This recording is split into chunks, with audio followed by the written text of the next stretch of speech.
Nah, wait, apa tuh? Apa tuh? Ada garis-garis itu.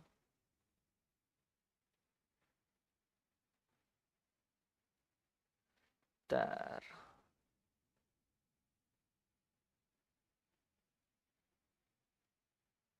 Sama aja. Oke. Oh, mukaku kenapa merem?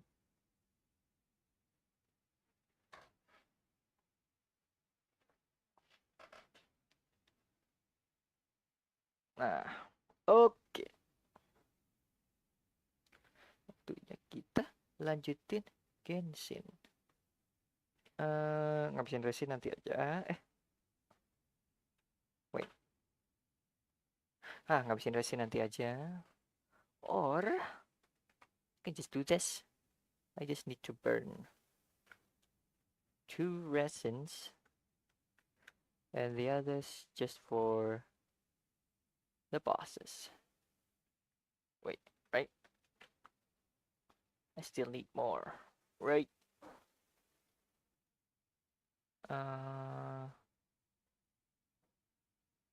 Yep, a lot more.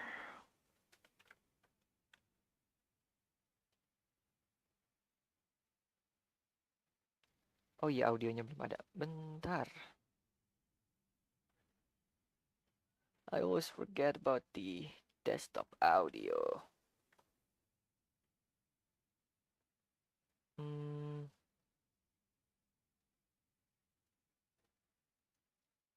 Ntar gue suka penasaran kenapa muka gue gini-gini amat.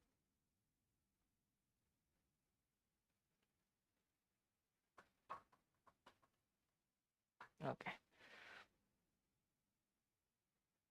Oke. A blade is like a tea leaf. Only Nice. those who sample it many times can appreciate its true qualities. Bakar resin dulu.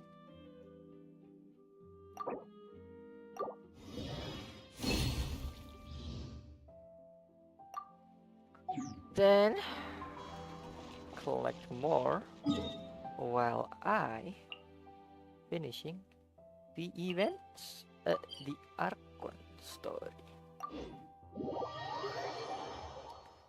Let's start with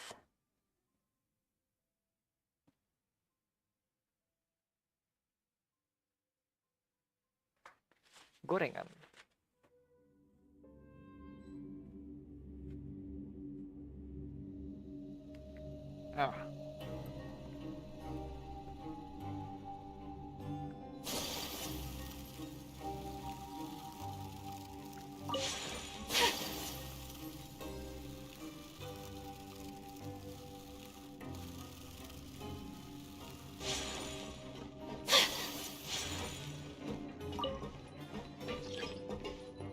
Mati kau. Apa dia?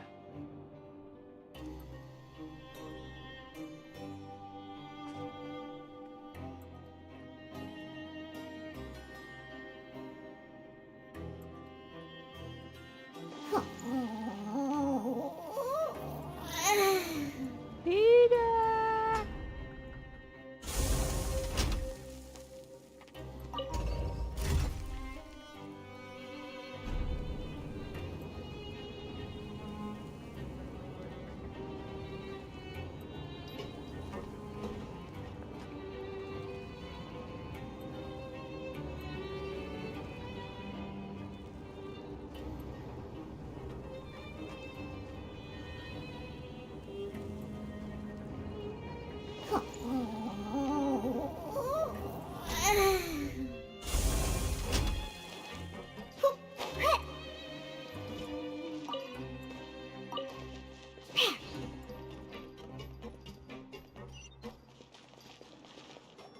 Wele.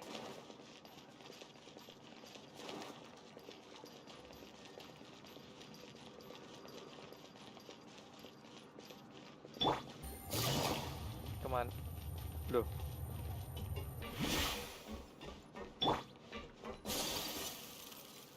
Atas lagi kah?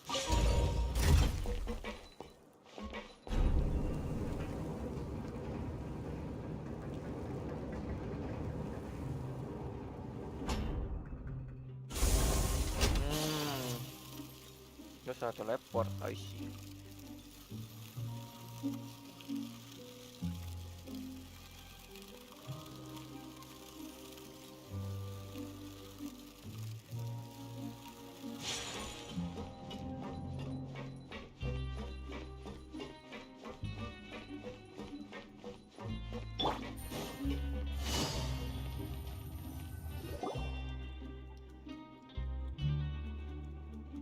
Oh iya, aku belum ngambil air.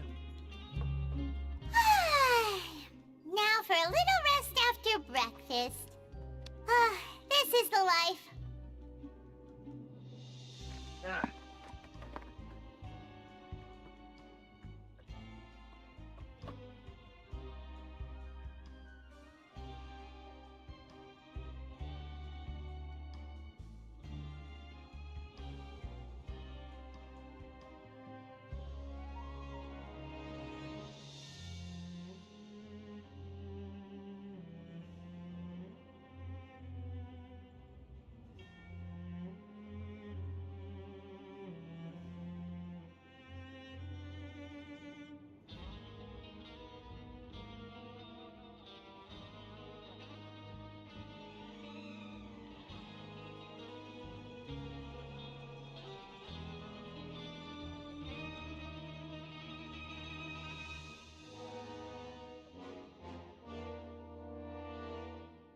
Oke. Ntar, terakhir itu kan kita nutupin apa? Tsunami air primordial di bawah. So, yeah, we seal the primordial sea.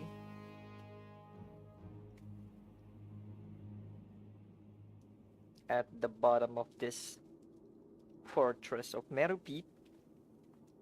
Then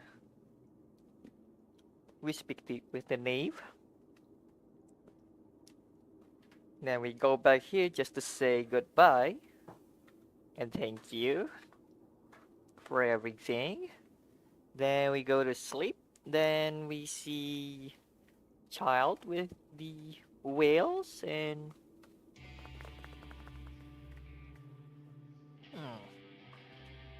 what else?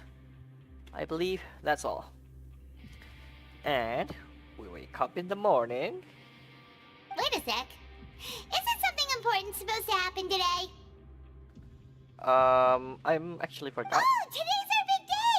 We're supposed to leave the Fortress of Meripede! Oh, Come on, yes. we've got to go complete the release procedures now!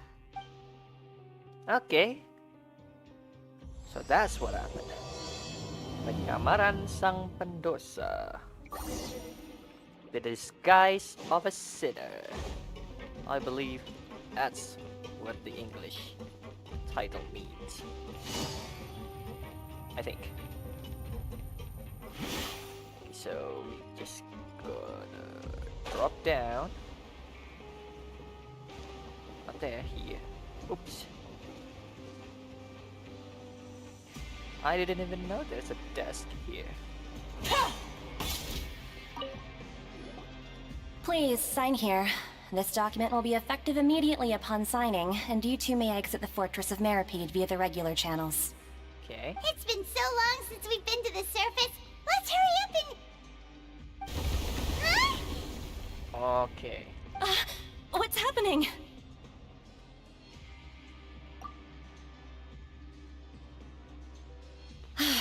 I'm fine, thanks. But I wonder what that tremor was just now. Wait, let me up the volume. Let's go ask the Duke!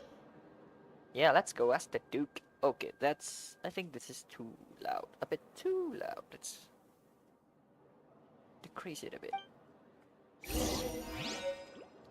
Let's go ask the Duke.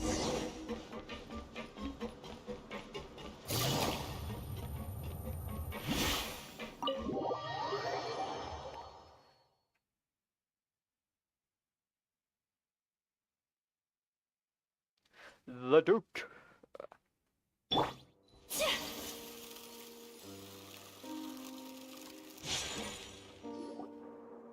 Grace? Your Grace. Ah, good to see you two. Is there something you wish to see me about? Yeah, what was with that earthquake just now? Ah, that. The tremor didn't originate from the seafloor. In fact, it seems it came from the surface. Oh. Over the years of serving as the warden here, I have developed a sense for distinguishing between what occurs on the surface and what occurs underwater. Besides, the seal that Monsieur Neuvillette set in place won't fail so easily. So the fortress is okay? If you recall our last incident, if there really were a problem, there would be crowds of inmates in a panic right now. Okay. You've got a point. Okay, seems we need to get back up to the surface and ask about what happened. By the way, do you know what day it is today? I believe today is this month's pipe cleaning day. Wait, seriously? Aha, yes. Have you completed your release papers? Yep. It's you two. Hi, are you leaving CGV. now? Probably, yeah. I'm sorry. That's right! Today is our last day in prison! But now that Paimon says that, it doesn't feel like we were confined here. It's actually been pretty nice! Because a lot of people helping us. Oh yeah, Paimon feels fond of this place now! Well then be sure to come back and visit. I'll miss you. If you've signed the release papers, then you're free to go. The guards will escort you out. You're not going to see us off? I knew you'd ask. All right, sure. Let's go. Entrin pula. Well, you actually agreed. No worries, you must be busy. Paimon was just joking. Ah, so you do have a polite side, I see. After being down here for so long, I imagine you must feel like you're lacking companionship. Shall I come along too? It's okay. We can go on our own. And let's say we can play once in a while. Yeah, Okay. don't worry, we'll come back to see you. Paimon really likes the cafeteria here. The chefs sure do know how to make good grub. I hope you won't be here as convicts the next time I see you. We'll do our best to stay out of trouble. Well, it seems our work in the Fortress of Meripede is finished. That's the end of another chapter in our journey. And since Nervalet was the one who asked us to come here, we should probably go report to him now. Next up, the Palais Mermonia. You're going to see Monsieur Nervalet? Please pass on our kind regards. Okay. I'm sure just your regards will do, no? I believe it would be the polite thing to do. You're right. I've heard the Palais has been terribly busy these days. Tell him that I hope he hasn't been overwhelmed by the recent string of troubles. Well, if you said it like that, I think he is. Okay, let's get out of here. Packing up, and get the frick out of here. Like, whoop. Oh, can I just... I don't need to walk. I could just teleport, come back here, and do whatever it is I need to do.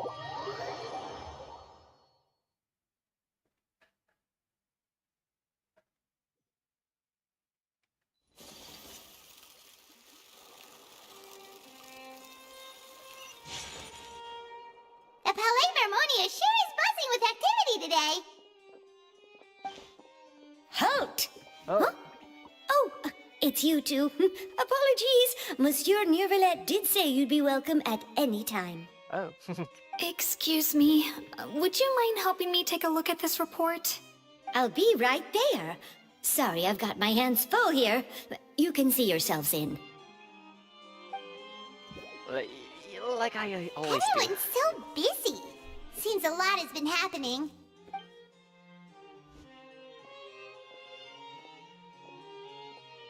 Oh wait, my thing. Neuvillette! Yeah, I think I'm fine. Hello. You've come at the right time, but you'll have to wait for just a moment. as there are some urgent matters I must tend to first. Oh? In the meantime, please, have a seat. If you'd like to have something to drink, let the Melusine outside know. That's all right. We just ate. Very well, then. Let's take a break over there while we wait for him to finish his work. Yeah. I'll just sit here, watch him. Working. All right. That should wrap things up for now. Okay. Are you done with your work? Yes, sorry to keep you waiting. Today should be the day you were released from the Fortress of Meripede, and it appears that you have managed to complete all the release paperwork. Okay. That's right, and we came here to see you right away. Okay. So A massive whale. Paimon tell New Village about literally everything. Do you have any idea what that might be? Judging from your description, that cannot have occurred in any ordinary waters, but rather something like the primordial sea. Huh? A whale of that size and shape cannot usually be found in the waters of Tevat. Therefore, we can only assume that Child is presently immersed in primordial seawater.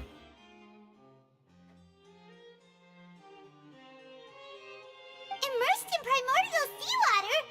But how? And is he okay? He's not from Fontaine. Most people wouldn't be capable of entering in the first place. I'm not completely sure how he could have gotten there myself. Yes? What is it? Ah, right! Paimon felt it The too! earthquake. We asked the Duke and he said it wasn't from underwater, so we figured you might know something about it. It turns out that I have just received a report about this particular matter. In fact, that's exactly what I was busy with a moment ago. Okay. The source of the tremor was here on the surface near Poisson. After the shaking stopped, the water levels in the Poisson area rose at an alarming rate. Oh. The water levels rose? Oh no! What about all the people there? Fortunately, the water levels only rose for a short period of time and have already returned to normal now. However, I still have a bad feeling about the whole phenomenon. Yeah. If the change in water levels is connected with the leaking primordial seawater, then the situation in Poisson may be much worse than it appears. Okay. Navia should be in Poisson, right? We need to go check on her! I would also like to go there as soon as possible, but I'm afraid I can't leave just yet. We must immediately formulate disaster prevention plans for the surrounding coastal areas to avoid potential catastrophes. I'll have to ask you two to go to Poisson first. I'll meet you there to check on the situation once I finish things here. Okay. There's no time to lose! Let's get going! Please be careful. No, please be careful. I'm not from Fontaine. As you can see.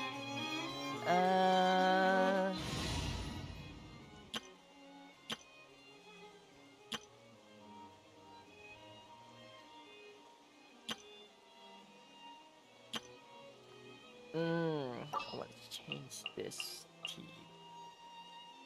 This, and this, and this. I have high hopes for this journey. No. This and this. The main team is G. The on-build is G. She has to. I need to build. I really need to build G now.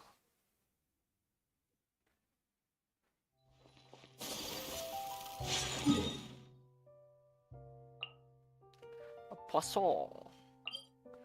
Let's go to the Poisson.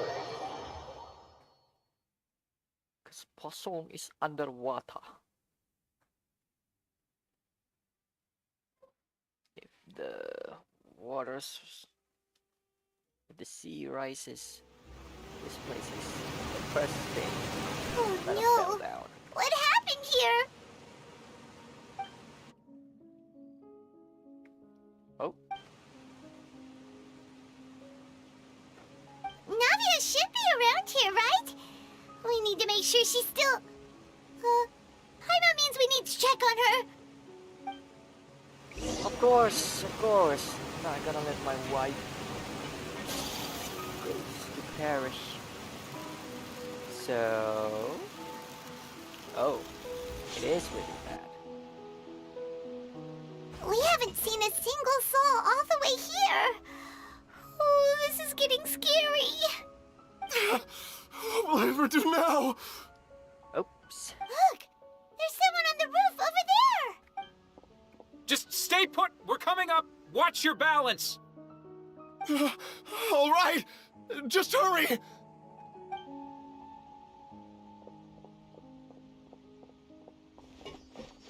That's the people from... I'm not young anymore. How will I survive on my own? My Desiree! Oh, he looks pretty sad. My leg! My leg! How could this have happened? What? It hurts! Oh, Just hang in there. Help is on the way. You can hold my hand if it makes you feel better. but this is horrible. This is real horrible.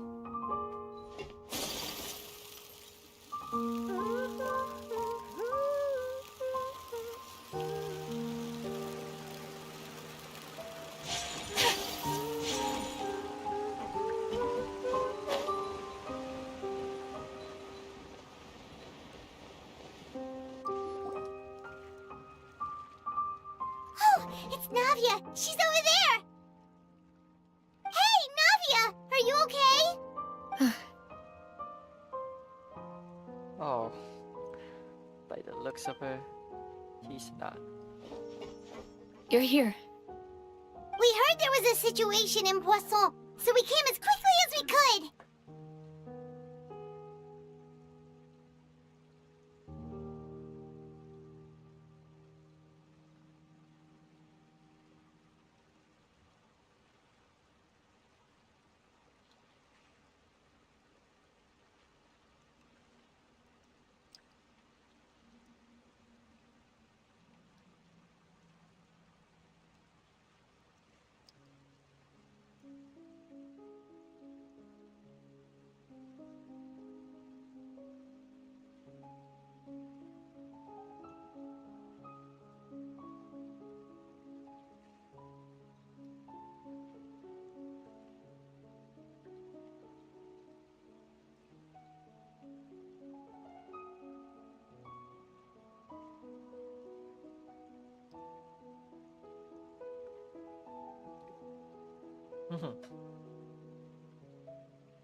Kami dengar kejadian di Poisson.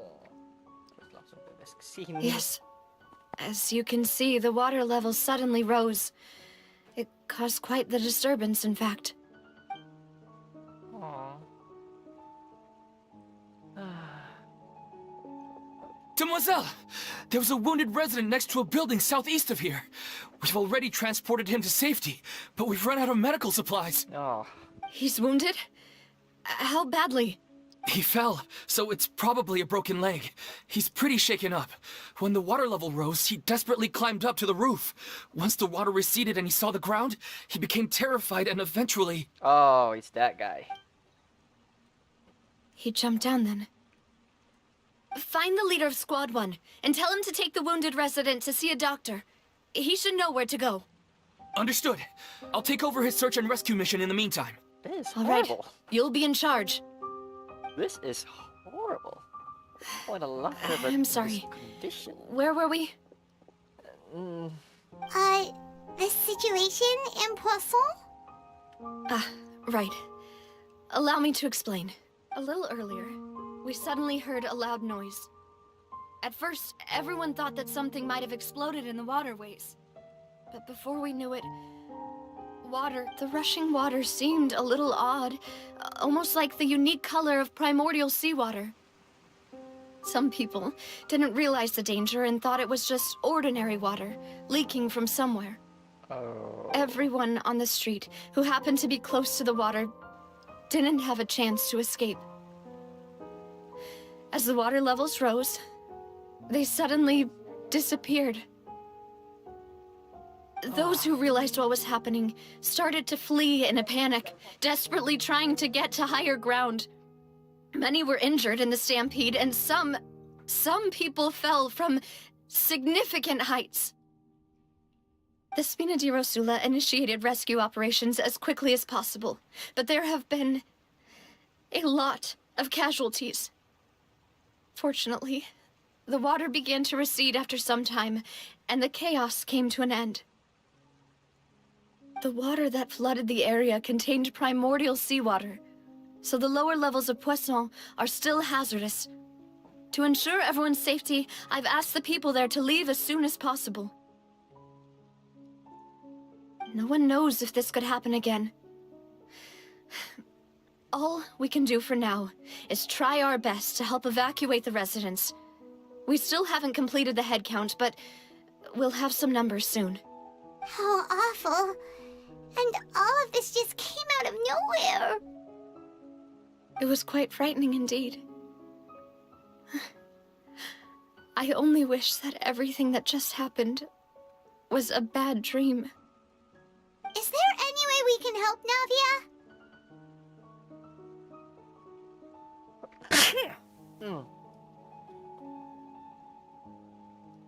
Thank you for being so willing to help in a moment of crisis like this. You don't know how much it means to me. I really can't express how grateful I am. Yeah. You need help. And I am help.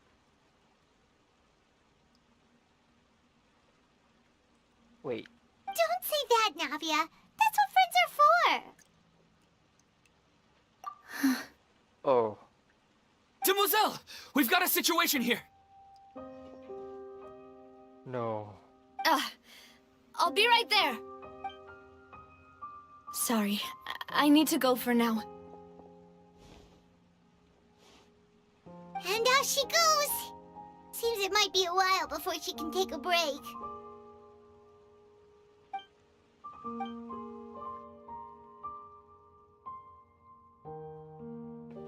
Okay, the wounded are being tended to, and we finished a preliminary head count.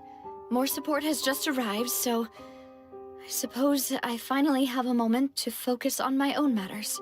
Of course, we should remain ready for anything, and continue doing our best to rescue others. I'll be sure to have everyone at the Spina di Rosula ready to render assistance. Traveler, Paimon, would you two accompany me to my father's grave for a moment? Okay. Huh? Right now? Thank you. Okay, let's go. We're going to the graves.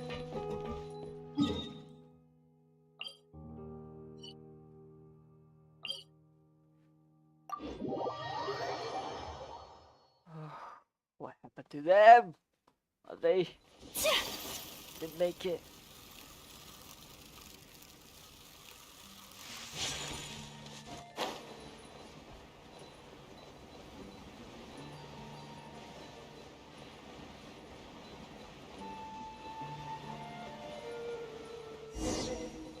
It's night. Oh no, it's not night. Not a lot of people here, huh? Well, given the time of day and the whole situation in Poisson, Paimon doesn't think there'd be a ton of people here visiting graves. Right. That's how things are now. The living are so exhausted that they've no strength to spare any words for the dead. Navia?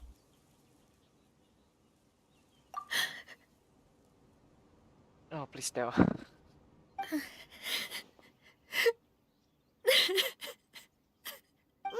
what's wrong? Sorry. I just... Malus and Silver, they won't ever come back here again. What should I do, Papa? Huh? What happened to them? Everyone agreed on the rescue plan, but still, I was the one who initiated it. They were helping evacuate the residents, but they couldn't leave in time. Oh no. And they were caught in the seawater. Dang it. Dang, I cry. I really cry. What should we do? That guy and that old man. I've known them for so long. And I know they weren't afraid. But I could at least hold a funeral for my father. And I know where he rests. But as for Malus and Silver, they're just gone. I just can't.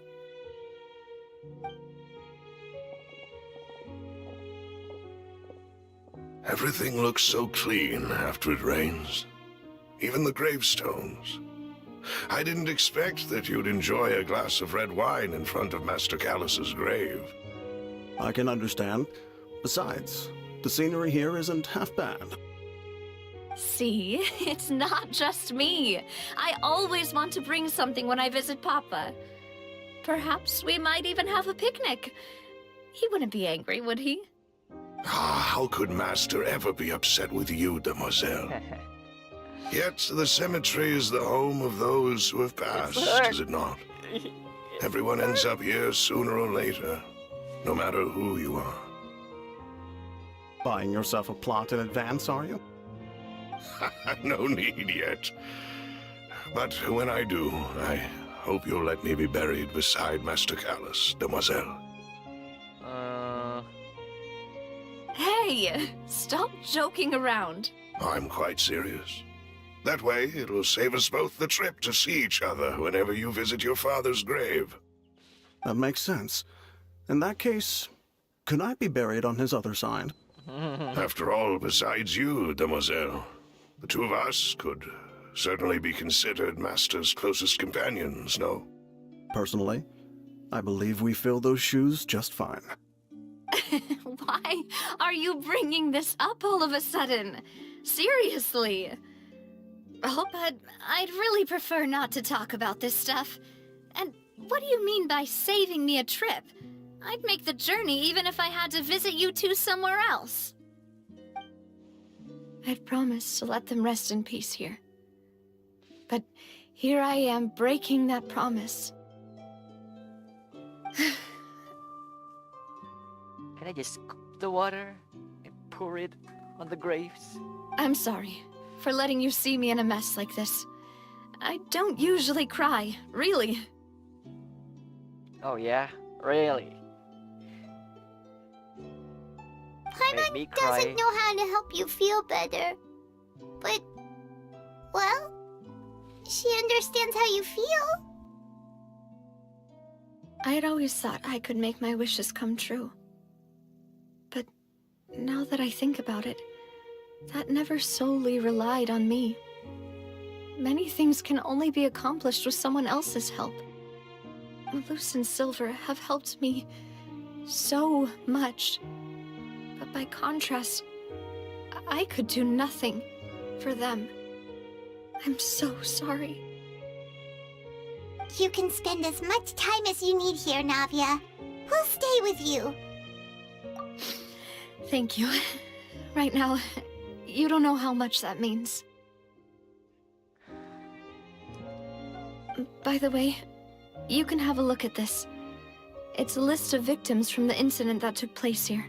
Obena, Khan, Burnett, Giverny, Francine, Karina, Daisy Ray, Joinville, Julianne, Esson, as well as Malus and Silver.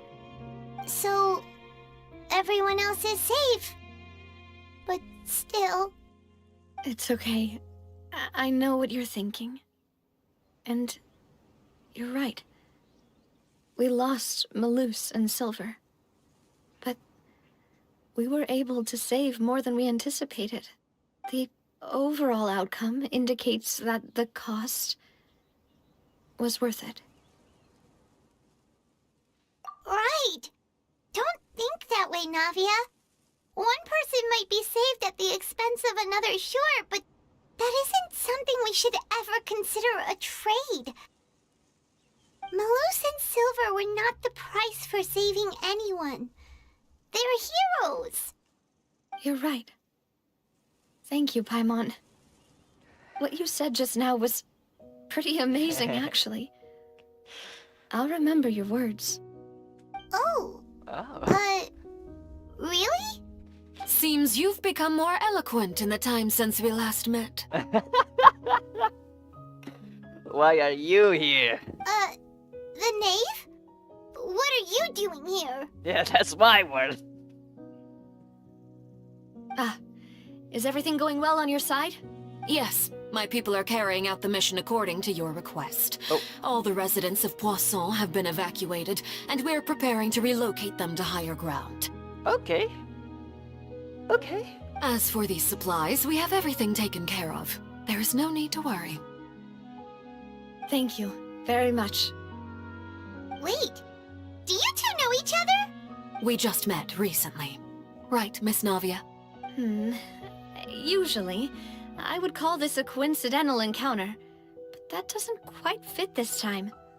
Besides, it never even crossed my mind that a Fatui Harbinger would come looking for me. Oh, she looking Thanks to the for you? knave, Spina di Rosula received generous support from the Fatui, which allowed us to complete the rescue and evacuation work so quickly. Well, Mutual aid is essential to fostering positive developments. We were already in the area, in any case, so it was nothing. That said, I must say that you're a lot sharper than you let on. I'm sure you understand what I mean. I apologize for all the ways in which I tested you previously. We've never worked with a Fatui before, and it's extremely important for us to know who we're working with. My subordinates have reported that Fatui soldiers have been observing water levels and taking head counts in various locations. I hear that they've also prepared a large amount of emergency supplies. I'm quite surprised. This is nothing to brag about, nor do I intend to. It is simply the way of powerful organizations to act forcefully, whether they are doing good or ill. You've witnessed that firsthand, in any case. As I've told this traveler before, I know of the prophecy, and I intend to prevent the impending disaster. okay. Lending your organization a hand was a natural first step in accomplishing that. As such, do not be troubled by this token of our sincerity.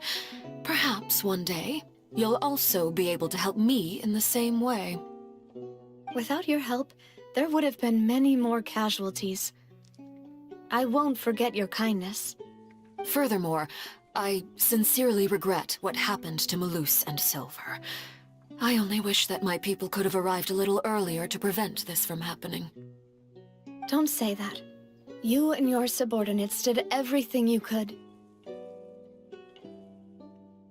As Paimon said, Malus and Silver didn't choose to sacrifice themselves for any specific person, and they weren't the price paid for other salvation. They chose to become heroes themselves.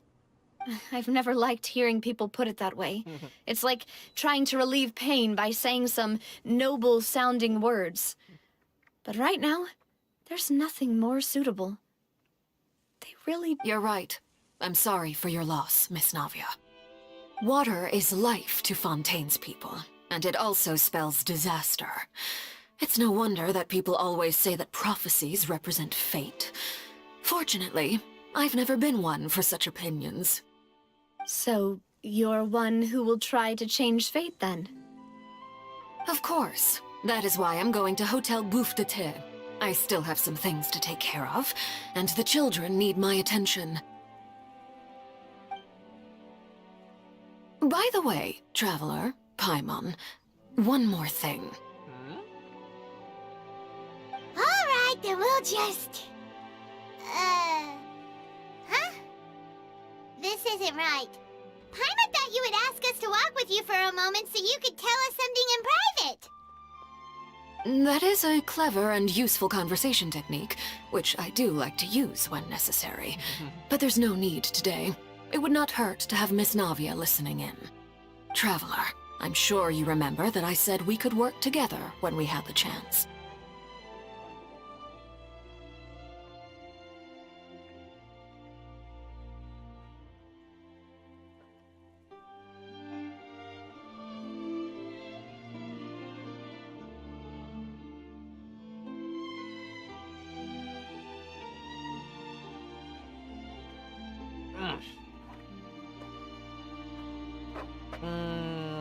Oh, yes. You and I Chance both to know work that there together. may be issues with the Primordial Sea. Previously, it was the fortress of Maripede's sluice gate, and this time it was the water levels in Poisson. These are both signals. Indeed.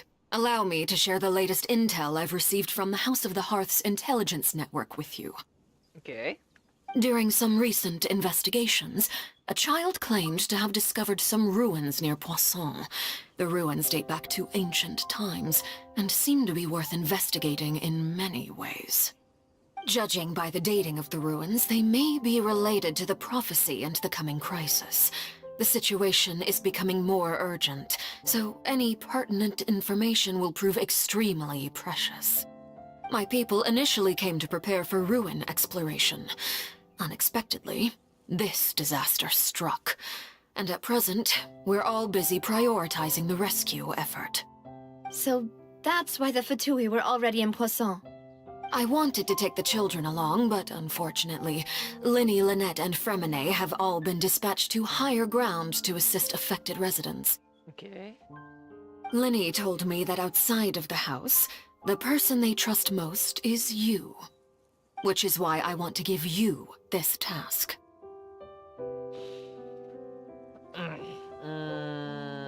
The House of the Hearth's members see each other as family, but Linny, Lynette, and Fremine said that they also see you as such, even though you are not from the house.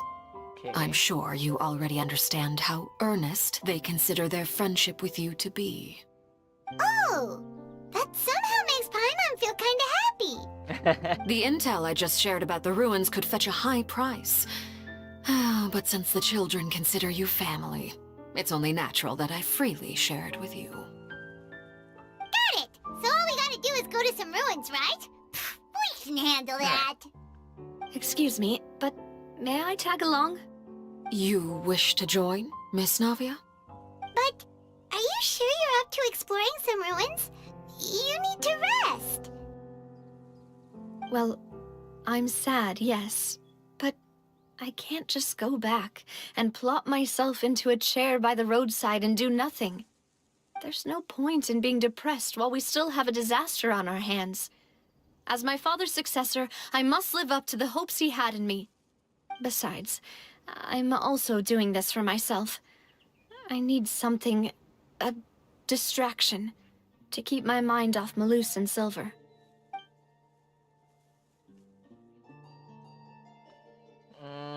Oh wait,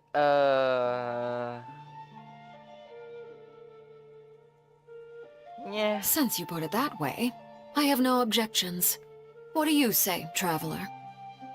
All right. Accept. The ruins are to the south of Poisson. Here's the map.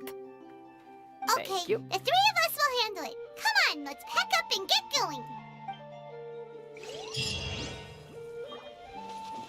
Wait. I want to try exploring with my new team. Where are you? Let's change their name into... No, not that one. This one. Oh. And this one, let's change.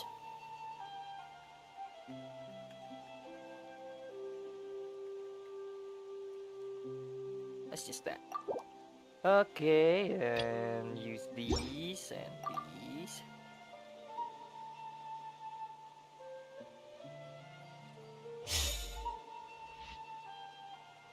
Wait, let's not use. Let's use What is the these. situation? It's not an AFK team.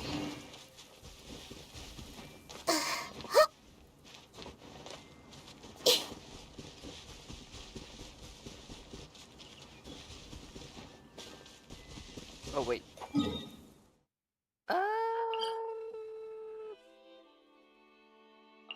You can fly. You can fly. Fly away now. Fly away now. Fly away.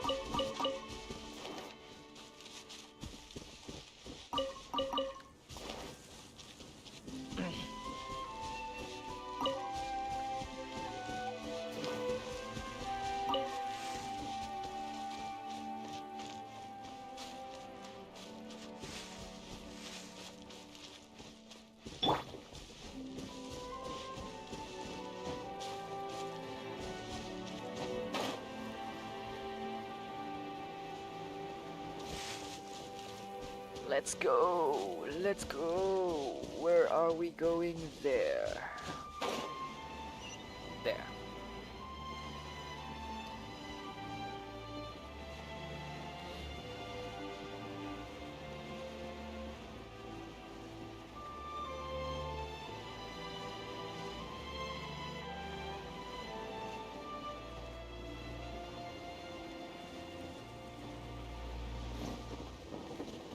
This is the ruin. So, are these the ruins the knave was talking about? Whoa, talk about old. They seem to be pretty ancient, all right. Let's go in and have a look. Just be careful. I am careful. Careful is my middle name. What are you talking about? I can't use this team. Then let's do this. Ah! Why is Jean? Can I get out? Get inside? I don't want to use Jean. My team's not working.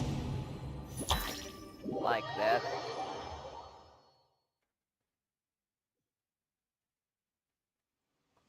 Oh, what? Let's just do the exploration team.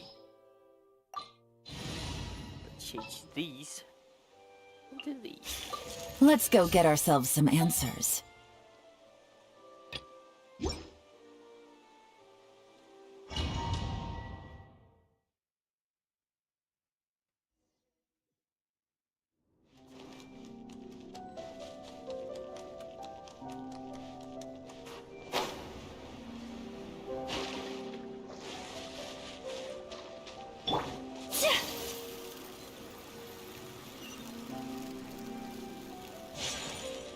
Hello there, people.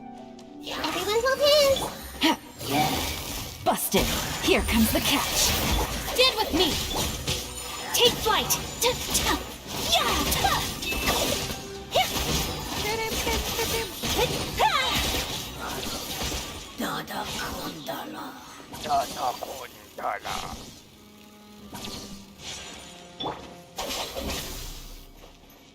Oh wait. Watch it. The floor here isn't safe.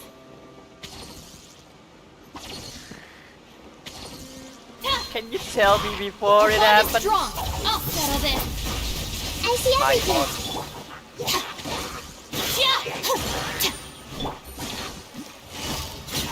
Gotcha. My apologies.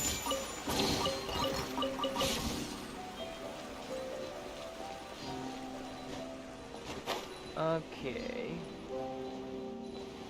Wait. No! I fell! Oh.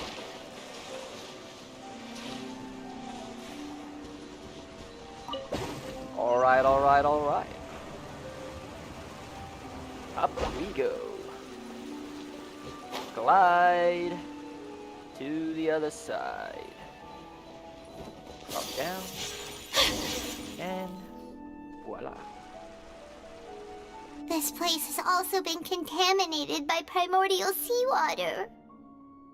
Wait, how about if I do this? I'll try this. My voice is Yeah. okay. And a lot of it, too. A Fontanian would most likely dissolve the moment they fell in.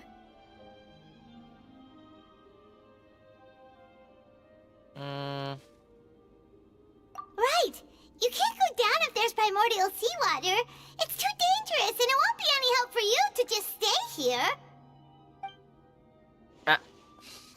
Don't get my wrong. We're not saying you're useless. It's just that... No, you're right. I can't do anything in this situation. I'll leave this to you.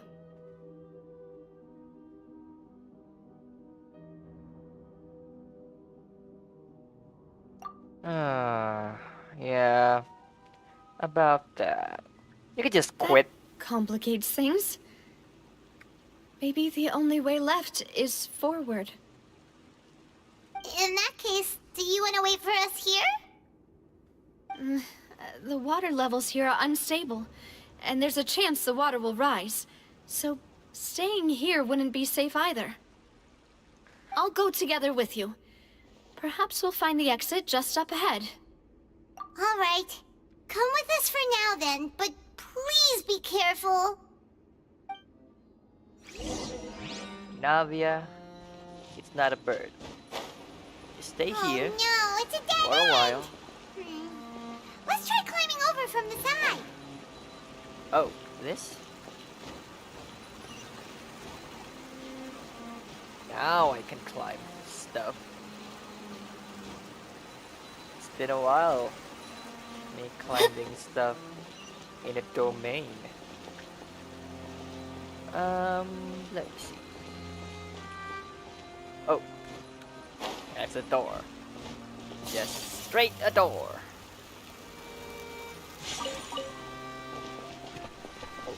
Oh, just cabbage and tomato, potato.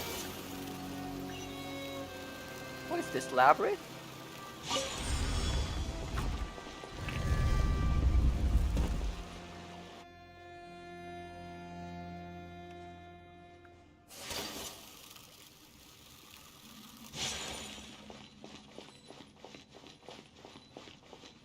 Oh, wait, what? What do you mean? What door? Well, Wait! There's something wrong with this bridge! Run for it!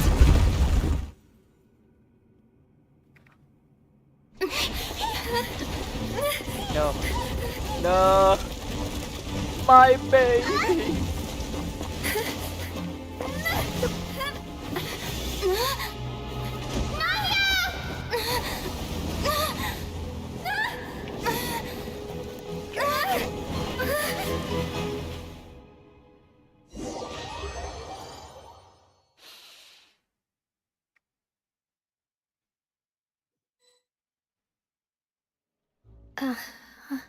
What?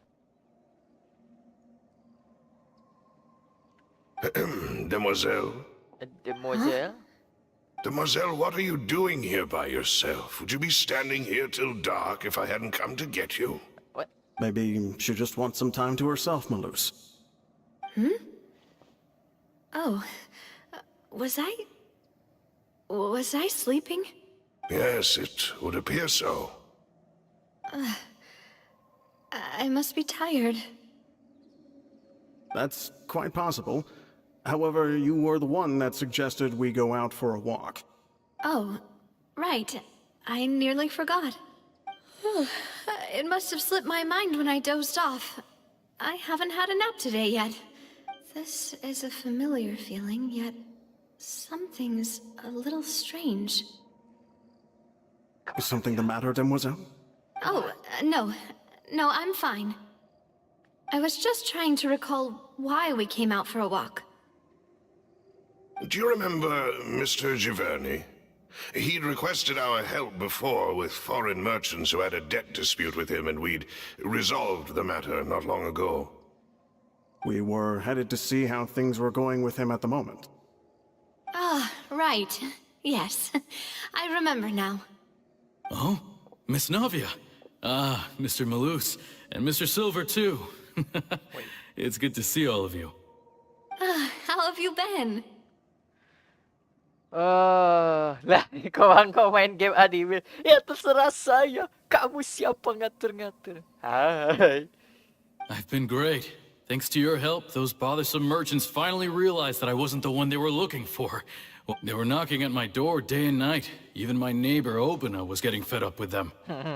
Sometimes force is required to calm someone down and get them to listen to what you have to say. That's right. Oh, by the way, Burnett, what was it that you wanted to give to Miss Navia again? Oh, yes. One moment, I have it right here. Miss Navia, these are some flower seeds that I prepared. Please take them. They're a very good variety, and they'll become very big and beautiful once they bloom. I don't know what we would have done without your help, so this is a little token of our appreciation. I hope you won't refuse. Ah, did you cultivate them yourself? Thank you so much. I'm sorry. I'll certainly take them.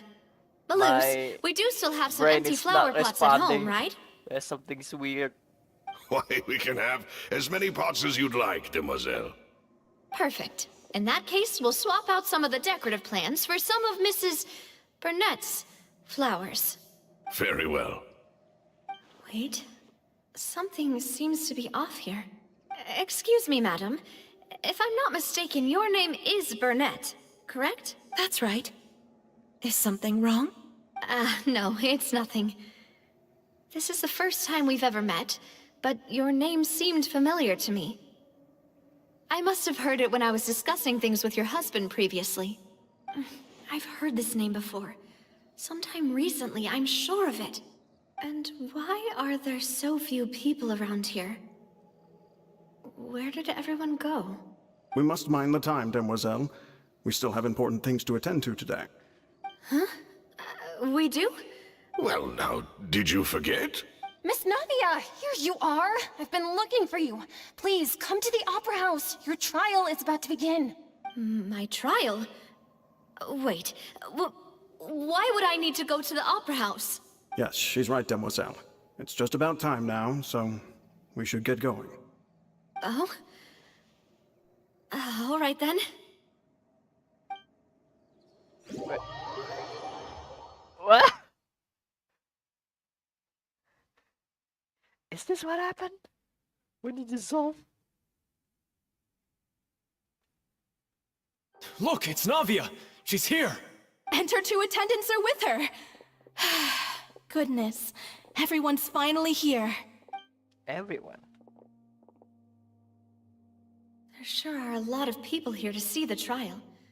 And they all seem to be oddly excited about something. Karina, Desiree, Joyville, Yes. Julien, Essen. Why are so many people here? And why do I have no recollection of this case? And as for the judge... huh? Yep.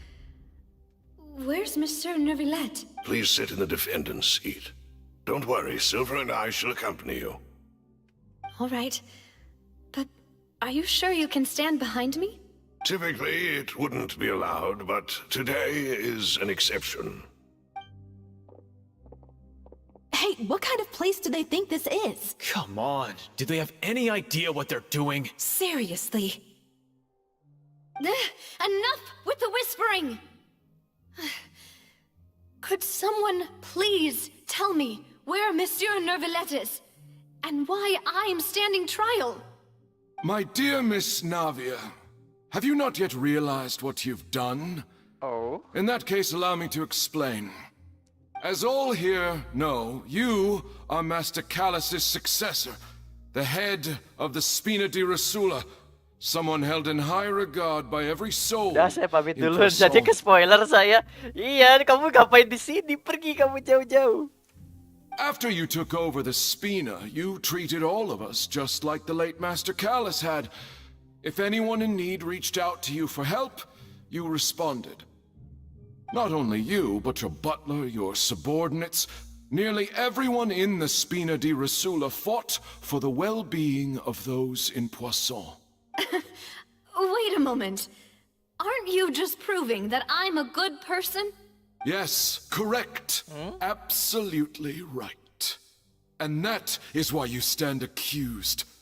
You have helped so many people get through so many difficulties. You are one with us. We are inseparable.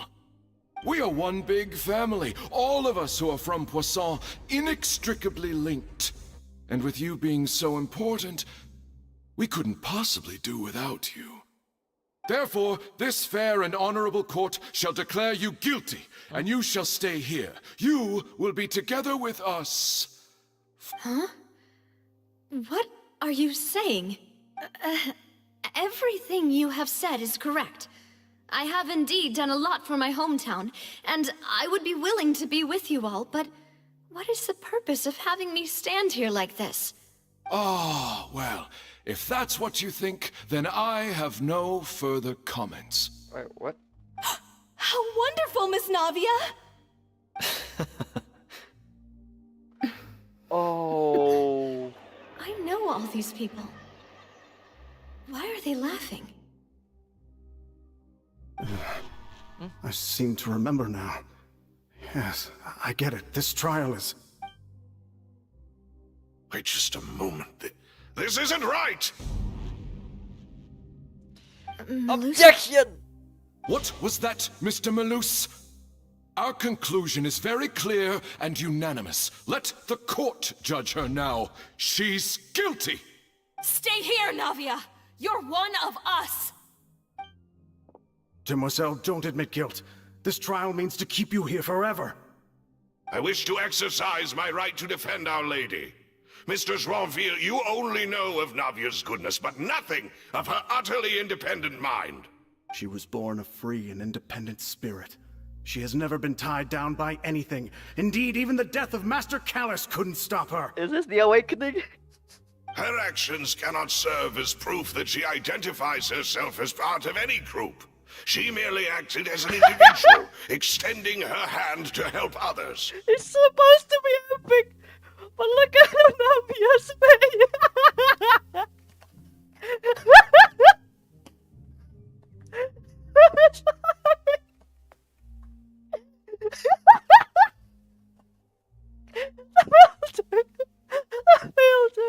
Oh my god.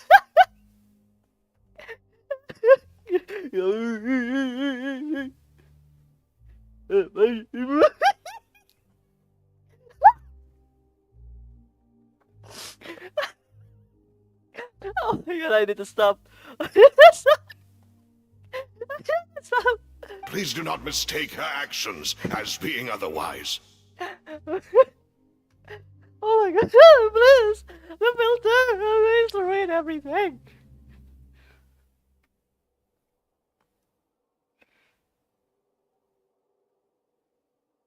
Really?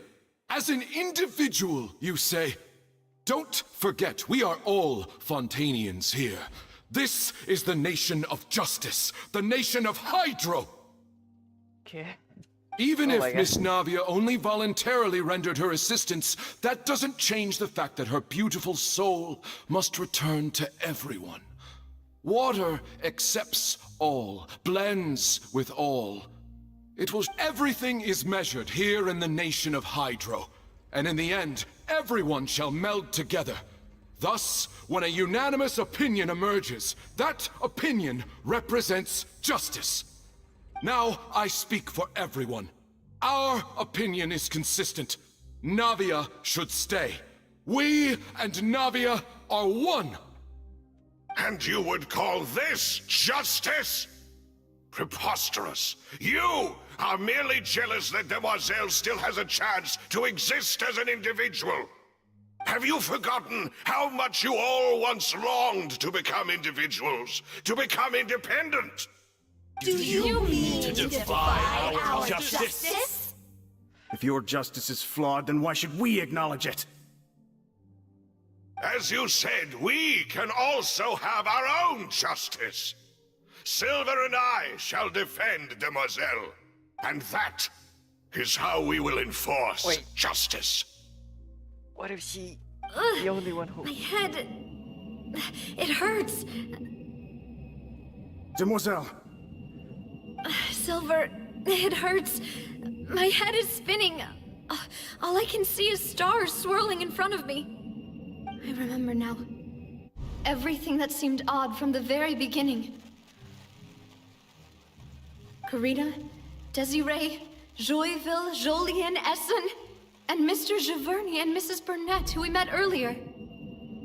Even Malus and Silver. I don't want to admit it, but they're all dead. don't be afraid, and don't admit guilt. We will protect you to the very end. Absurd! Who are you to say that she cannot be judged? We are the majority, and in the nation of trials, the majority is absolute justice. We are the will of all. Yep. That's the one. Justice is the thought of the Fontaine. What is right of the people of the Fontaine, that is the justice. That is the main point of the opera. Don't let them escape! We shall keep Navia here with us!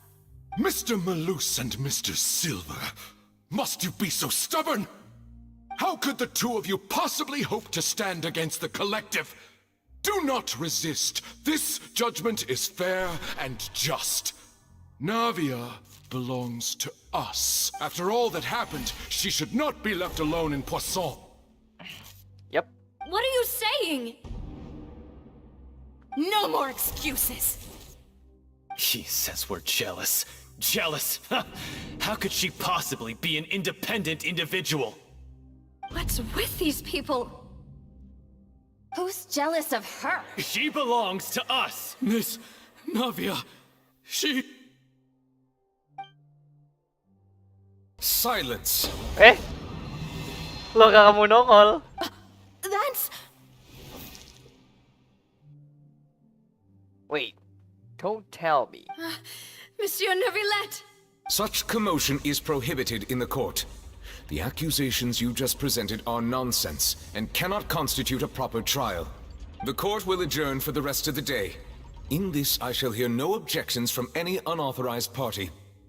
Our thanks, Monsieur Neuvillette. Please leave with me, Miss Navia, while there is still time. But...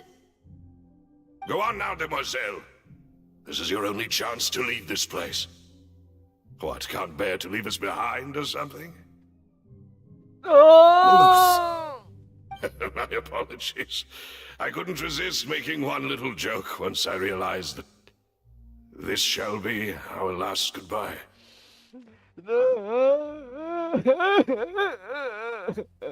Malus, Silver. Malus, Silver. Quickly, you must come now. Goodbye, demoiselle. Farewell.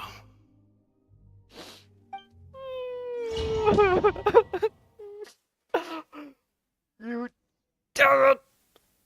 You killed him! No, wait! Just a second! Navia? You're awake. Good. Of course he's here. Why he's not? I must have been dreaming. Malus and Silver were still alive, and they were defending me at some insane trial. It looks like you're all right. Did all the sad feelings cause you to have a nightmare? Paimon could give you a hug. No! The hug is mine! No! Paimon, go away! I'm the one giving a hug. The ruins you were exploring suffered a cave-in. When I arrived, I found you falling toward the water.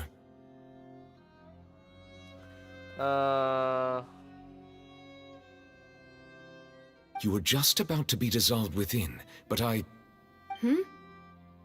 What is it? I think I saw two Oceanids protecting you. It was only for a moment, perhaps even a fraction of a second, but they gave me the chance to retrieve you. Oh, fuck. Oh, fuck. No. Were it not for their intervention, I would not have been able to rescue you before your consciousness dissipated. No. Wait, did you say Oceanids? You mean like what happened with Vache?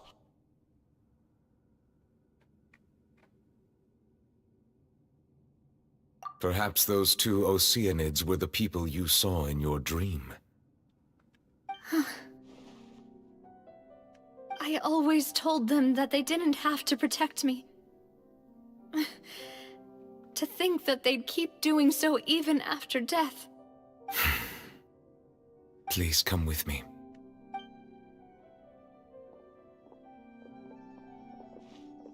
Neverlet, are you okay? Hmm? Oh, I am quite all right. Perhaps there's something we could chat about? Why do you look so stiff all of a sudden? Oh, Paimon knows. You're the type who feels awkward when there's nothing to talk about, right? I merely thought that we should give Navia some time to herself. Huh? Why didn't you just say so then? Don't you think it's even more awkward to call us over like this and then have nothing to talk about? I suppose so. Ah, Sigewinne. I hope all is well with her these days. Her work in the Fortress of Meropide has not been too much for her, has it? No way, don't worry. She's doing fine down there. She's an amazing head nurse. I see. Well, that is good. I have always worried that Sigewinne would need a lot of time to understand the world of humanity, just as I have. Oh, and the Duke also says hi. Even though Sigewinne made him do that. He hopes that you haven't been overwhelmed by all that's happened lately. Thank you. I have indeed been busy lately, and I also hope that everything is going well in the Fortress of Meropide. He still doesn't know what to talk about. Let's chat about something else then. You like to talk? Had any idea? So, Neverlet, you're probably quite the swimmer, huh? Yes, of course. This isn't going anywhere. Let's try something else. How did you find these ruins? Did the knave tell you? Yes, in fact. I had arranged to meet you in Poisson, but when I arrived, I discovered that the Fatui were helping the residents evacuate. They had even transported a large quantity of supplies to the area. Amid my astonishment, I ran into the knave, and we had a chat. She informed me that she had asked you to investigate the ancient ruins here. Yeah, we originally planned to meet up with you, but we thought you might still be busy with all those official documents. We didn't think exploring the ruins would take very long, and who would have thought you'd wrap things up so quickly? No, I just completely forgot that he need to be here.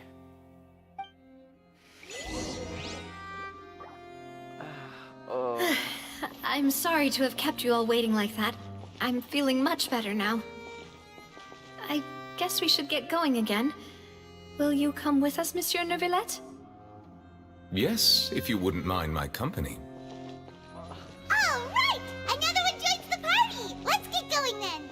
Neuvillette is really a dad. It's really a great dad. Oh. It's you. Everyone hold hands! Take it easy. Busted. Dissipate! Take flight! Embrace the ice! Raise the ice.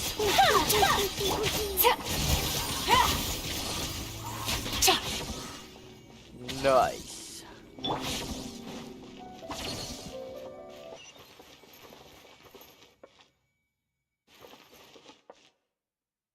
Wait, silence. Stand with me! Where's this? What the? What the frick is going on? Oh no, another unstable path. Watch your step. Let's go. Fast. Oh, frick.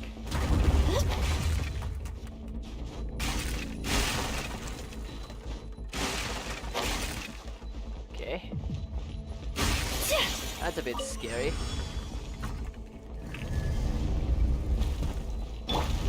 Oh, it's Watch you out! guys. There are rocks falling over here!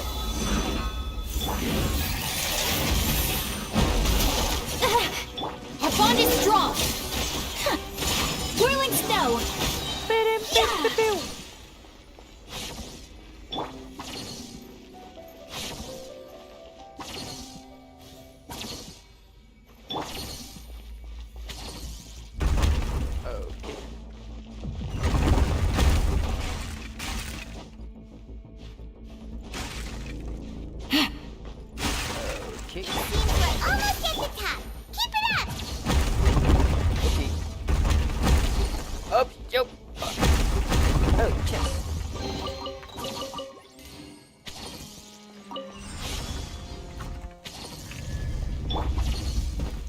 Oh, it's you guys. Out of my way! Hey! Gotcha. Our bond is strong! Sakura swirl! Sakura swirl! Ow.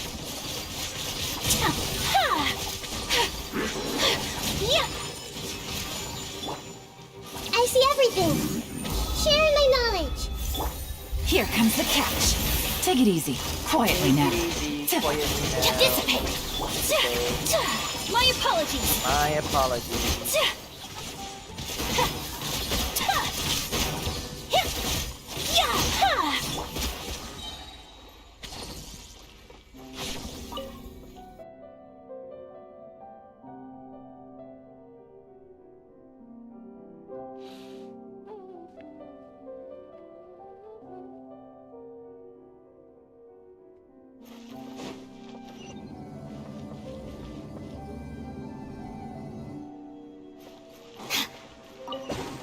Let's go! Oh my god.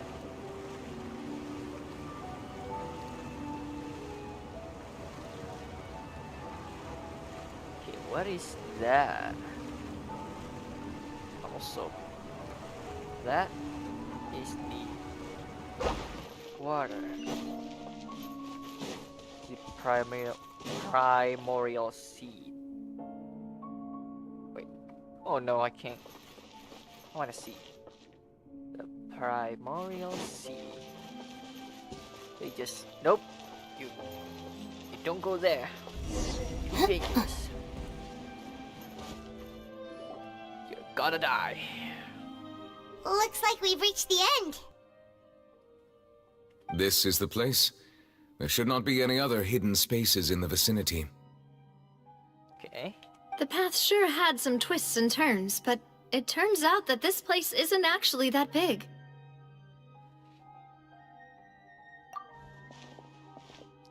There's something on the wall. Oh, the Stone prophecy. slates. It seems like they were put here as an offering. Could we take them down and have a look? Perhaps we should just leave them be for now. There are 4 locations in total, but only 3 stone slates. The slate that should be in the first empty spot is missing. The surrounding walls also show signs of damage. There's something written below. Let Paimon see. Reason dictates that this nation be destroyed. I shall record the history of its future here in its past. Say what?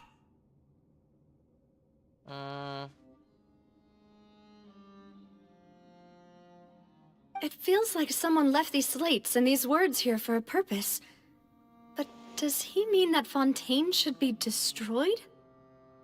That would fit the circumstances dictated by the prophecy, yes. Indeed, the slate's contents correspond to it. Take the second slate, for example. There's a person kneeling here. She seems so dedicated. And there's a whole bunch of other people behind her doing the same. She's facing this... what is this? Some kind of island in the sky? And is that Lady Furina in the third image? Did the AKRtoon fall into the water? Or is it a gift? And is And a that a ring of sacrifice. people around her? Paimon doesn't quite get it. Are they all in the water? The fourth image. I know this one. This exactly matches the content of the prophecy. The people will all be dissolved into the waters, and only the AKRtoon will remain, weeping on her throne.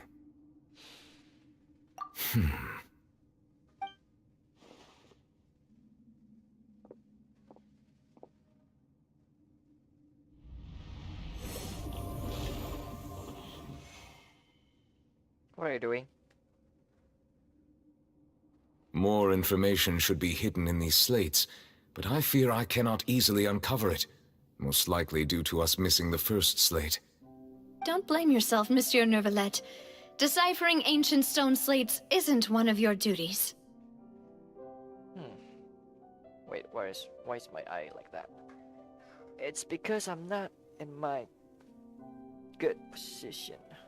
Ooh, Paimon's getting the chills just looking at these slates. This says that it's the history of the future, right? That means the prophecy's sure to come true. I really hope it doesn't mean that. Still, Paimon feels like these images are kind of weird when you look at them together. Huh.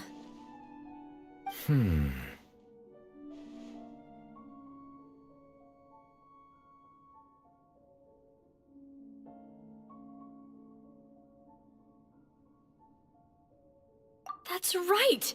If the images are in chronological order, shouldn't the fourth, the water's drowning fontaine, come before the third, where the AKRtoon herself falls into the water? And yet the order is reversed here.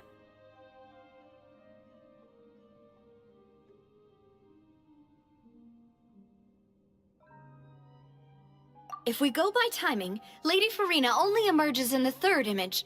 That means that the person in the second image might be the previous AKRtoon. Egeria, then. I had never met her, but her appearance here does match the records.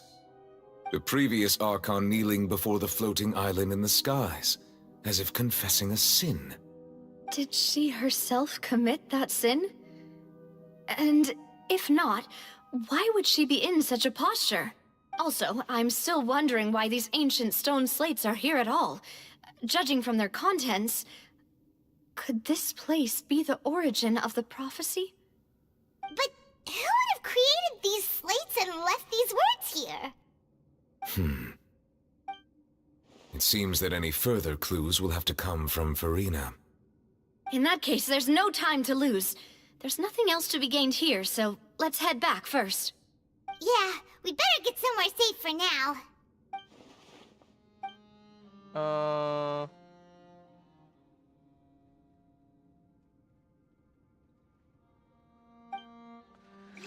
So we get out? How do we get out? Just teleport our way back to the outside? Like nothing's happened? Probably so. Navia. My lady, my wife, my gorgeous. Let's split up here. I'm going to check on what's happening with the Spina. You know how it is. There's some things you just need to be there for yourself. You still have energy for that, Navia? Paimon's already beat. Just head back to the Fleuve Cendre and have a rest then. Thanks for keeping me company all this time. I'll depart as well. Thanks for your hard work today. Rest well, everyone. Traveler, I will go talk to Furina tomorrow morning to ask about the stone slates. I'm sure that you're concerned about this matter as well. If you have time, drop by my office. I will share the results of our discussion with you. Okay. Are you really gonna talk to her about this directly? Will that be a problem?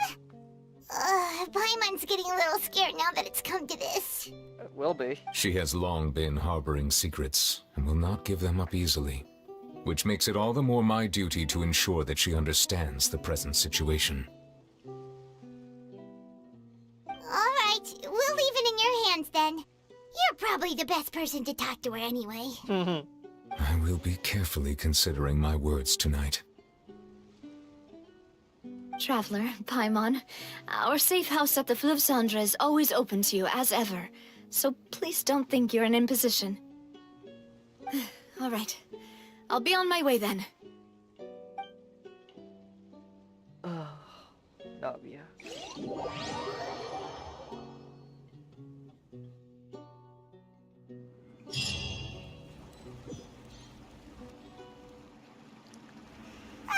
We're finally back!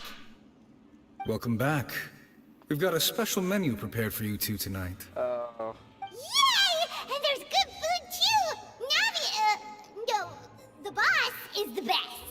The boss. Ooh, desserts! Nice! These are all Paimons! Oh no. Paimon's already starting to forget what happened today. Yep. And there she is. Oh, that voice. Is that who I think it is? Huh? I completely, not completely, but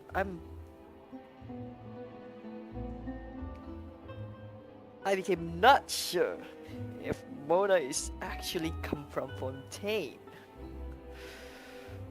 Even though I'm sure 100% Mona is not people from what?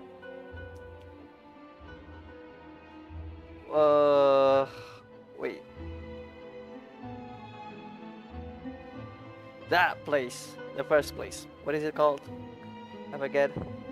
Oh my, all in my mind, it's Fontaine. Yeah, that place. It's you two. What are you doing in Fontaine?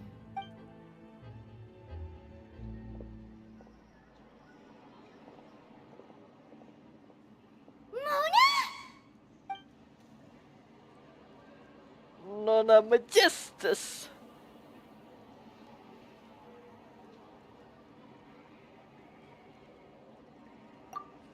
Seriously, nobody just uses a scry glass whenever they've got time to just see who they'll meet on the road. Still, we didn't expect to see you here. Wait, you're not a Fontanian, are you, Mona? Well, I have some business to attend to here, so I booked a hotel in the city. I was just out for a stroll when I bumped into you. Quite unexpectedly, if I might add. Why did you think I was from Fontaine, though? Is that because Magistus doesn't sound much like a Mondstadter surname? Yeah, let's go with that. Let's go with that, yeah. Well, I used to have my own surname, which was, well, some other thing. Either way, the old hag told me when she took me as her disciple that the first step to being a great astrologist's pupil was to change that name. There was nothing for it, really. She really is amazing at astrology, so I changed my name to what it is now according to her wishes. To my surprise, however, Magistus is not the name of some ancient house or clan. It isn't? Nope. Although it is used by us in place of surnames, it generally just means great. Wow! Imagine including a boast in your name. Wait, are you gonna have to put that into your genealogy as well? I reckon so. In any case, I'd give my disciple a name like this as well, if I were to take one. Astromancer Barbeloth Trismegistus. Whoa, that's a long one. Does it also mean great or something? My name means Mona the Great Astrologist. As for the old hag, hers is, in plain speech, the thrice-as-great Scholar of the Stars. Just take it as a title specific to astrologists. Ahli perbintangan yang 3 kali lebih hebat.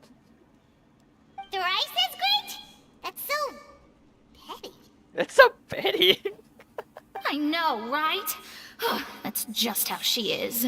She used to call herself Magistus, actually, but when she took me in, she changed her name to Trismegistus.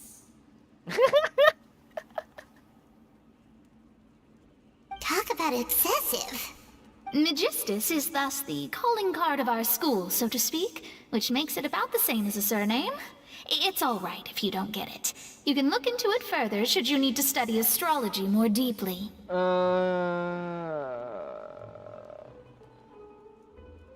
Paimon yang 3 kali lipat lebih rakus. Terrible! But anyway, you're not Fontanian, are you, Mona? You're from Mondstadt, right? No. Well, I was born in Mondstadt, yes. My parents migrated to Dormanport, and I traveled with the old hag for a while, after which I settled down in Mondstadt City. So she is from Mondstadt. I thought she's not from Mondstadt. Okay.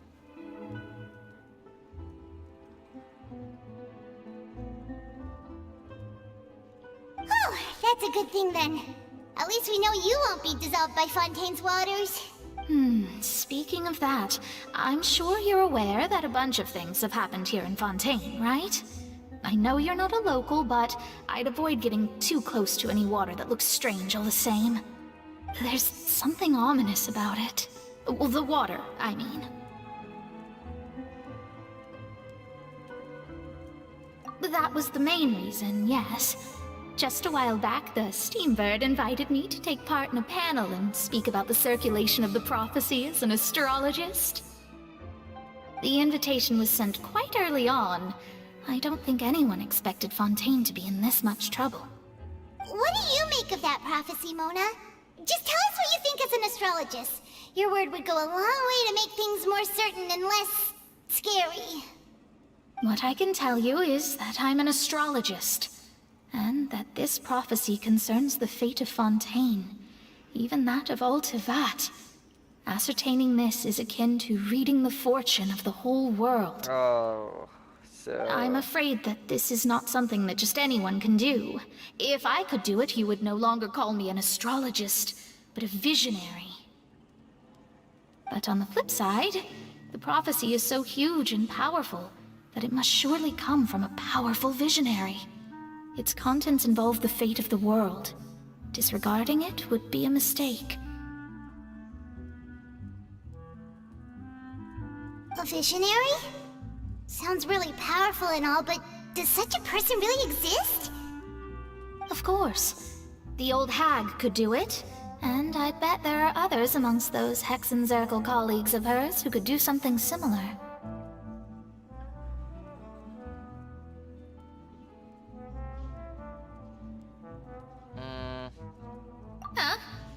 Are you sure? Yeah, I'm pretty sure. All right, I'll help you. It isn't often that I see you with such a serious look on your face. I'll tell you once I hear back from her. Thanks, Mona! You're amazing as always! Oh, well, this is something only I can do after all. So yes, your praises are quite welcome. That's the greatest of astrologists for you!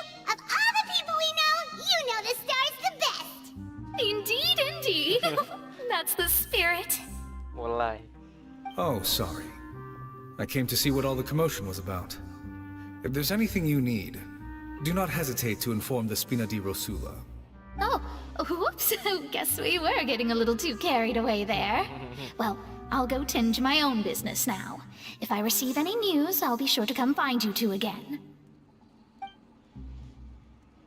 And there she goes, quick as rushing water. And here we are with the Spina guy giving us suspicious looks.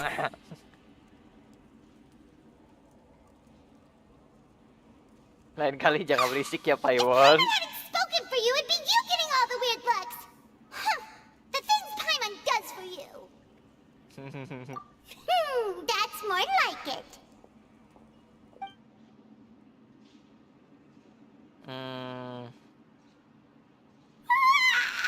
Good morning.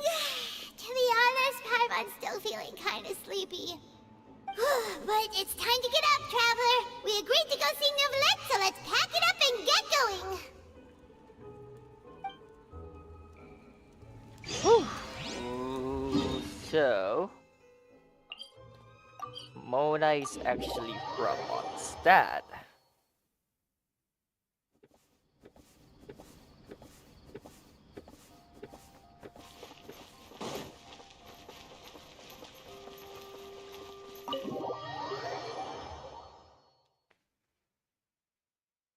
Even we don't know, their parent is actually from Mondstadt, but she's born in Mondstadt, so I think it's an okay.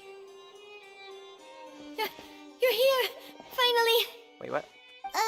Is something wrong? Monsieur Neurvalette and Lady Furina, they seem to have gotten into a dispute. Please go see for yourself.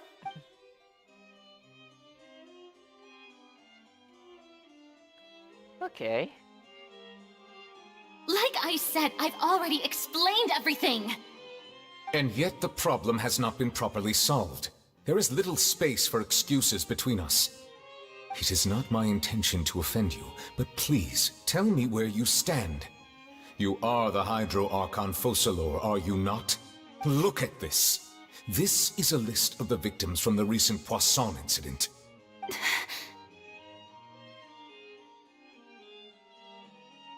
You mean... they're all... We did not arrive in time to avert this disaster, and I will not have it happen again. I will say this once more. You must tell me everything you know. Yesterday, I found 3 stone slates in some ancient ruins near Poisson. Do you know anything about those? Seriously? You're questioning me like this is a court case now. I don't know anything about that. But you found them in some ancient ruins, you say? That's correct, which is why I came to ask you some questions. There should have been 4 slates, but one of them was missing. The other 3 feature different images that seem to correlate to the prophecy. The prophecy? The second of these slates depicts the previous AKRtoon Egeria kneeling before a floating island in the sky, as if confessing something. Do you know nothing of this either? I don't. I've never seen such slates. I'll ask you again. Do you really have no information regarding the previous Archon? My deciphering of the slates indicates that the AKRtoon Egeria once had to confess to, or apologize for, a certain sin. If anyone would know about it, it should be you. All gods don't have the same secrets, you know. She was herself and I'm me. Is it really so strange that I know nothing? I understand your concerns, but I'm sorry. I just don't have anything to tell you.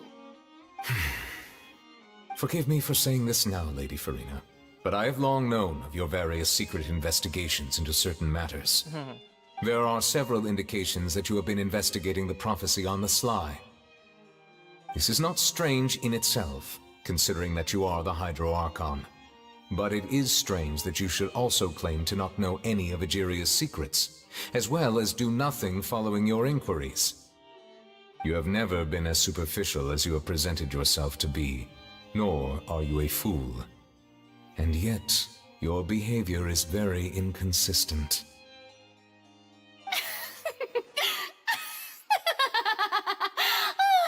So you've been watching me all this time, have you? I didn't think you were that type.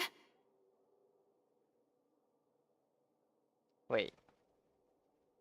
Did she just change? You... Well, since you know about my secret investigations, then you should know I'm actually working to take care of it.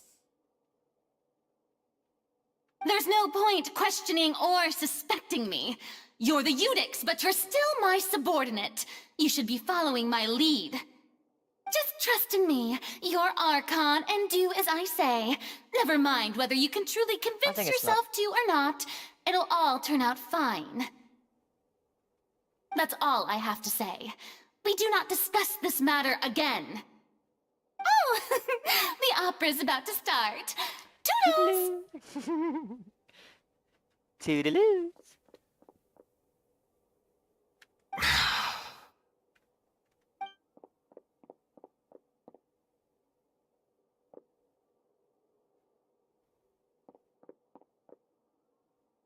Did Furina not notice us standing by the door?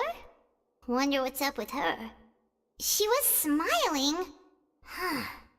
She didn't seem in the mood to care if we were listening in or not.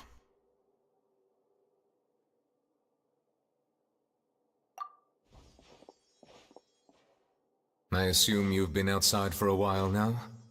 Oh! You noticed! Seems Furina didn't even realize we were here. She was in a great panic, though I cannot discern the reason. Our discussion reached impasses time and again, a state of affairs that we cannot allow to continue. Still, I do not understand. Dialogue is the basis for understanding, so why did she keep refusing to engage?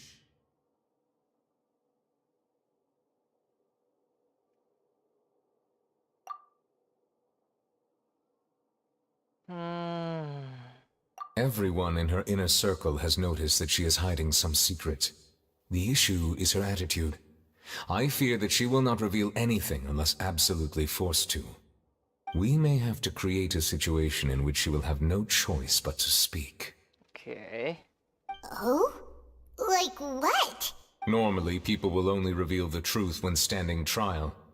Perhaps we must have the AKRtoon experience just such a scenario. Oh.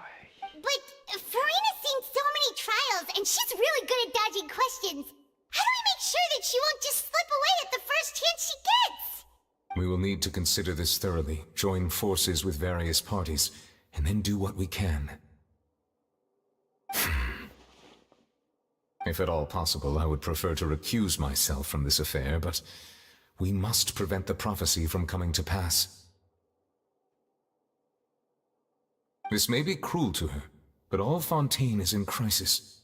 The information a god possesses is too precious, and so we must take a chance on this. But who will lend us their aid to do such a thing?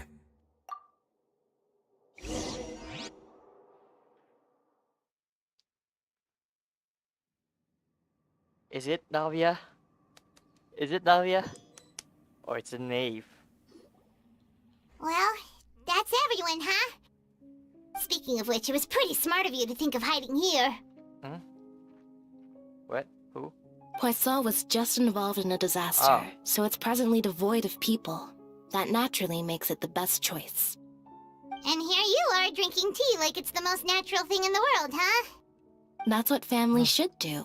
Sit and enjoy a leisurely time together. It's nice to enjoy tea here, you know? Care for a cup? Lend me your ears, everyone. Or perhaps one of you might like to start us off. How about you, friend? Me? No, I don't think I can. Then, how about you, good sir? I fear that I will cause the mood on this boat to become as somber as it is in court. Well then, I guess we're lucky we've got a local like me to organize things. Wonderful, the spotlight at last. I guess I'll be facilitating things from here. That was a little long-winded, don't you think? Oh, you might be right. Anyway, to cut to the chase, our friend here, the Traveler, has brought us together to discuss something.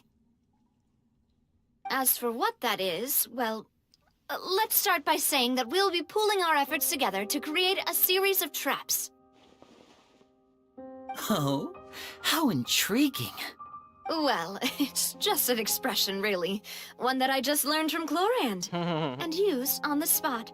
So, let's invite her to explain in detail. Huh?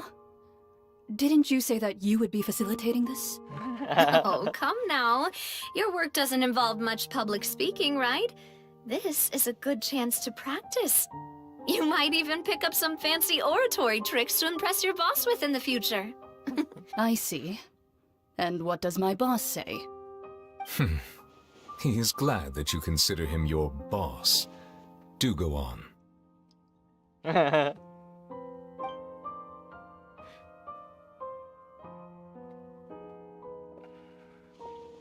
In that case, do any of you have experience hunting? Not that I recall. Fremine and I once used a wooden stick in a basket to catch wild rabbits when we were younger. As for Lynette, oh, right. You were sick that day, weren't you? I've also gone diving to catch some fish before. Does that count? I'm afraid not. You may or may not have heard, but Fontaine once played host to a group known as the Marechaussee Hunters. Though that was their name, they did not hunt animals, but rather various monsters left behind by the ancient dynasty of King Remus. Today, Fontaine's monster population has already thinned greatly, so the hunters have blended back into society, taking up arms in other lines of work. A trap comprises of the following components: bait, a trigger, and a containment device. Sometimes a lethal implement will also be necessary to deal with the prey. So, if we were to build a trap together, right now, What would you choose to build it with? For me, I would prefer something basket-shaped. Pigeons and rabbits will see the bait and naturally enter the snare.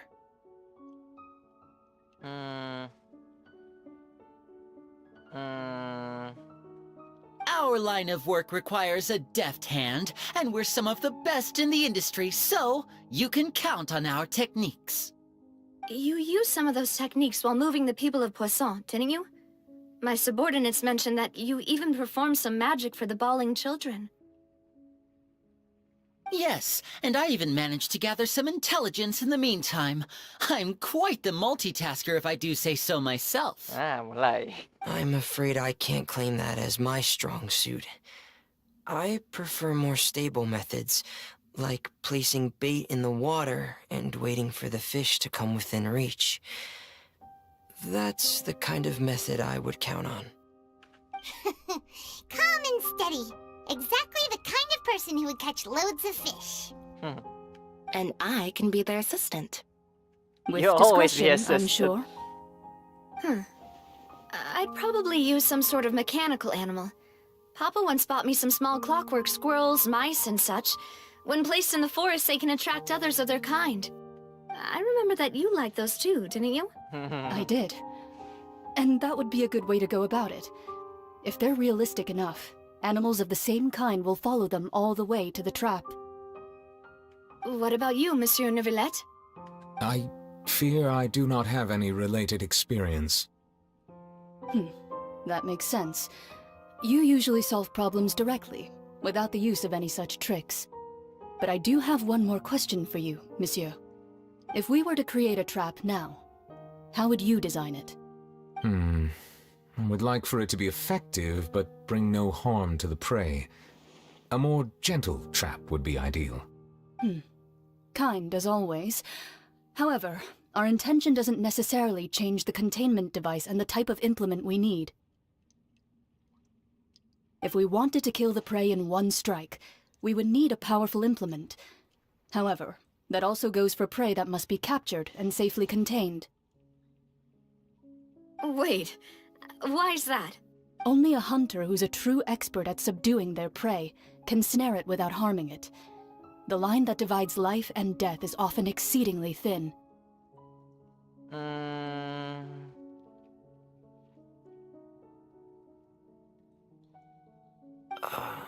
So are we going hunting together? Huh. We hadn't thought of seeing ourselves as hunters. It kinda works, but maybe it's still not the best metaphor. If our means of capturing and dealing with our prey is to put them on trial, then the hunting metaphor is actually quite accurate. But we shall require much more courage than any hunter to judge a god, a being whose seat is an exalted throne.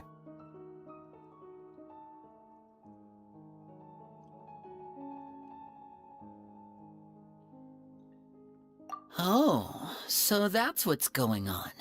Sounds very interesting.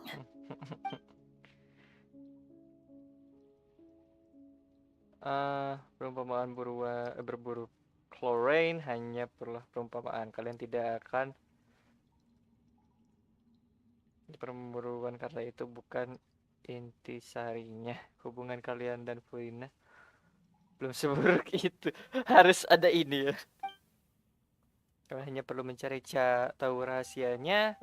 Mencoba mengorek rahasia dewa adalah penistaan yang kurang ajar, namun harus dilakukan agar Fontaine tidak tenggelam seperti di dalam ramalan. Tidak ada pemburu, tidak ada buruan, hanya ada jebakan. Itu saja. Harus ada deskripsi ya, biar semua jelas.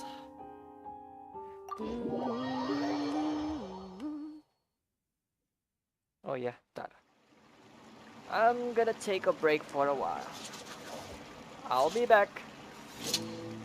And in the meantime, enjoy this. I'll be back.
Okay, I'm back. I'm back. I'm back. I'm here and back. If the Arataki gang stirs up any trouble, I'll drag every last one of them back to apologize. Terakhir ngapain? Oh iya. We're going to make a plan to hunt a god.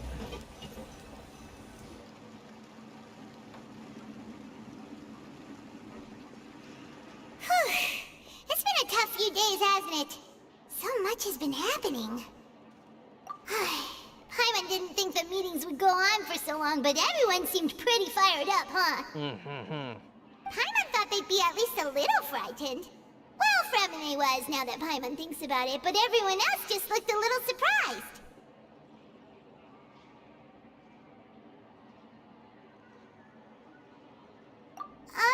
Well, it's hard to say. Paimon doesn't have any experience with this sort of thing. But with you around, Paimon sure will do great. After all, you're the most reliable person in the world, aren't you? Huh? Did you just pour some tea? Paimon didn't notice you doing that at all. Then what's that? Paimon's never seen that cup before. Don't be frightened. I'm just joining you two for tea. Who's that voice? Aw, have you forgotten me already? Who? Wait, you are familiar. You're the voice we heard from the sky in Sumeru. What? The voice from the sky, I fear that description is wrong. You're feeling lost now, just as you were feeling previously. I sensed that confusion and thus came to you. Guiding people is an irresistible hobby of mine, after all. Oh, wait. Are you Munas? Consider me a passerby. Just accepting a commission from my friend's disciple on a whim. Yeah.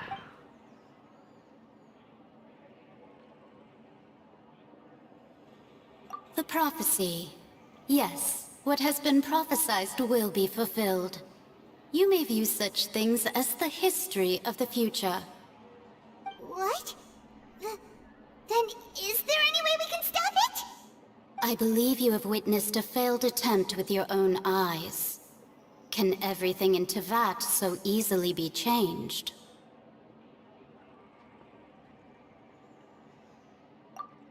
Ah, so you've caught on. Just as prophecies are usually only the future as seen from the perspectives of the gods, could things be happening in hidden corners where the gods' gaze does not fall? Are the things that you shall see different from the fate that the gods perceive? What is she talking about? It all sounds really impressive and important and stuff, but it also sounds kind of scary. I believe that you understand, right? Some things are insignificant, but others you must reach out to change. Ultimately, fate shall serve as your only guide, no matter what will happen in Tevat's future. This was good tea, by the way. Thank you for your hospitality. Well, that'll be all for today. The voice. It's gone.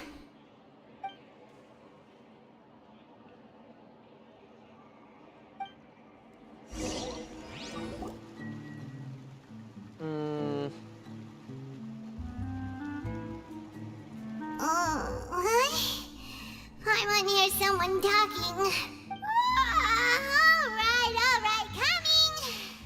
Hey, it's you who's getting lazy, okay? Well, I see I've walked in on some lively banter.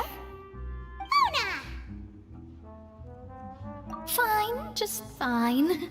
I went to take part in that Steambird panel. It turned out to be more interesting than I... Not all Fontanians are pessimistic about this. One journalist mentioned that sitting around and waiting for the end to come would be wrong, and that they should make their own rescue preparations. I agreed, so we had a brief chat with her. Did she have pink hair by any chance? Why, yes! It was Charlotte. You remember her, right? That daredevil journalist? Daredevil journalist. I'm in full support of her view. Prophecies are very important, but how can people allow their lives to be commandeered by just a few words? That's right! Paimon's glad to hear something sensible for once. Ah, yes. About what we had discussed before. I did try, but I'm afraid I couldn't reach the old hag. I'll try again tonight, but I wouldn't get your hopes up. Huh?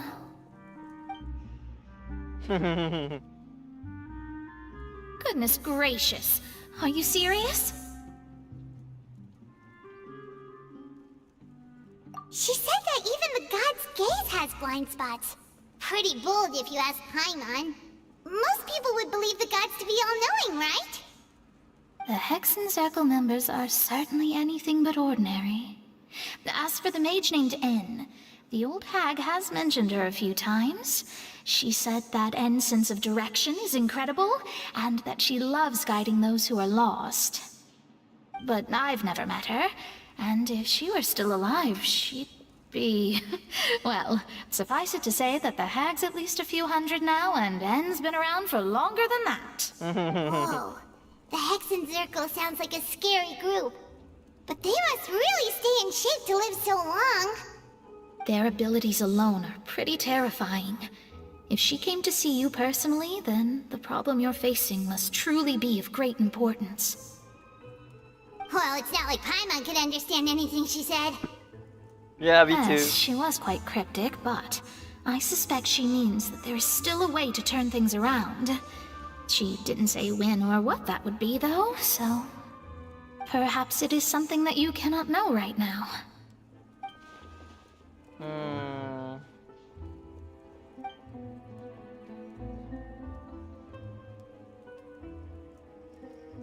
Traveler, Paimon, are you two all right? Oh, we're fine. We're just a little down right now. It kind of feels like the end is coming, you know? I see. I feel that same sense of desperation, too. I guess you could consider me someone who has often witnessed fate.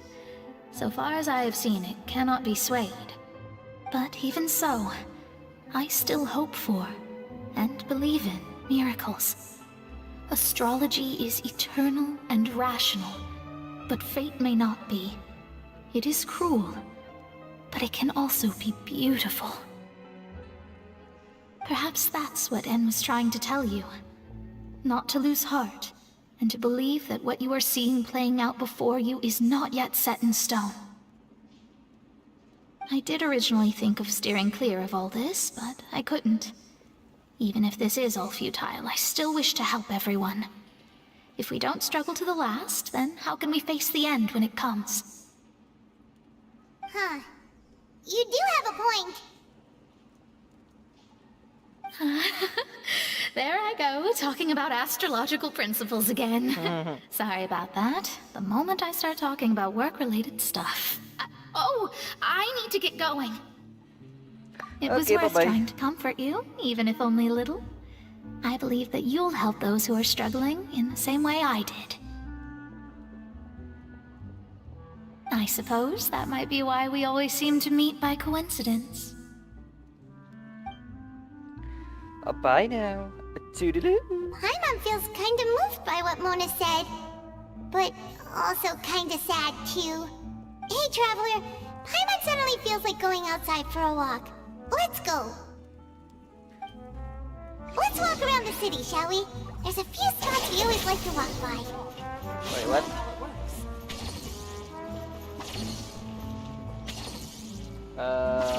No, not far.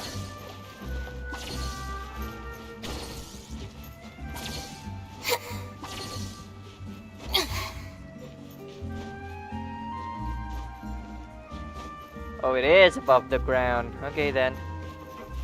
I thought it's above here.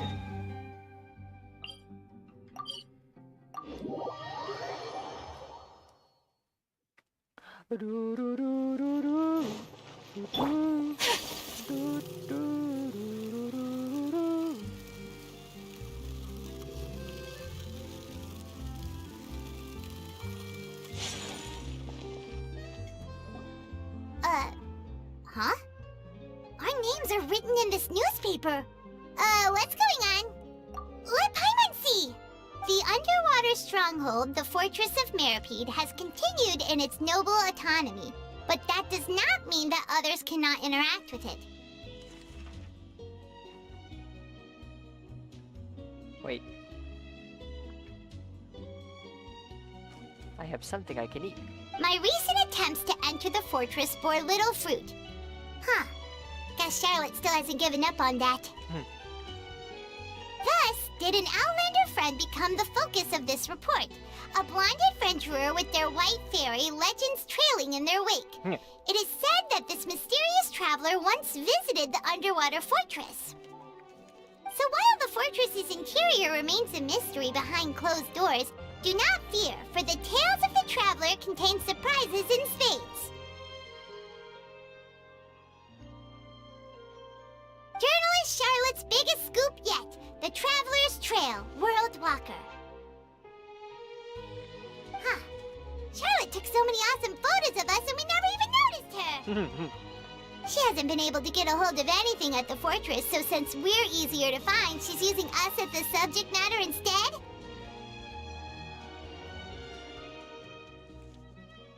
Ugh, seriously? Well, fine. Those headlines and photos do look cool, so Paimon will forgive her this time.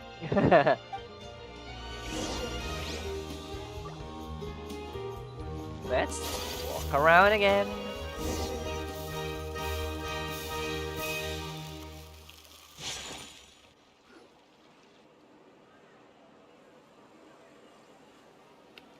We're here! Paimon's hungry. Should we go in and get something to eat? Oh, I'm sorry.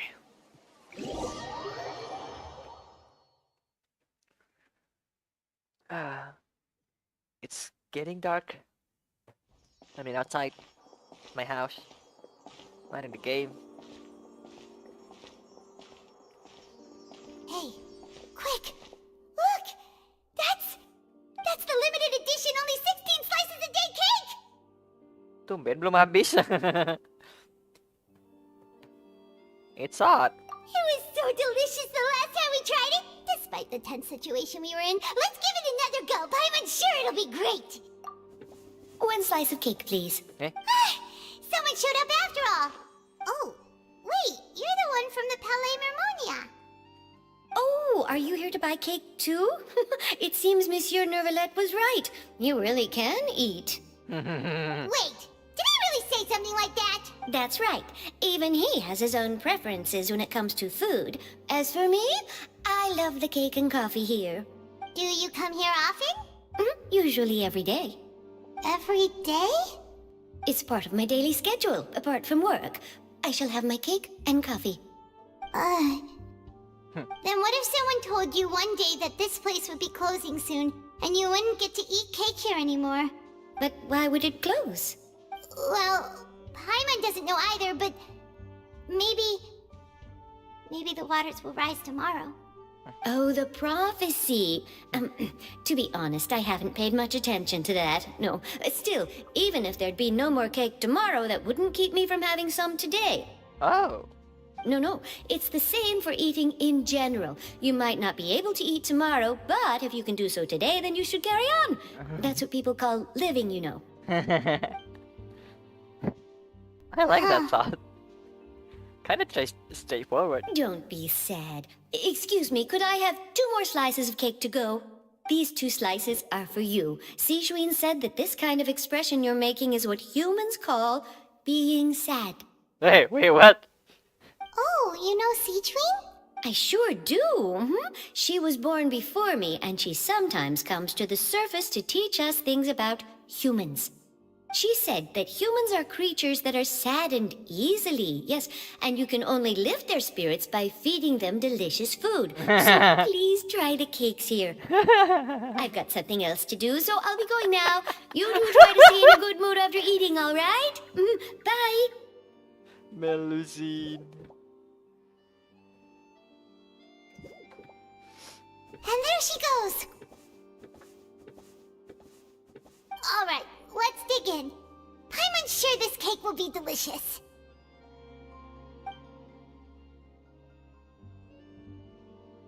It's more delicious than last time, and the flavor gets even better with a sip of tea. It sure would be nice if we could come again tomorrow. Sure would be nice if we could always eat delicious food here.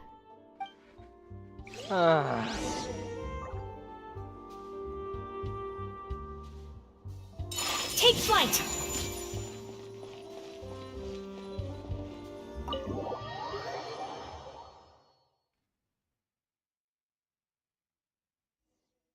Oh, we're near the Steambird office. Let's go look for Charlotte and have a chat. Let's look for Charlotte and have a chat. Can you say it like that? Are you bad? Wow! If it isn't the Traveler and Paimon! Oh, have you seen the article I wrote about you? Ha! You've got some nerve! You just used us to make some quick mora! Oh, you needn't worry about that. I heard that you were in Poisson some time back, so I sent you a letter to discuss just that. It appears you didn't receive it, though. It's all right, though. I've set aside the amount intended for you. I've even set the table with some food. Really? Oh, you're the best! You're almost a little too easy to win over, Paimon. If I were a journalist with ulterior motives, you'd be in trouble now, you know. Yep. Oh, Paimon knows you're not like that. Still, what brings you here all of a sudden? Were you looking for me? When Mona mentioned you, we thought of coming to see you at work. I see. It seems you've already bumped into Mona here in Fontaine. So she mentioned me? What did she say? She said that you're a real daredevil of a journalist. Punya 5 Chan. Nice. In which case, can this daredevil journalist dare to request an exclusive interview with the legendary Traveler and Paimon? Huh? So your article in the paper today doesn't count? Oh, of course it doesn't. That was more like live photography. What I'd like to do is dive deeper and ask you to talk about the things you've seen and experienced. Yeah, are we even qualified enough? Why not? If I say you're worth an interview, then you're worth it. But not right now, of course. I'll need a few days to prepare. Oh, in that case, we'll just chat when you have the time then? Oh, so that's a yes? Ooh, splendid! I'll tell the editor-in-chief immediately. I'll have to apply for lighting, a venue, some props, and... Whew, so much to get done now. Talk to you later. Wait, Charlotte, Paimon's still got a question for you. And what's that? If, just for example, Fontaine were to be flooded tomorrow, what would you do today? Huh. That's the prophecy you're talking about, isn't it? I mean, I do It hear is, about it Ray. often, but I've never once thought that the day could be tomorrow. If you're seriously asking, then I might try and think of a way to leave Fontaine. Oh, but I'm still a journalist, first and foremost. That means I have a duty to be reporting from the scene. And secondly, I wouldn't forsake my homeland that easily. From what I've seen, most people don't know what they'd do should the worst come to pass. In truth, it might be better just to behave like normal rather than worry over such an end. So in all likelihood, I'd probably still be prepping at the office for that interview of ours. I know what you're thinking. That sounds a bit sad, but I've always believed that it's best to do what you enjoy. Just think about it. If this nation really were to be suddenly destroyed tomorrow, but I still successfully finish an exclusive interview with a truly unique person, then the story I would wind up writing would truly be timeless. And then do you know what I'd do? Well, I'd write that story, send it for printing, and use messenger pigeons to get copies out to the various nations as soon as possible. I'm not a dreamer, nor am I a workaholic, but I do love my job, and I'd be proud of leaving such an article behind. I guess you could say that I was born to be a journalist. But anyway, that's my answer. And on that note, I'll get back to my preparations. That's so nice. All of a sudden, Paimon actually kinda envies her. Anyway, let's go and take a look at the sea, shall we?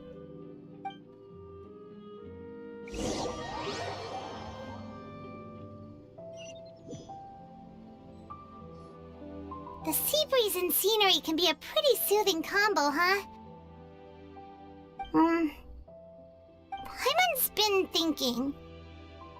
If it wasn't Fontaine, but all of Tevat that would be destroyed tomorrow, where would we go and what would we do?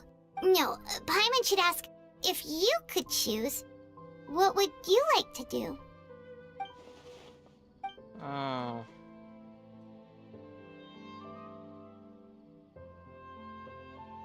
We've always been moving to the next destination, so we haven't spent much time thinking about these kinds of things.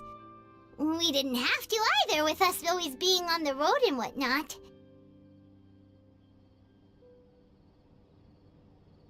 You mean, still traveling?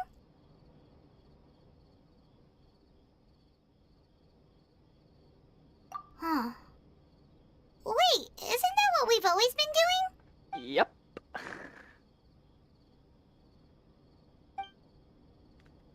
Woo-hoo-hoo.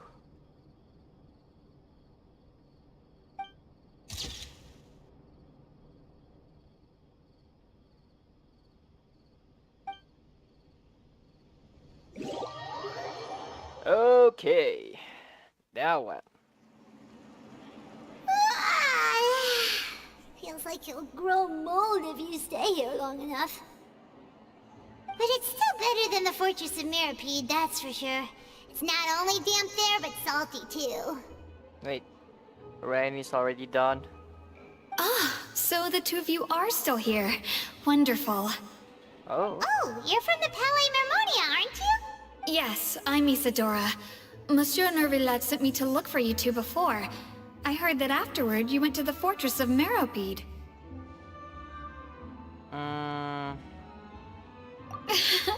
Not at all. I'm well aware that you're friends of his. Actually, I'm here to pass along a message from him. Oh? Yes, inside the Opera House. The Maréchaussée Phantom has declared the incident a small-scale riot. A riot? Well, that said, I don't personally think it was that serious.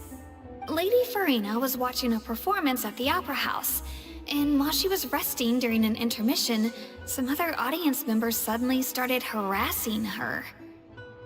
Loudly accusing her of doing nothing about the prophecy crisis. And before she could respond, others started to join in. The crowd continued to grow, and protests against the Hydro Archon started to break out. So people have started to put the blame on Furina. Guess they finally found an outlet for the pressure they've been under due to the prophecy. I agree. People will naturally rely on gods, as is customary. But the moment people feel threatened, gods are also the first to be blamed. So what happened after that? Is Furina okay? Seeing that the situation was spiraling out of control and that further argument was pointless, she claimed that she'd gotten tired of this and left in a hurry. The Maréchaussée Phantom had their hands full maintaining order and did not catch where Lady Furina had gone. Only when things had stabilized did we realize that she had gone missing. So, you mean she's still missing? That's right. The Maréchaussée has dispatched many people to search for her, but we don't have any leads yet. That said, I don't think there's much to worry about. She is a god after all. Even if she were to fall into the hands of rioters, what could ordinary people do to her? Good. Monsieur Nervillet sent me to tell you about the situation, but he didn't say anything else. Don't worry, this is more than enough to go on. Thanks for keeping us informed. Ah, is that so? Well, alright then. In that case, you two take care. I'll be heading back to the Palais now. Okay, now. We're going on it. Well, sounds like we should hurry over to Poisson then. If we know Furina, she won't try to fix things in this situation. Instead, she'll look for a place to wait out the heat. And as we also know, she may be loud and dramatic, but she doesn't have a heart of stone. When Nervillet was talking to her in the Palais Mermonia, and she heard about Poisson, she couldn't hide her sadness and remorse. It would be hard for her to ignore being accused by the public today. Paimon thinks Furina's probably taken the opportunity to slip away to Poisson and try to relieve the sense of guilt that she's feeling. Huh. Well, what do you think? Paimon knows the answer, of course, but Paimon can do the analysis to back it up, too. Cool, huh? Berbeda ya kalau udah pernah jadi detektif now.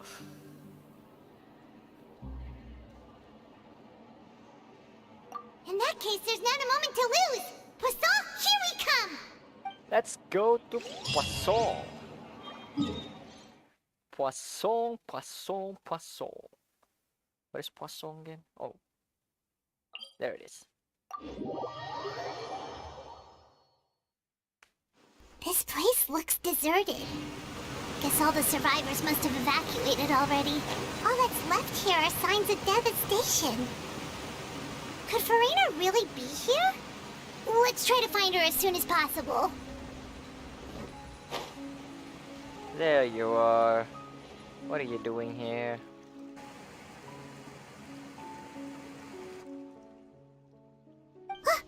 That's Furina, right over there.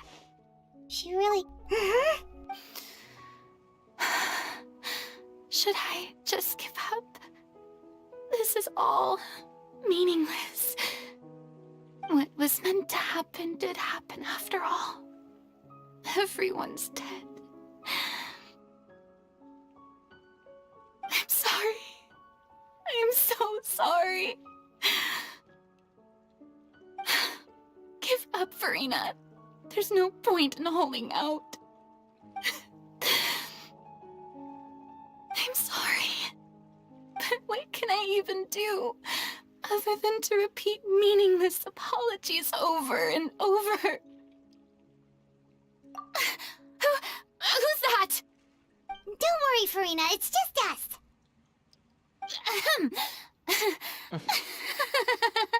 So it is you, blonde traveler from another land. Why, I almost thought you were someone from that mob of my ignorant subjects, come to kneel and beg for my forgiveness. Furina, you were crying just now, weren't you? The tear stains on your face are obvious. What do you mean, tear stains? Oh, I remember.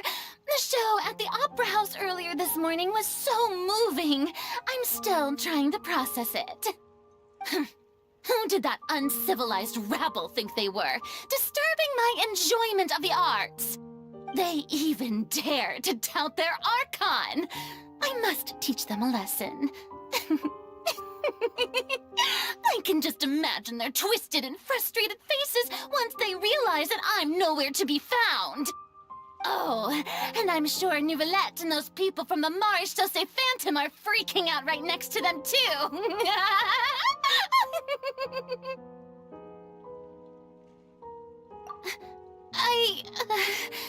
Of course not. Hey, there she is! The Hydro Archon's over there! Quick, after her! Furina, those people seem to be after you. They are? They're just some rabid fans who want to cut the line because they haven't been able to meet me in person, aren't they? That's against the rules. I can't let them get their way. Furina just ran off! Quick, we have to catch up with her!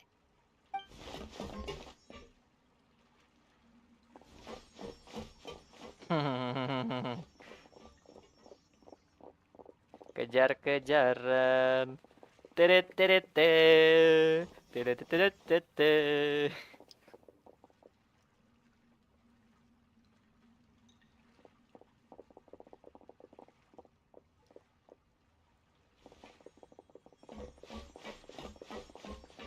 This should be the place, right?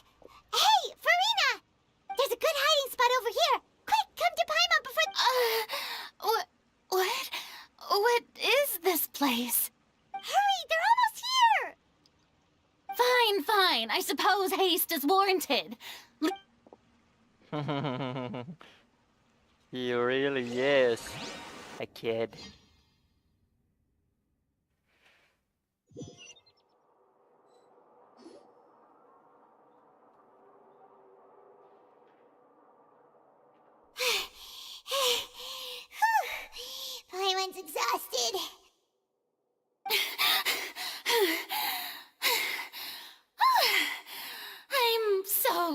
tired. I totally thought they had caught me. No, I mean, I merely gave in to the sheer enthusiasm they displayed.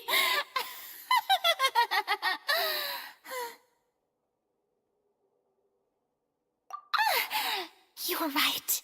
Yep, that's a good girl.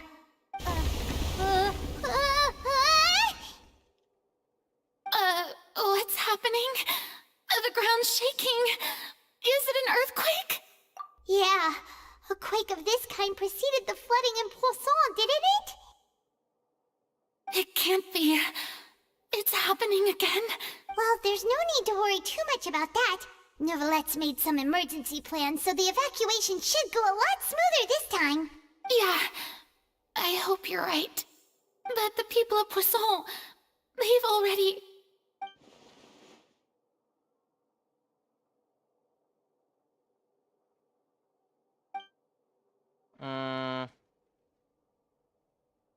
It's true. I've been investigating the prophecy for hundreds of years. I once had informants all over Tevat, searching for clues and feeding information back to me. I've tried all kinds of ways, too, to hold back the sea. Anything to keep the coastline from advancing. But all my efforts proved to be futile in the end. Really, the truth has been clear to me for a very long time.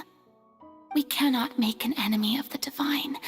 No matter what we do, the will of the heavenly principles will have its way, and the prophecy shall be fulfilled. Give up. I do love the sound of that phrase. It would mean finally coming to terms with fate, but also for me to finally be free. Indeed, I've thought about giving up so many times, especially after we almost lost Poisson. Fate is really unreasonable, isn't it? It has no heart and obeys no rules. The prophecy has only just started to come true, and so many people have already lost their lives. But just now, it all became clear to me. I still don't have the right to come to terms with fate on behalf of everyone else. As long as the final moment hasn't come, it's still not too late. Don't worry. I will keep hope alive for everyone until the very end. Well, that's enough for now. I got the impulse to play the stricken maiden, but honestly, considering my rank and station, that wasn't a good fit at all. Don't take any of what I just said seriously. How could I possibly let Fontaine fall to the whims of trivial prophecy? Come on! Paimon could have sworn you were actually being honest just now.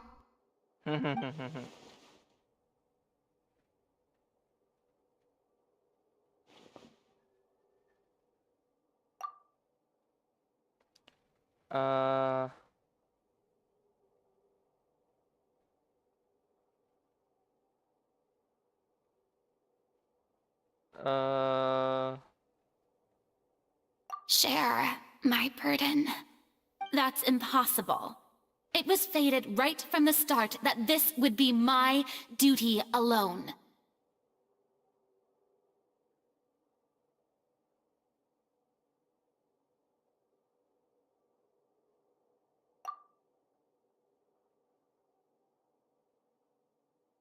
A witness. Yes, I've heard that you came to Tevat from beyond the stars, yes. In other words, you never belonged here. And if Tevat is, in its entirety, a show on a stage, then you're just a spectator, aren't you? If that's the case...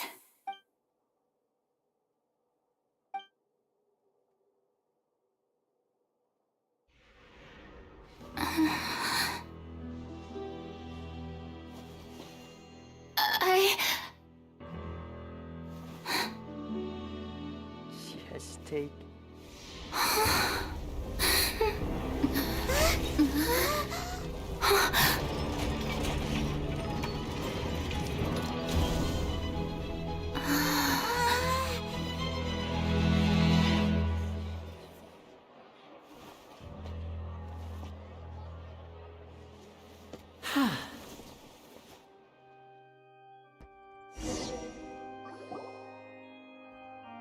Ladies and gentlemen, this concludes my opening Why I performance. hate this guy? I'm supposed to love this guy, but now I hate it. Why is his entrance has to be like that? Now, without further ado, we may proceed to the trial of our god. So this is what it is. Yes, you deserve praise for the effort you took to raise the dramatic stakes. Do not forget, however, that I am Fosalor, the god of justice, the embodiment of justice itself.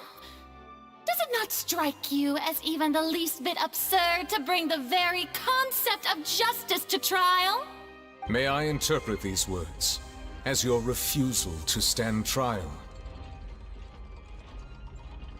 In that case, you will have the opportunity to defend your honor through a duel. You would draw your blade against a god?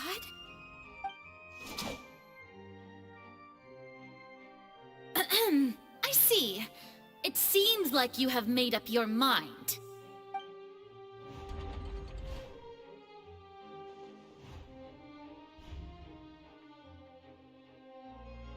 Paimon can't believe it. She just surrendered. What the heck is going on? Did I just see an Archon surrender to a human? Wow, how utterly humiliating. Lady Furina, what is the meaning of this? It would seem that there has been a misunderstanding. To be clear, the raising of both hands is not always an indication of surrender. Looking for excuses again, huh? I raised my hands just now to indicate my acceptance of the trial. No duel shall be necessary. I will admit that I've been running away for a long time. I'm sorry, everyone. I was unable to protect the people of Poisson. It is my duty to stand trial for my crimes. You are not the only ones to be disappointed in me. I, too, am exceedingly disappointed in myself. But now, it is time for the AKRtoon to show you her courage and resolve. I, Furina, will use this trial to show the world the true meaning of justice! This time, I will protect you. You? Applaud and rejoice! One of the most outrageous and fantastical arcs known to the opera epiclese is now unfolding before your eyes. Mark my words, this shall be one of the most exhilarating and brilliant shows ever to grace the stage of Fontaine! The trial of the AKRtoon, Fosalor, will now begin! Woohoo! Oh, now we're making history! Why does it feel like Furina just took over the whole thing? Like, come on! Didn't she just get forced to stand trial for her crimes? Also, even though she's still acting super dramatic, she is taking this seriously this time, right? All right, then. Who will be my opponent in this trial? The court asks the prosecutor to please take the stand. Is that so? Very well. Then please speak, witness of Tivat, my accuser and fated opponent.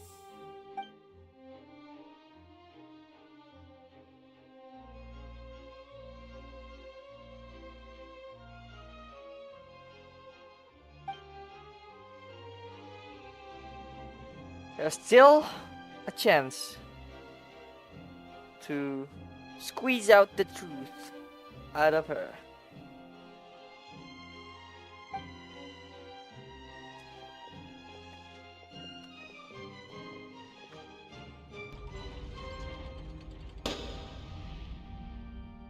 So, please allow me to ask, as a final question before the trial begins.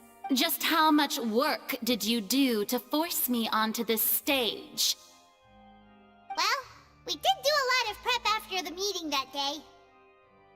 I can go over the tasks assigned to the Spina di Rosula, since they were rather straightforward and easy. Navia, the president of the Spina di Rosula. Most of the people who participated in the disturbance this morning were my subordinates. They changed into plain clothes and came to the Opera House as regular audience members, waiting for the perfect opportunity to incite insurrection against you. The people's resentment against their Archon has been building as more and more of the prophecy is fulfilled. A spark was all we needed to turn smoldering anger into a flame. Moreover, according to our understanding and analysis of you, when something like that occurred, you would likely flee the scene and head to Poisson by yourself. So, we arranged for a second group to lie in wait there. So, you mean... the ones who scoured the settlement for me were also from the Spina? And their goal was to force you to step into the giant magic box so you may personally participate in the greatest magic performance in all of Fontanian history. That's right. That house was a magic box, rather than someone's residence.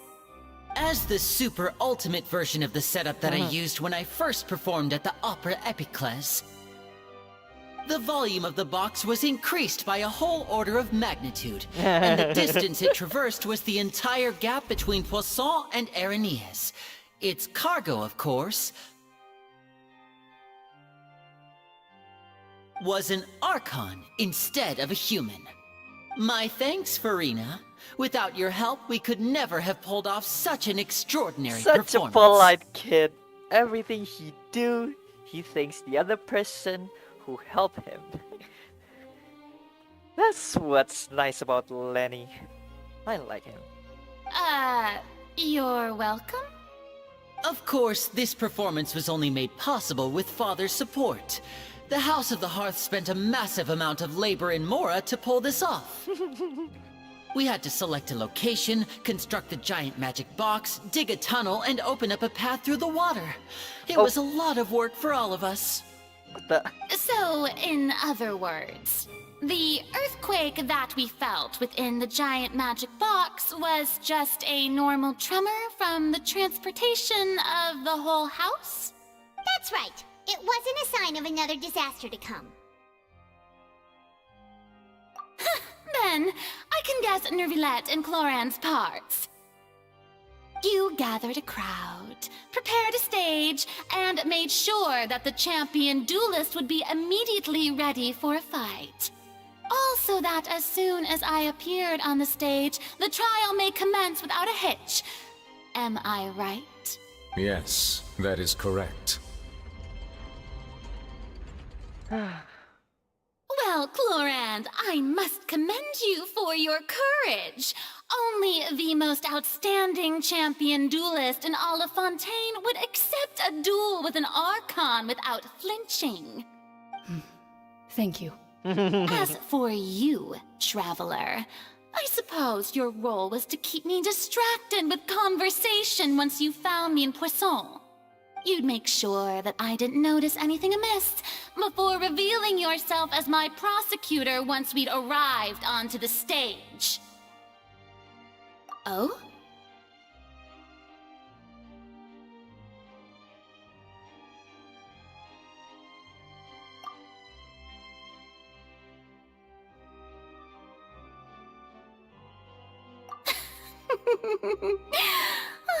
Is that so? Then I suppose I must have missed my final chance. It's fine. It matters not. What's done is done. The stage is already set, so there's no reason to disappoint the audience. Let's see this trial through to the very end.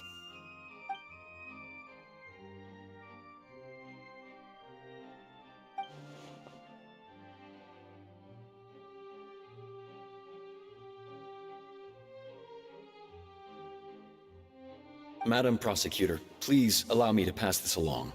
This is a document that Miss Charlotte applied for and received permission to share with you during the trial. According to her, it should speed up the proceedings. Oh? Huh? Charlotte wanted to give us something? Oh, so Wait. she's here too! Hey, Charlotte! Oh, Leb Hymancy! Isn't this the exclusive interview that she did with us before? So she's already finished it, huh? Wait, then that means this document is a perfect timeline of everything that's happened ever since we stepped foot in Fontaine! So in other words, we can refer to this anthology of evidence every time we want to use something from our journey as evidence for an argument! Tidak perlu keliling-keliling Fontaine buat nyari bukti-bukti. Let's quickly confirm the information in it. Just think of it as a refresher, alright? You defeated the Hydro Archon in the very first duel you took part in at the Opera House. That's one for the history books, all right? Jadi kuasa hukum. Oh, I didn't think that you'd wind up getting to the bottom of the case I'd been following all this time. I guess you could also see this as a happy coincidence. okay. I'm gonna use bahasa now. Jadi kuasa hukum Lenny. That's the first part. Yes. Kebenaran di balik rentetan kasus hilang gadis muda. This one is about the water of Primordial Sea.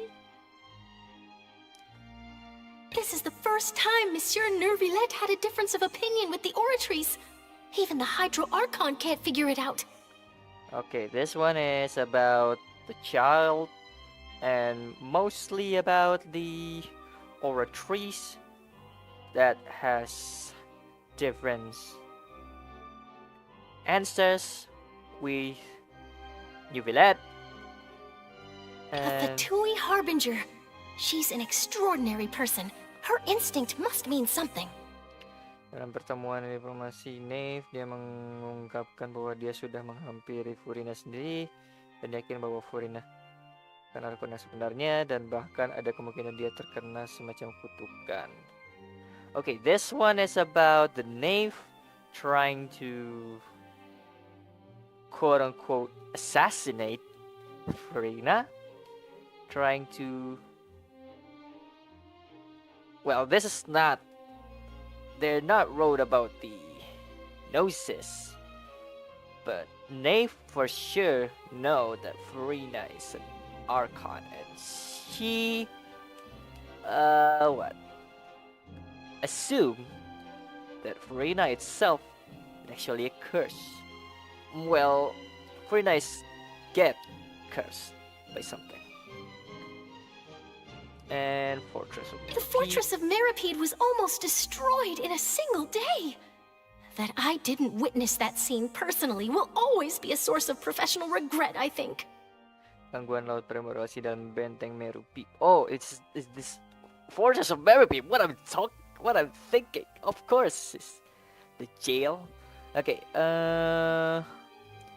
This is about pintu masuk belakangnya air dan menembus segelnya. Oh, this is about the Neuvillette. It's about Neuvillette sealing the water of Primordial Sea. Yes. According to Monsieur Neuvillette, both child and that whale should have been in the Primordial Sea at that time. This is about our last dream about the whale and the child. That child is actually in the Primordial Sea. I nearly lost my awesome friend Navia. To be honest, that still gives me shivers. This is about the Navia falling into the water of Primordial Sea and survive. Wait, what? Is it telling it's about to survive? Navia jatuh ke dalam air dan mengandung hanya dengan anggota tinggal. Itulah yang... Oh yes! This is telling about the Navia surviving the primordial sea. The words of someone as extraordinary as a witch can probably only be truly understood when something surreal happens to you. That's about the end. Komunikasi dengan menggunakan melalui kesadaran, yakin ramalan itu akan terjadi, tapi kamu tidak boleh menyerah begitu saja. So, and in this, I'm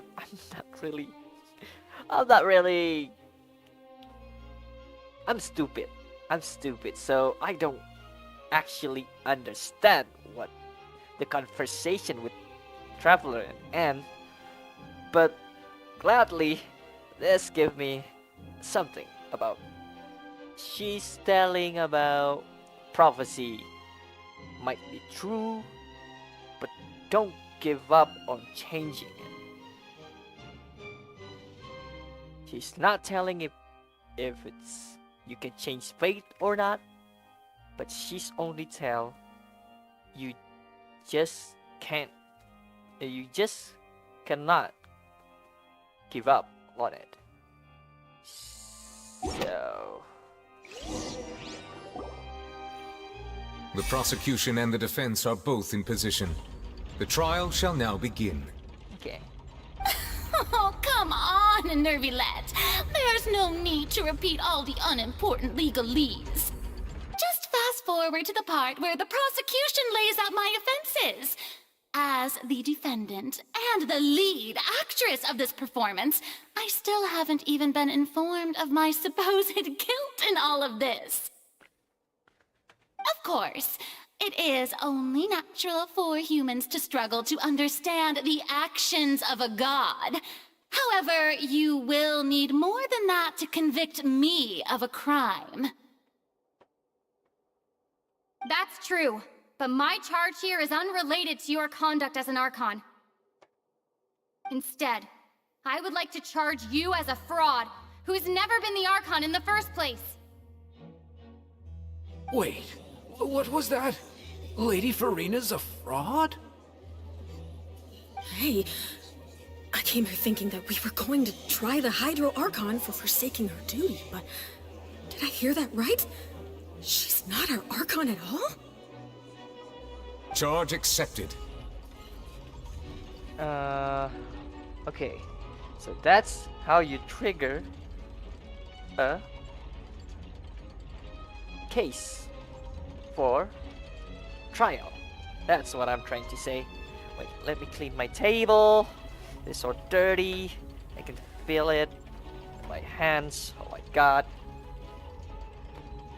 I need some more.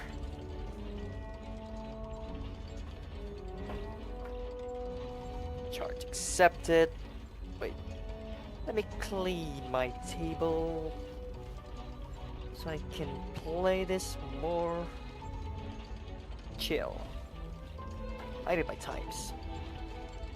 Lady Furina, do you plead guilty to the charge?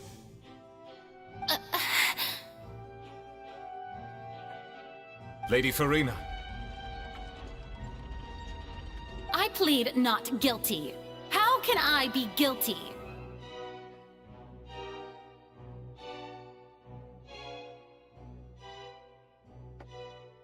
Not a tissue. Let me clean this up. Everything is dirty. Oh my god, I need to clean my table once in a while. But not on stream. Well, I think this will do for now. Okay, let's go.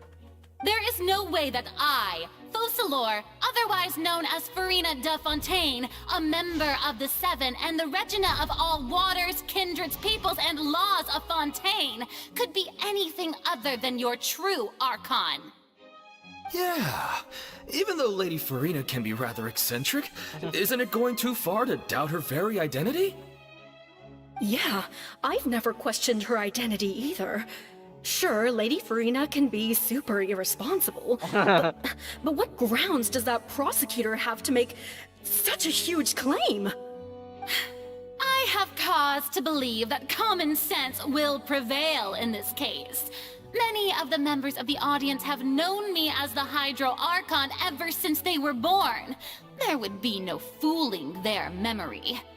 See? Even the Oratrice has decided to show me its favor. Are you sure you want to commit to a charge that will never be upheld?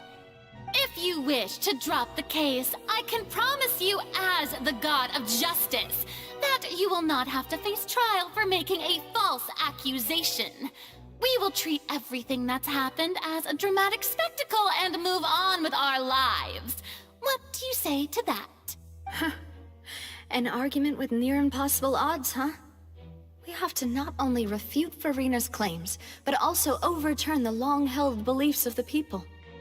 Semua orang percaya kamu Arkon. All the people know you are Arkon. Sebatas pengetahuan umum. As basic knowledge. So this two options is telling about all people just know you are an Archon. No one actually know you are a true Archon. So well, every option is the I same. tried to give you the chance to surrender. If you must persist, then let me ask. If you believe I'm not the Archon, then what manner of being do you think I am? And if I was not the Archon, then how did I manage to live for over 500 years?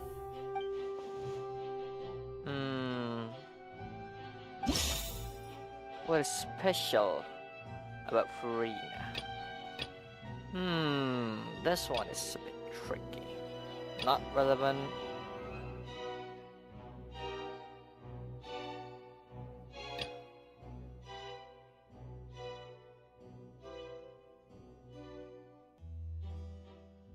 This one. This is the only way.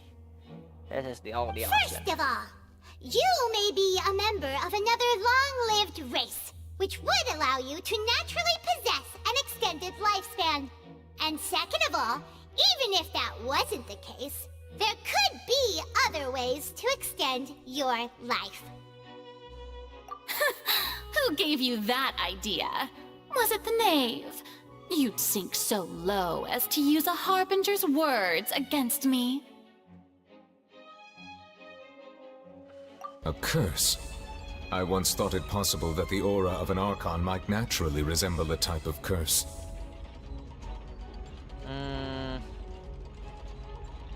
But in light of this claim, perhaps what I sensed was not your divinity, but a curse after all. Wait, You sensed it too, huh, Neverlet? Oh no, he's talking. Lady Furina is actually a human? Well, it is true that it's extremely difficult to tell humans and gods apart just by looking at them.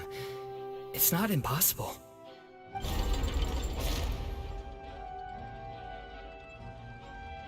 Well, don't start celebrating too early now.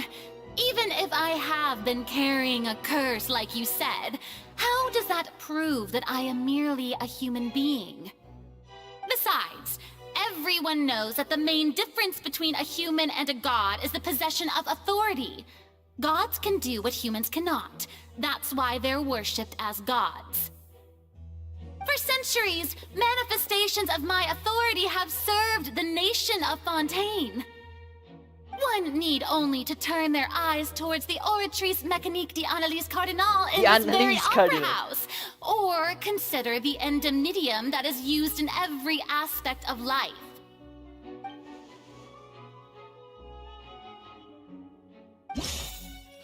This is the one. No, this one. Of course, this is easy. You tried to reference the Oratrice. But weren't you as confused as all the rest of us when the Oratrice declared Child to be guilty without any proof? Otherwise... Didn't I make myself clear at the time? The decisions of the gods are naturally difficult for humans to comprehend. There is no need to provide an explanation. Lady Furina, I believe a reminder of your current circumstances is in order. While the court is in session, the principles of justice and the law must come before all else.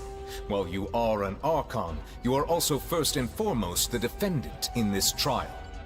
You will prove yourself unable to defend against the prosecution's charges if you continue to withhold vital information against the rules of the court.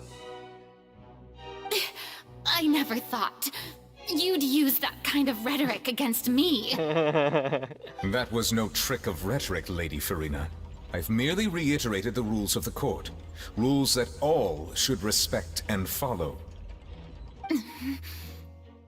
So, you neither knew why Child was declared guilty, nor did you understand the structure and operations of the Oratrice.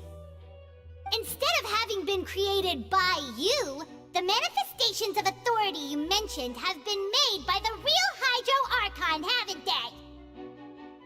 The real Hydro Archon? Well, now you're really losing me. It is true that I did not know why the Oratrice gave out a guilty verdict that day. But the Oratrice handed out that verdict unilaterally, and it has been operating independently ever since it was first created. You can't argue that just because a divine creation is flawed, that the god behind it must also be no god at all. She's still throwing out all kinds of excuses. Seems like she's confident that we won't be able to produce proof that she has no power over the Oratrice. My power as an Archon. There are many ordinary citizens in the audience. How can I just carelessly demonstrate the formidable power of an Archon? If that poses a concern, I'm prepared to extend my protection to the audience. You don't need to go that far.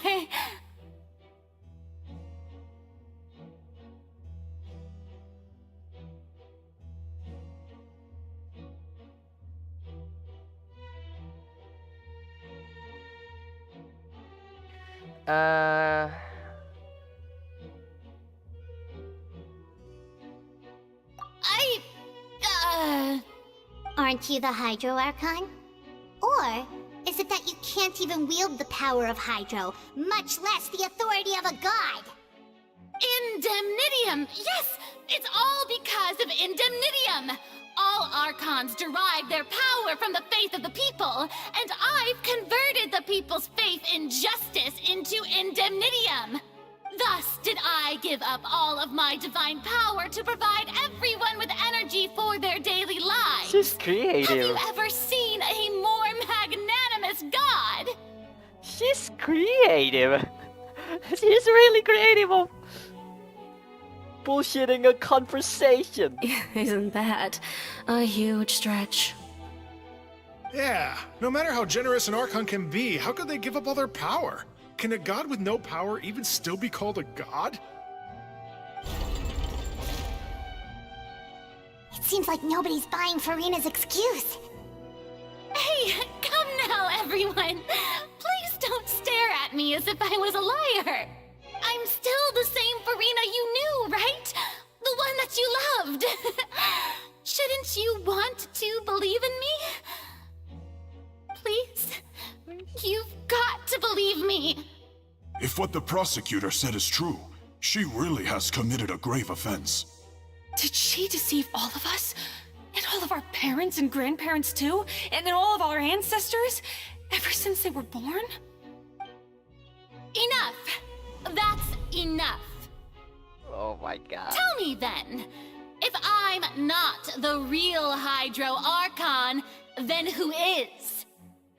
If you have no evidence of another Hydro Archon's existence, nor can you find anyone who can back up their claim to be such, then what grounds have you to say that I'm not actually the real deal? Wow, she came up with yet another argument. How can we refute her now? Seems like...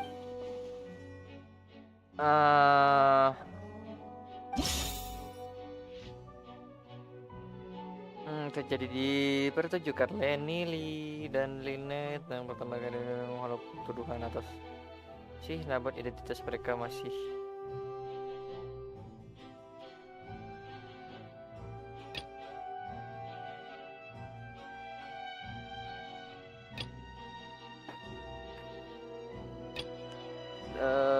bisa larut air masih bertahun-tahun.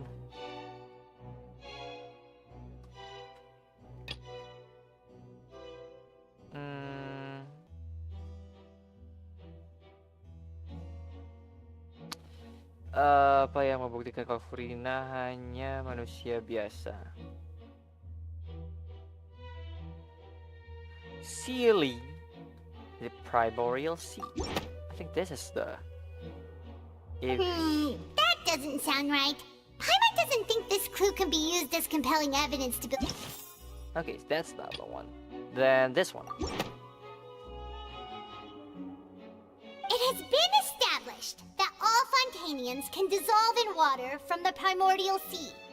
Since you insist on claiming to be a god and not a human, then there's a method that you can use right here and now to eliminate all suspicions of you being the latter. Miss Navia, please apply to serve as a temporary attorney for the prosecution before addressing the court.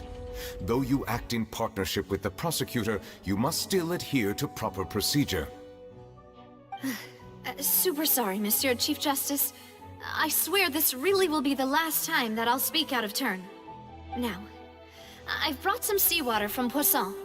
As everyone knows, a massive flood struck the area not long ago, taking many lives, including those of some of my closest friends. So, Miss Furina, would you dare to touch some of this seawater? If we are to believe that you are indeed the real AKRtoon, touching the seawater would have no effect on you. All it should do is strengthen your case. But if you don't dare to touch it, then we would have basically proved the reverse. Oh, and I must remind you that after the disaster at Poisson, nobody wants to see any more people dissolve. I do hope you'll act prudently and choose the simpler path of admitting guilt. Navia from the Spina di Rasula. The Spina has governed Poisson for many years. I guess her suggestion is valid. If Lady Furina is indeed just a human, she's probably Fontanian like all the rest of us. Would she really dare to try?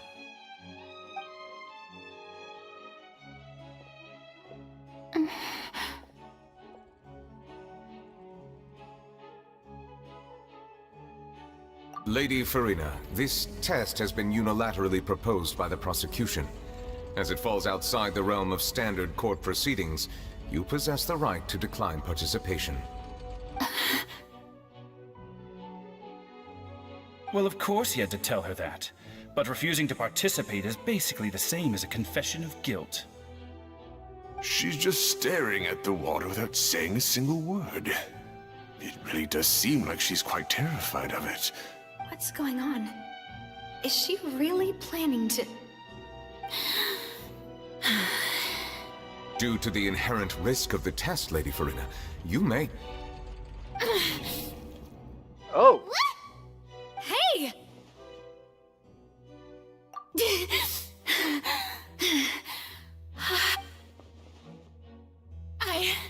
I'm fine! Look at me, everyone! My hand is still here! I haven't been dissolved! Will you believe me now? I really am your Archon! I'm nothing like a normal human who would fall apart as soon as they touch this water! Really? Was this not the most obvious thing in the world? Miss Siegewing? If you're present, Miss Siegewing, please come forward and attend to the defendant. Siegewing? Don't be nervous. It'll just take a few seconds. Let me see. That should be enough. Please announce the results of your evaluation to the court, Miss Siegewing. As everyone doubtlessly saw, Miss Furina was displaying symptoms of hyperventilation and flushed skin. These indicate that She was experiencing the adverse effects of exposure to primordial seawater. The extent to which she was affected is the same as other humans when exposed to primordial seawater of a similar concentration.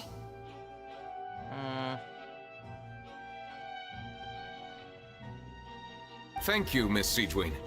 Lady Furina, you may return to the defendant's stand. Oh, wait. What did she just say? I didn't get dissolved. Shouldn't that be enough to prove my innocence? Well, considering your tendency to run from your problems, we did originally prepare a direct sample of the seawater around Poisson. However, after extensive discussion, we exchanged it for a sample that is not concentrated enough to dissolve an actual human. After all, on the off chance that something entirely unexpected might occur, we don't want anyone else to lose their life to the sea. Yeah, so out of regard for Furina's life, you secured a low-concentration sample and asked the head nurse to serve as an expert witness. It's a great thing that the direct sample wasn't actually used. Furina could have... I can't believe... You...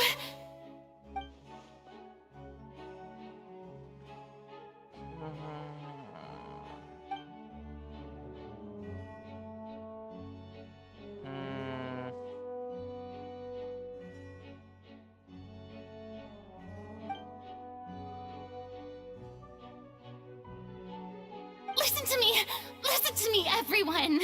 Please don't give me such cold and disdainful looks. What happened just now didn't prove a single thing. Think about it. How can you conclusively prove that an Archon can't also be affected by the primordial seawater? Also, if I was really just a human, why would I dare to just put my hand in that kind of water? They all lose hope. They all lose. Please, everyone, anyone, just listen to me. I swear, I really am your Archon.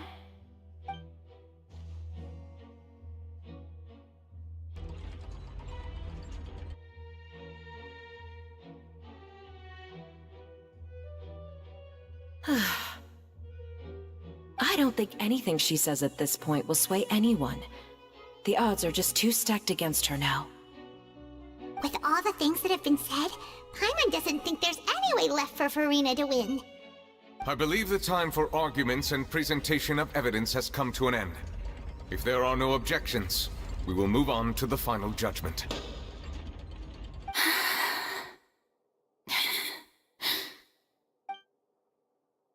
I don't think anything she says at this point will sway anyone. She's too stacked against her now.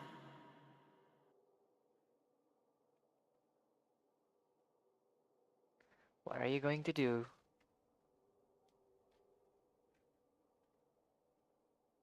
In my capacity as Chief Justice, I shall now render judgment on Furina's misrepresentation of herself as the Archon of Fontaine. As a human who knowingly deceived her fellow citizens, Furina is... guilty.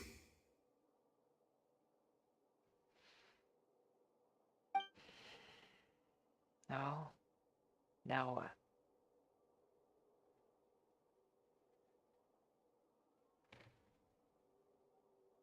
We shall now turn to the Oratrice Mécanique d'Analyse Cardinal to render the final verdict on the charges.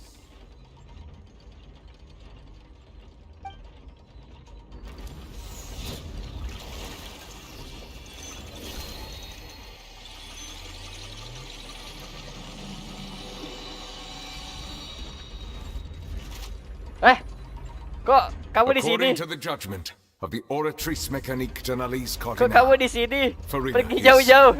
Dia lagi klimaksnya. Wah. Waduh, dia lagi The Forest. Nanti dia lagi aduh.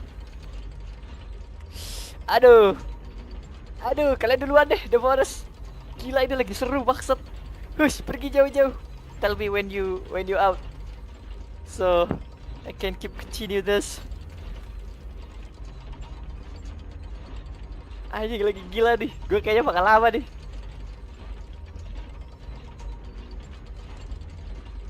Bercanda, Genshin.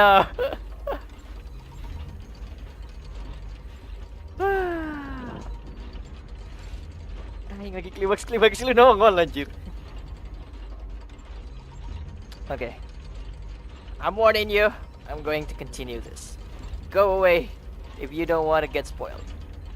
Go away.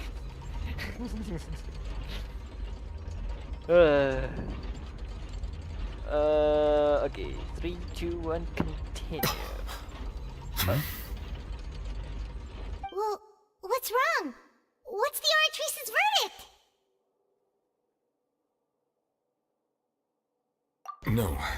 The Oratrice also displays a guilty verdict. Isn't that correct then? However, the exact wording of the verdict is thus. The AKRtoon, guilty. To be punished via the death sentence.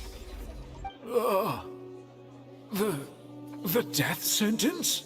That's actually one of the available sentences? I've always thought that it was just a myth. The one and only time the death sentence has been handed out at the court, and it's been given to the very person we've worshipped as the god of justice? What an unexpected twist. Furina's been sentenced to death by the Oratrice? We just wanted to use the trial to show her the seriousness of things so she'd tell us the truth. How did things escalate this quickly? This outcome is indeed quite strange. According to Fontaine's current definitions of justice, as well as its recommendations for criminal sentences, is this sentence really appropriate for the crimes that have been committed? Yeah! Even Fauché wasn't sentenced to death by the Oratrice. You know, the real evil mastermind behind the serial disappearances case.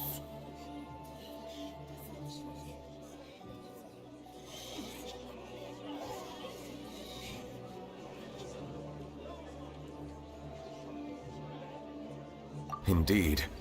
Not only is Furina's sentence overly excessive, the very point of our trial today was also to prove that Furina has never been the AKRtoon in the first place.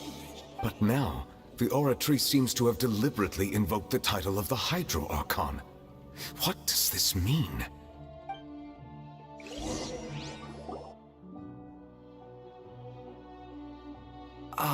Excuse me, if I may interrupt. Is the trial still going? Fremine! Oh, you finally made it. What? I assume this means you've completed your mission? Oh yeah. What is he doing? I completely forgot. Any mission Father assigns to me will always be top priority. Okay. Ada membawa tagar batu ke atas. Oh! Is that the first prophecy slate? Huh. So the knave privately arranged for Fremine to try and find the missing slate.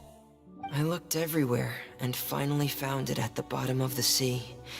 It took me a long time to get around some dangerous stretches of water. But has the trial already concluded?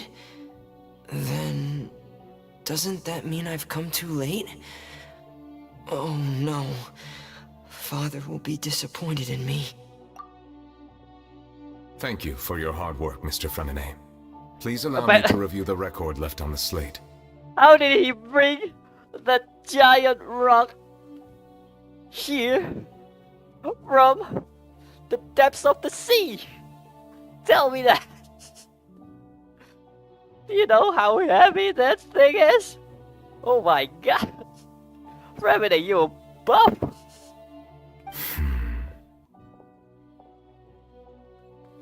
Traveler, I believe that you have already seen the other existing slates, and would like you to come here and confirm their contents. Huh? So what do you see? What is it?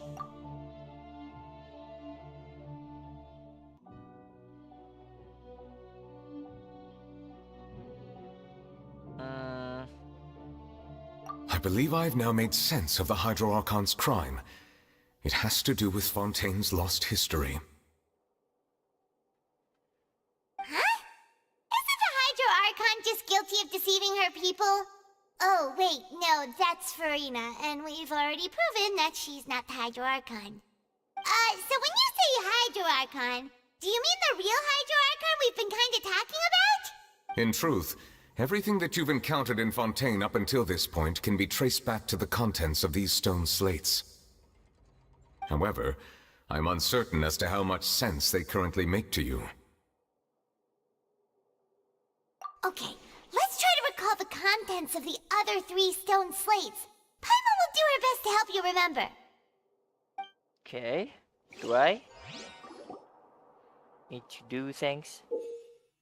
Oh, that's do. Uh.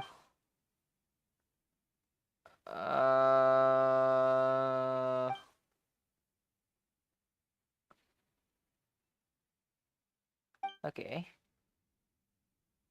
Okay. The first stone slate describes what you just said. It seems to show the previous Hydro Archon using her divine power, and then the Oceanids turn into humans. Okay. Does that mean that Fontanians are transformed Oceanids? Oh, Paimon wasn't expecting that. But if Oceanids can turn into humans, then perhaps this process can be reversed as well.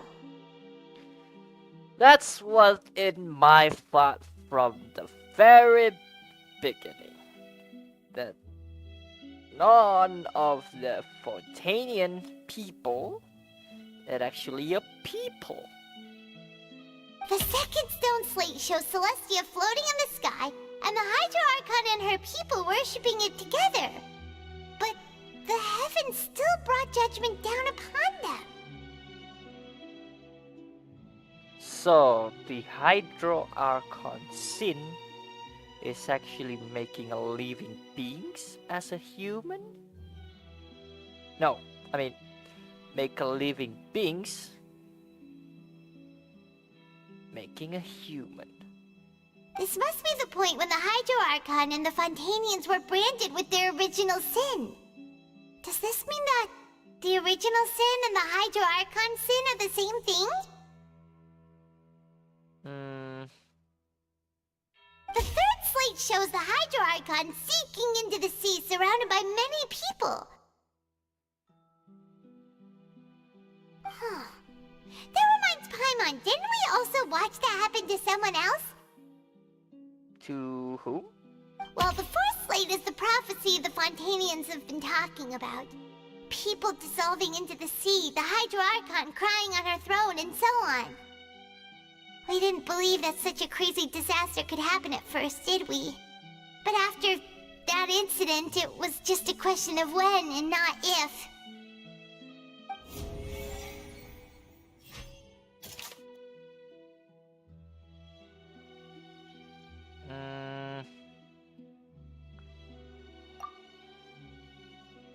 Ternyata orang Fontaine bisa larut oleh air dari air laut primordial.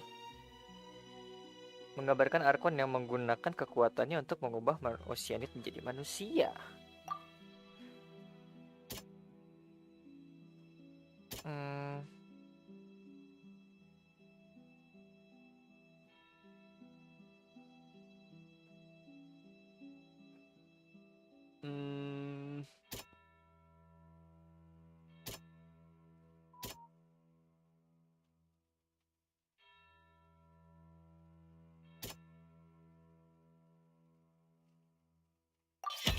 We know from the case of the serial disappearances of young women that Fontanians can be dissolved in primordial seawater. And the first stone slate tells us that long ago the Hydro Archon used her power to turn Oceanids into humans. This might be the reason that Fontanians can dissolve. That's the first one. Tablet. Menggambarkan Celestia yang melayang di udara, lalu Archon Hydro dan kuitnya memuja bersama-sama, tapi langit masih tetap menjatuhkan hukuman pada mereka.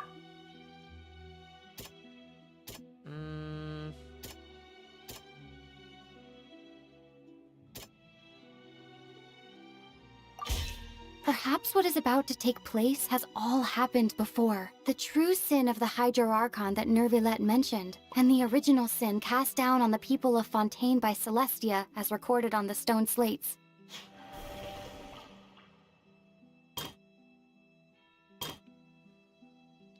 So sebuah putusan yang belum pernah diturunkan sebelumnya muncul di pengadilan dan diturunkan kepada AKRtoon. Sebenarnya dosa apa yang dibuat?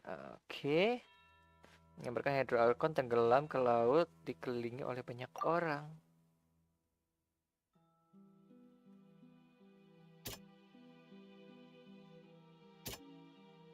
Oh!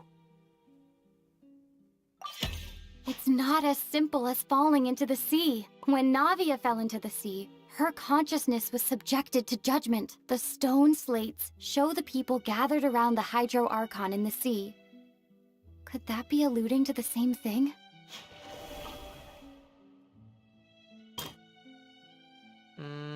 Menggambarkan pemandangan yang sama dengan yang dijelaskan dalam ramalan yang berada di kalangan fonten. Orang-orang fonten akan larut dalam air laut.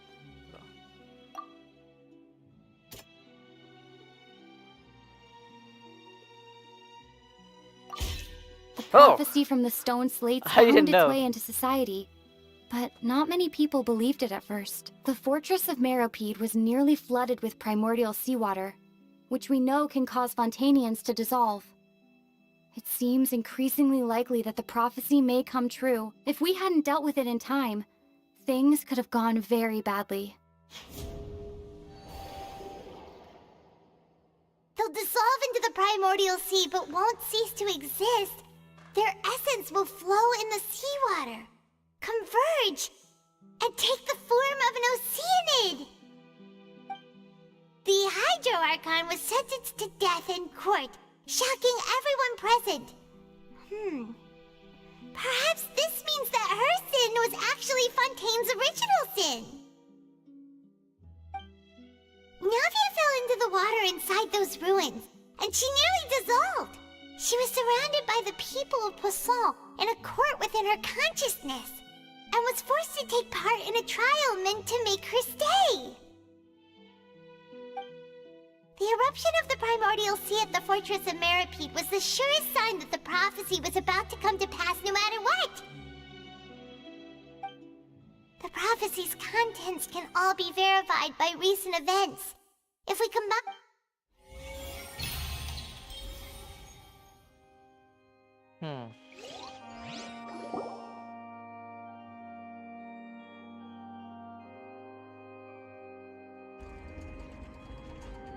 Huh? Oh, Paimon gets it now! So that's how you can make sense of it. But then it feels like we're going to have to share some truly shocking revelations. Let's hear them. Incredible! Linny, did you hear that? We're not real humans. All Fontanians were originally created by the late previous AKRtoon, with oceanids as their basis. The evidence for that can be found in how only Fontanians could dissolve in primordial seawater. And how all the girls Vacher dissolved were also turned into oceanids. I will turn and back. according to Navia, when she was about to get dissolved, she also saw everyone gathered around for a trial. All of them in the shape of oceanids. Indeed. Bahwa adalah pencipta penduduk Fontaine.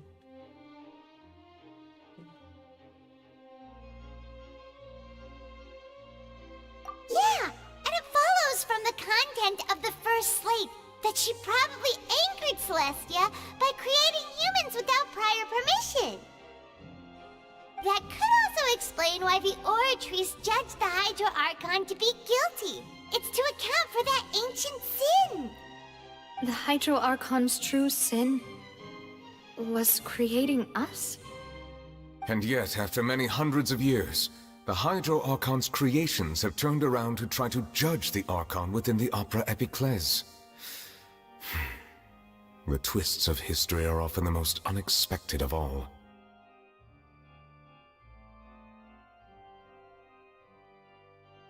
Yeah, isn't the image here just like when Navia fell into the sea? So wouldn't it be trying to show the image of the AKRtoon also falling into the sea once the prophecy has been fulfilled in the fourth slate?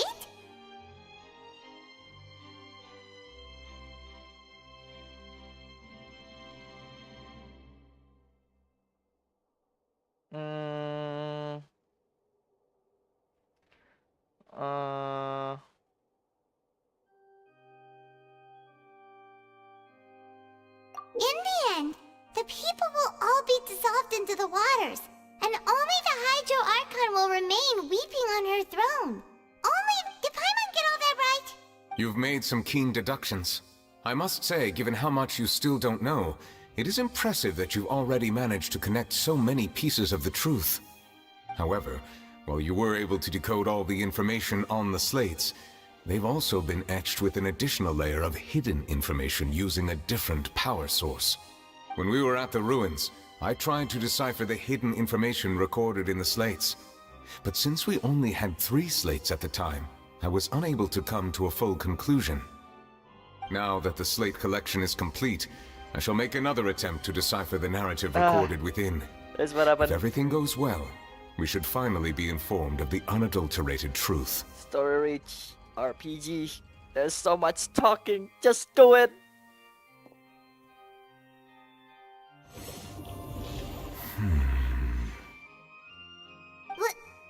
Well? Did you get it? I believe I should share this truth not only with you, but with all the people of Fontaine as well. I will try to briefly summarize it for you. Your hypotheses regarding the origin of Fontainians and the sin of the AKRtoon were both correct.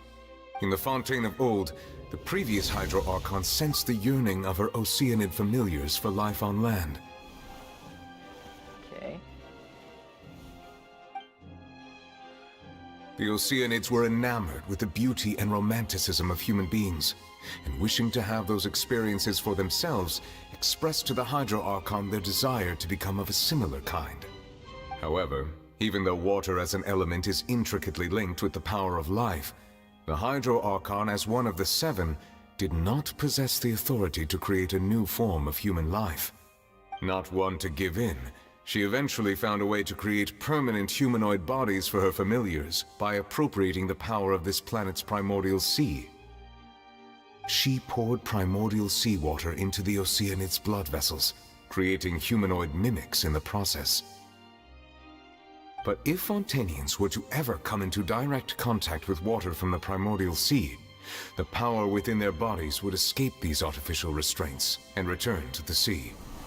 As a result, their forms would collapse, and they would be reverted to their original forms as Oceanids. Of course, the AKRtoon never received permission from the heavenly principles to create a new human race. And thus, the AKRtoon and all of her creations came to shoulder the original sin of appropriating the power of the primordial sea. That is the true history of how the people of Fontaine first came into being. So we were all Oceanids before we turned into human beings? That's way too much information for me. I think I'm just going to pretend that I never heard a single thing. Wait, but if that's the truth, we can't let the AKRtoon be sentenced to death. After all, her only sin was creating us. This really might be too much information for your regular Fontainian, but it does answer a lot of our questions. Alas, your hypothesis regarding the 3rd and 4th stone slates was inaccurate. The slates' respective positions are, in fact, correct. Posisi posisi mana? Oh, wait.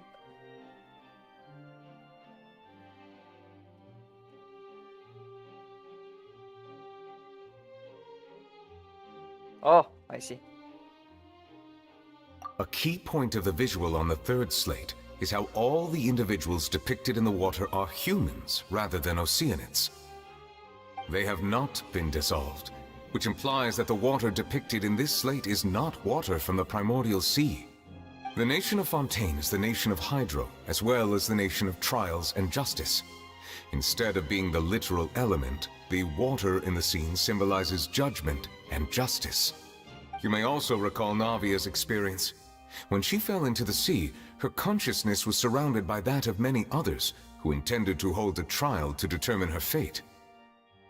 Therefore, the meaning of the third slate is that the people of Fontaine shall try the AKRtoon at the court of justice.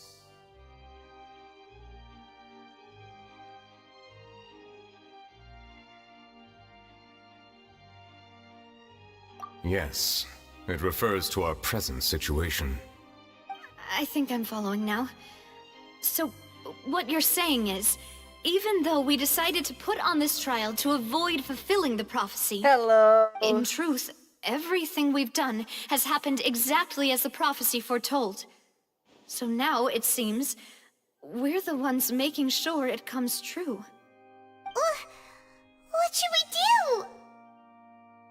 What are you doing? Playing Genshin? Trying to finish the main quest? And it's getting good. Or should I say it's getting bad? Oh, it's going bad, alright. It feels like been played by fate. Huh. No matter what, the prophecy will be fulfilled. Oh, Is you this know what it happened? feels like to be Shut a it up. prisoner of fate? Oh, If that's the case, don't tell me. does that mean the scene in the fourth slate will also be fulfilled soon? Traveler, I would like to point out another small fallacy in your deductions. Oh, what is it? About the fourth slate. Yeah, please do. You probably Thank thought you. that the eruption of Don't. primordial seawater beneath the fortress of Meripede served as the surest sign that the prophecy was about to come to pass, yes? Wait, what? However, Hey. I believe that rather than being a sure sign, that eruption could in fact only be a small warning of something far worse to come. As for the root cause of the catastrophe, I believe you've already encountered it once before. I already encountered it.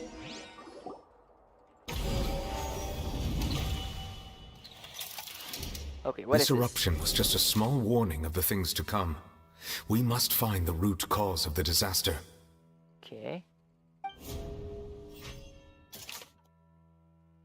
Wait. Oh, only this. Bukti yang membuktikan gagasan laut primordial dalam benteng Meripede adalah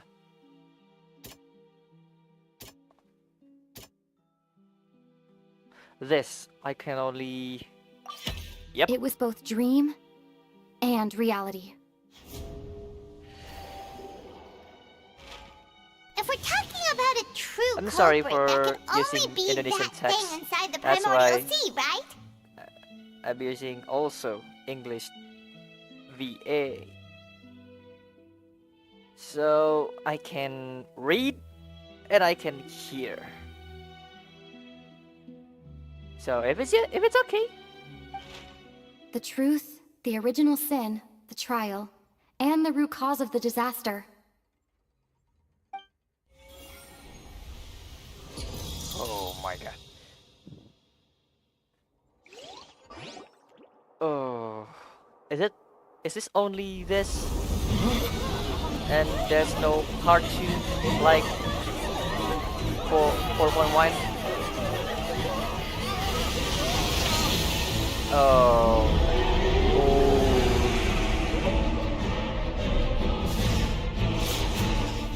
Just aim right there. Is this the judgment for the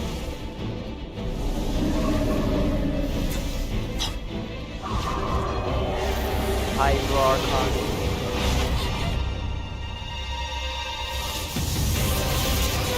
Oh, I see. So it's only one part. So it's not that long. Gladly.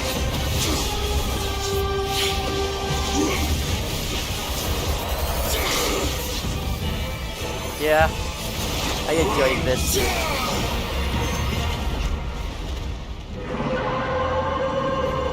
Oh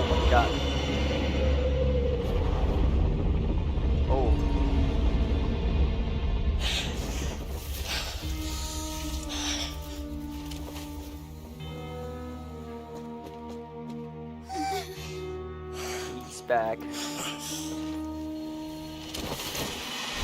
What the? Is he mocking us? Is he mocking me? That was way too close! How did that thing just burst into the Opera House? Wait, was that the huge whale you saw in your dream? This part took like half an hour for me to finish because of lots of story. This took me from the first part. This took me 4 hours. Oh my god. And So it's we've like met it what? at last. I understand very well why it has chosen to make an appearance here. That whale does not belong to Tevat. It is a monster that has traversed the stars, weeping all the while. It has been greedily consuming the energy from the planet's primordial sea, using it to grow. That is the main cause for the rising sea levels. I'm saying, like a half an hour for the part of audio. Oh, so it's gotta be a little bit longer, but okay, I'm enjoying this. It took me like 3 oh my god, the entire thing. Oh my god. Okay then, let's just enjoy everything. And Why once not? it has finished consuming all of the energy contained within the sea, its next step will be... On the day I release, oh my god. Man, I cannot. I really want to play this on the moment it released and the moment I can play it. But dang, I can only play it today because I'm so busy at work. Oh my god. Oh. Oh, I'm so happy and so sad. You said that when the AKRtoon first created Fontanians out of Oceanids, she filled their blood vessels with primordial seawater. Wait, what? Kau bilang Arkon menciptakan fonten dari Oceanid dan memasukkan air laut primordial ke dalam. Precisely. That whale finds the blood of Fontanians nigh impossible to resist. Oh.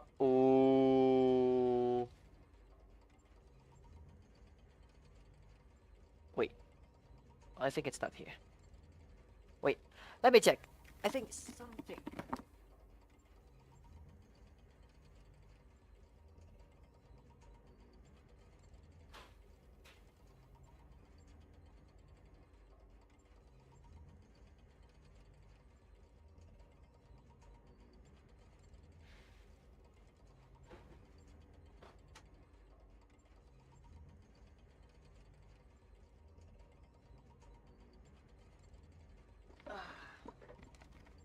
Okay, it is something, but it's not my problem, so it's okay.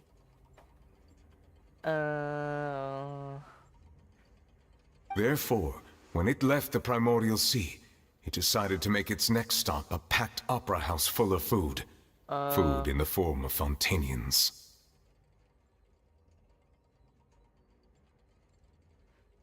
We just barely managed to push it back, right? In that case, won't it come back to target the people again once it's managed to recover its strength? That is correct. Indeed, it is more accurate to say that we should thank that Harbinger for buying us some time. Without him, the whale would have likely come onto land far sooner. Thank you very much. Oh, you shouldn't have, but really, thank you. I'm just doing YouTube for fun.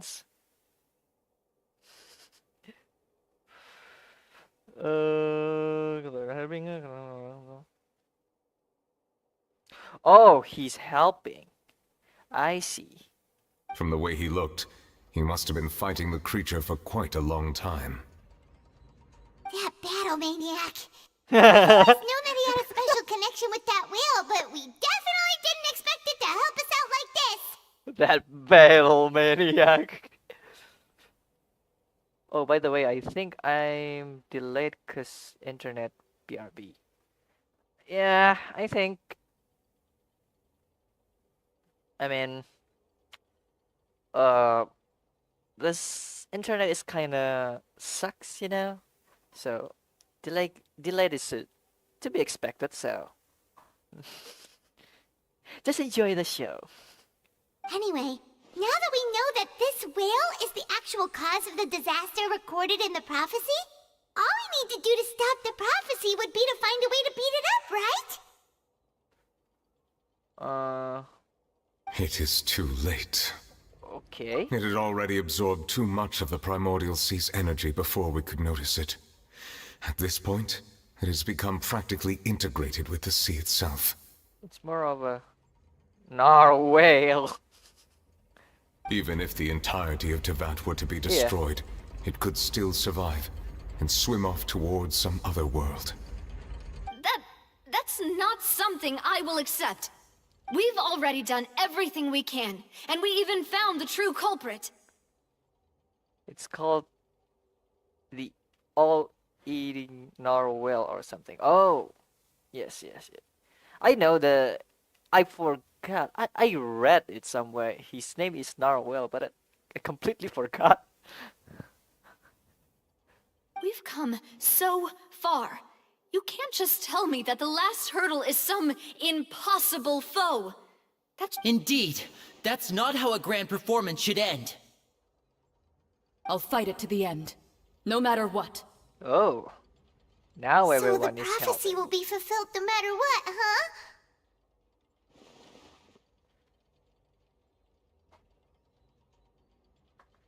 The prophecy. Yes, what has been prophesized will be fulfilled.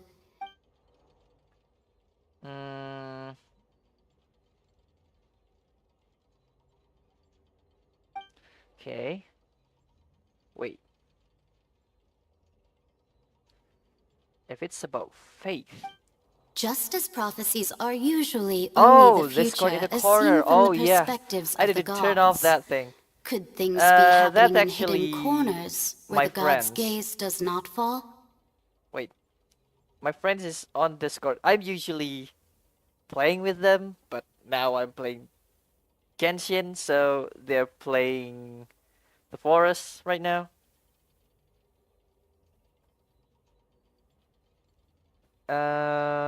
Wait.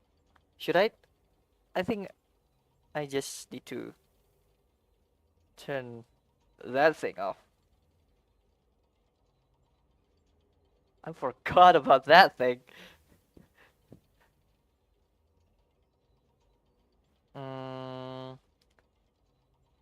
Masalah adalah ramalan adalah masa depan yang dikatakan wah mungkin ada sesuatu terjadi pasuk yang tidak kelihatan oleh mata dewa. Oh, there's something that even God can. Ultimately, fate shall serve as your only guide, no matter what will happen in Tevat's future. All you need to do is to play your part.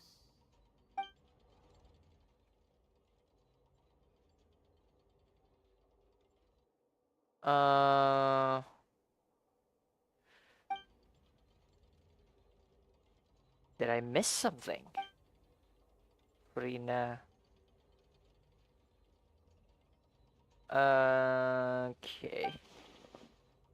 What is the secret?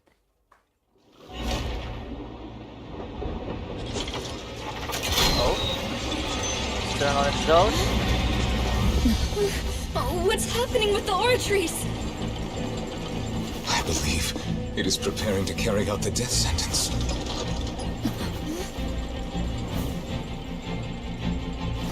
Furina!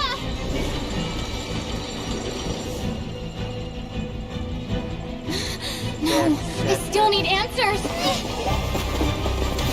No, I won't let her die.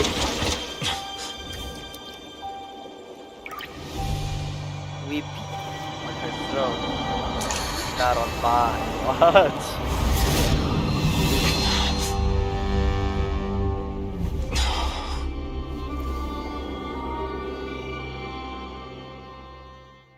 Oh, is that the AKRtoon?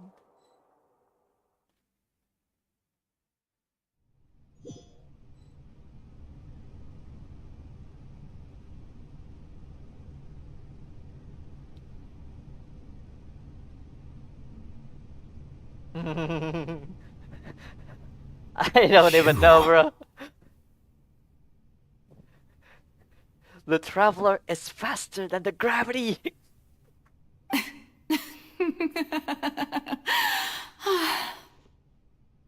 Sorry. That shocked expression on your face is just too amusing. I couldn't help myself. You are not Furina. Who are you? Ah, the sweet sound of bewilderment. Marvelous. A sure sign that my attempt to deceive everyone was a resounding success. But to answer your question, I am Focalor. You know, the god. Focalor. Why did you deceive us?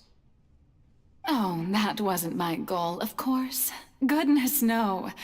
But I had to fool everyone else too, if I was to stand any chance of deceiving the heavenly principles. Deceiving the heavenly principles? We can be so... It's all because of that pernicious prophecy. Dreadful, wasn't it? Everyone doomed to dissolve. Fontaine condemned to be flooded. Before she said she was a Focalor, is Furina? No, nah.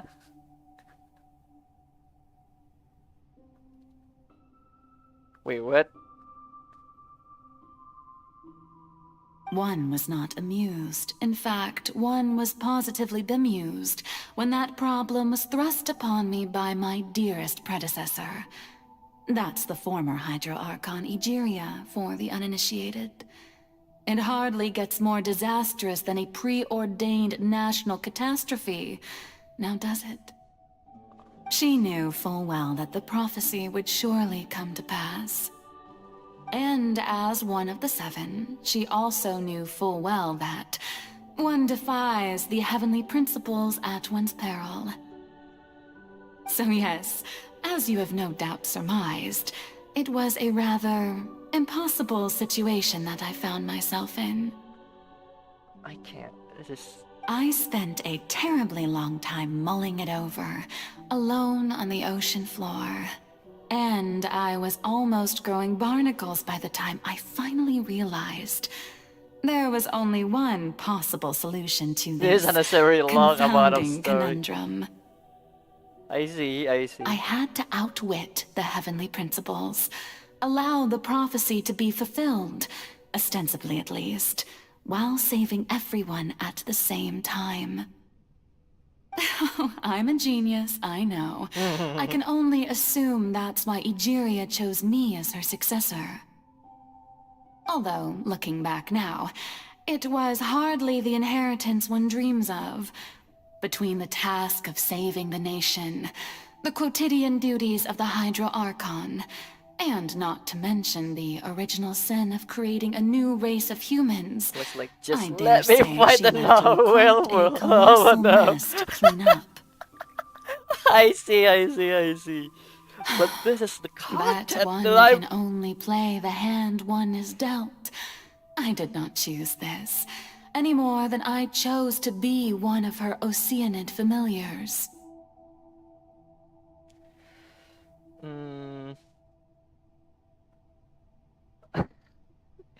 If it is an hour long, then... So you were also once one of the Oceanids, transformed into a human by Egeria's hand. Yes, I was. And it spawned I the always unskilled. dreamed of becoming human. And I still do. Yeah, even of now. course. This In this my is the eyes, content. To be human is to be part of the greatest opera ever known. This is the content of the Genshin. If you didn't read the story, especially the Archon story, I don't care about the other. If you like it, you like it. If you're not, then you skip it. I don't really care, but oh, especially Fontaine. Oh my God, story of Fontaine is really woo. After becoming a god, I One of the separated my streamers. divinity from my body and spirit, leaving behind only a self that was as naive and bewildered as my past self on her first day as a human being. One of the stream I saw looking for the Genshin stream. There's bomb through. Really? The me you see before you now is that divinity. And the human counterpart I left behind, I named Furina. She could feel joy, sorrow, and everything in between. She could be as vain and conceited, or as meek and vulnerable as she wished. Her strengths were of a kind only a human could possess, as were her shortcomings. I see. When you're left behind and you're trying to rush the story, especially when you already play it before and you make a new account, of course skipping story is a good option. But if it's the first time, it's kind of actually they're wasting a content, I would say. But in my eyes, Furina's humanity was what made her perfect. Yeah. She was perfectly human in every way. Yeah. The person I always wanted to be. Yeah. I made a second account and I only sometimes speak story. Sometimes I like to enjoy. Right? The story is the content. One of the content of Genshin. Of course. Well, that's one reason what make Genshin's Genshin. Anyway, so then I cursed her. All part of the plan, of course. The plan to deceive the heavenly principles. Oh. Do you still remember the final scene of the prophecy? The AKRtoon alone, weeping on her throne. Do you have a good character, by the way? The best character I have is Ayaka, and it's actually it's good. Don't get me wrong, I have it in a good shape, but it's still not the best. It still needs some upgrade on her stats, and I still get the worst artifact ever. Oh my god. My best character is Zhongli or Kazuha. Kazuha. I have a hate memories about Kazuha. Not because it's bad, it's just the previous banner of Kazuha I pull and I got Jean. I made Kazuha, of course. Of course. He's a flexible character. He can go to any teams. I want Kazuha, but god dang it. Yeah, you know. Jean. In order that the prophecy might appear fulfilled, I invited Furina to be an actress, to play the part of the AKRtoon in the prophecy. Yeah. Under the curse I placed on her, so long as I, Focalor's divinity, continued to exist, she could not die. But nor was she free to live her life in the pursuit of happiness. Instead, she was forced to take the stage in the opera house, to embrace the role of leading lady, to forever play the part of the god from the prophecy, all to create a deceitful appearance of that prophecy coming to pass. Wait, what? I challenged myself with bows. Only. Wait, what do you mean? You're Mona on your second account.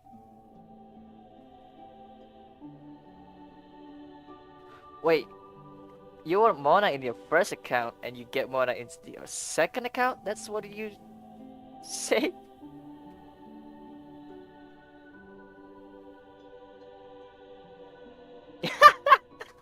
Oh god. Oh no. Oh, you know? Well, this is kind of bad. I'm not throwing any money, except the costume, the outfit for Ayaka because I'm using her a lot. But other than that, I didn't throw any money to Genshin Impact. I'm purely free to play player, and I have like 10 Primo gems. Yeah, good. Now we play our in our own pace. If you have money and you want to buy Primo gems or stuff for in Genshin, then please do. I'm happy, but oh god, 10k Primo gems is a waste just for this girl, this kid. Oh my god. For 50 PD, I got Dylan. I'm grateful, but I'm mad. Then I waste any of my Primo gems until there's nothing left. Then I get Furina. I feel defeated. I'm having till Kazuhari run because I want Constellation. Yes, me as a free-to-play player Genshin Impact, I'm never trying to do a Constellation unless they gave me. I have 3k Primo games. Oh my, I'm not even 1k. That's how broke I am. I suppose now you probably understand why your court is called the Opera Epiclese. But Furina is only human, isn't she? Even though she has had a long life, her mind is no stronger than that of any other ordinary human being. I cannot begin to fathom what she has had to endure. It has indeed. And although she is, in a sense, me in human form, I most definitely owe her an apology for it. It's been 500 years. And all along, she's been playing her part in the most unimaginably long, unbearably lonely, and agonizingly painful opera of all time. I say Primo gem. Yeah, me too, but I want Navia. It's gonna be a waste again. I'm gonna trade all my Primo gems on Navia. Probably. Oh my god.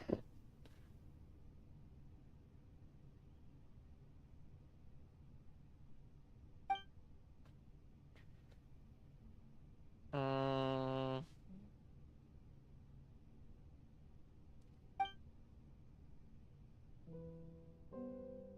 wait, what is this?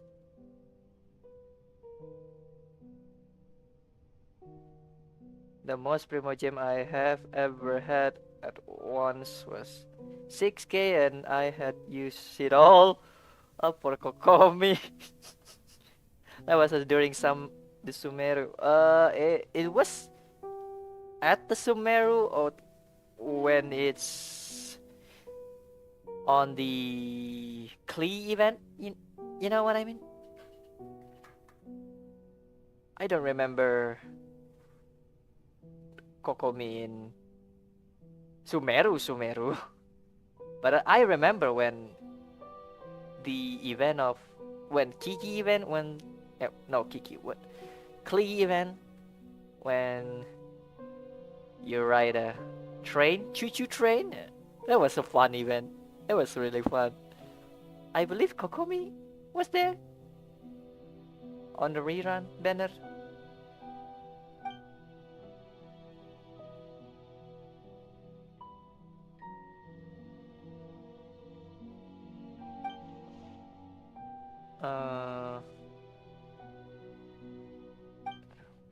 Okay. I'm sorry if you cannot understand Indonesian. I cannot translate it perfectly. I remember one of Kokomi's banner during the Sumeru at the end of the Sumeru. Yeah, yes. Uh, It's it's in a really end before Fontaine, I believe.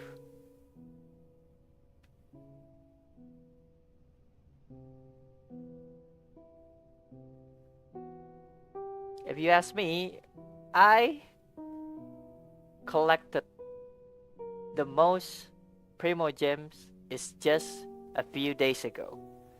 About around 10k, and I traded it all to Furina. It's just a shame. I lost 50-50 twice in a row. Oh, I don't want to lose it in the third time in a row in Navia, so I hope I get her. By the way, I am a kid, so I might typo or not make sense or type wrong. Oh, it's fine, it's fine. I'm adult. I'm an adult, but I'm not use English as my first language. So we here learning English together. And yes, you probably, if you're a kid, then I'm sorry for using an English text. Because you probably will not understand any of the text. But I hope the VO will help you out. Oh, who permitted you to come onto the stage? Now, I understand your admiration for my august self, but I must ask you to keep to the rules. My god, it's me. All right. It is not my intent to reprimand you. There is no need to state your name. Just be off with you. Do not distract me from my performance. Don't look at me. Don't look at me. Oh, do not Biarkan panggung jest. menjadi gelap Can you kalau not feel it? hanya untuk I am Focalor. The eyes of countless Fontanians are upon me. I must, at all times, display the utmost elegance and nobility. She doesn't wanna be watched. She wanna stop to be an actor.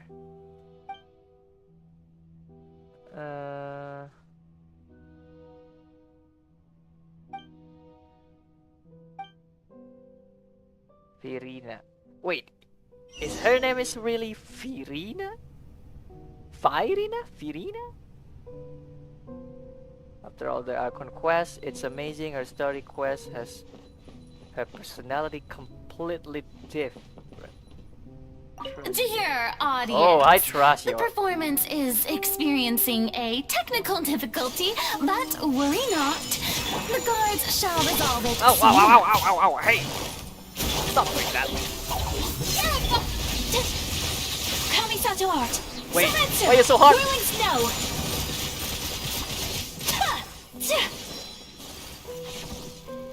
Hey, what gives? The audience is still watching me, you know. I can't spell Furina.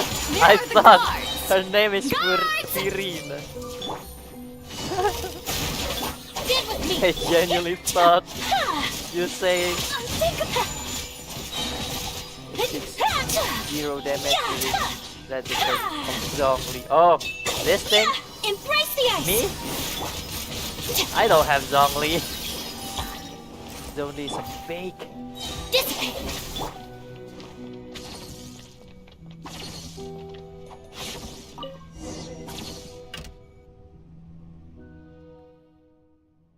All lights are out.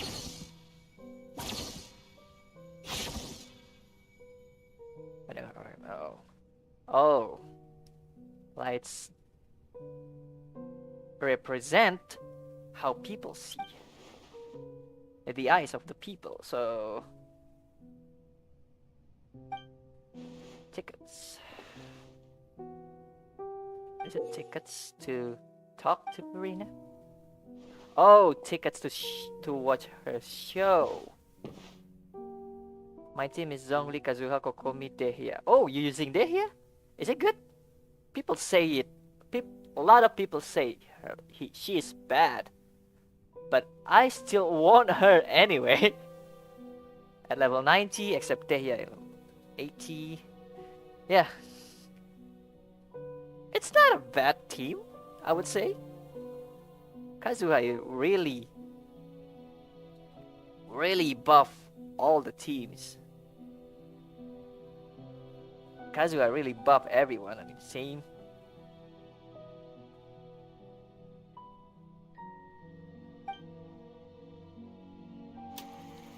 Act 1. Di Harapan Cermin Furina. Hope of the Mirror. Oh, it's walking. I like when it's walk. The emotion is really there. Can I run? No, I cannot run. It's getting better. Furina. I can see the for pyro I use. For pyro I use my Kazuha burst, then Kokomi skill, Vaporate, and Zhongli shield. Yeah, that sounds about right. If I have your team, I probably use the same strat. Huh? Who's that? Who's calling me? Where are you? Be not nervous. Be not afraid. I am before you. Wait a moment. You're mirror me? How can this be? Mirror you, huh? You know what? That's not bad. Let's go with that. Mirror you, Furina. What do you wish to say? The prophecy. Have you heard of it? What prophecy? She's a baby. I know. I don't know why, but it's in my head somehow. The people will all be dissolved into the waters, and only the AKRtoon will remain, weeping on her throne. Only then will the sins of the people of Fontaine be washed away. Oh, very good. You know it well. What's going on? I can't seem to remember anything clearly. The only thing I know for sure is this prophecy. Will it really come to pass? Yes, it will. And that is why I've come to you. Disaster will come to Fontaine sooner or later. Things will develop just as the prophecy declared. There is no escaping it. But doesn't that mean everyone will die? I'm a Fontainian just like them. Will I dissolve too? Oh, don't worry. Magical meetings exist in this world precisely to give people a chance to turn things around. It is the reason why you met me today. I will tell you how to save everyone, but you may have to suffer somewhat. Oh, so there's still hope after all. Goodness, you frightened me. You spoke so much and with so much certainty. Wait, I just realized something. For the suffering, well, I will admit that the first thing that came to mind was, why do I have to be the one to suffer? What are you realizing?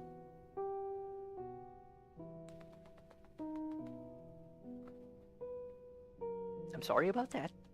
I'm drinking. But if the prophecy will come true, I'll also die anyway, right? So, if I've already Well, met you if the as Hydro a Archon magical was meeting in this an world, oceanid, she could be dissolved, right? Yes. Is it a spoiler? If it is, keep it. We will discuss it later. We will discuss it later.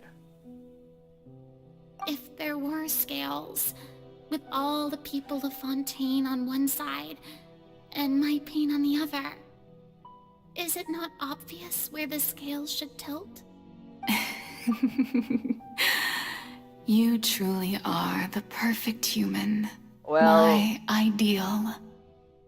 to tell, she already said that she came from the ocean, made by the previous Hydro Archon. So, what's the point? What are you trying to tell me? What did you discover?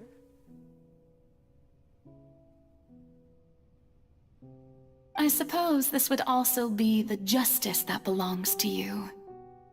Huh? Don't worry, it's nothing. Listen well. Fontaine has just lost its Hydro Archon. I need you to play a role. That of the new Archon. Play as a god? That's right. You must begin a never-ending masquerade. You must never let anyone suspect your identity. If you can keep it up, then I shall have my way of defying this prophecy.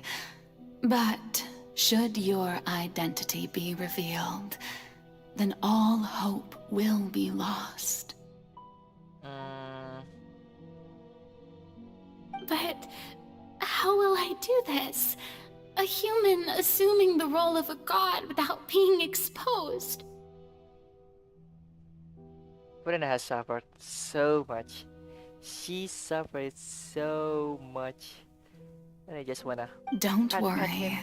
What you Pat must him. do Pat is her on not the to head. turn yourself into a real god.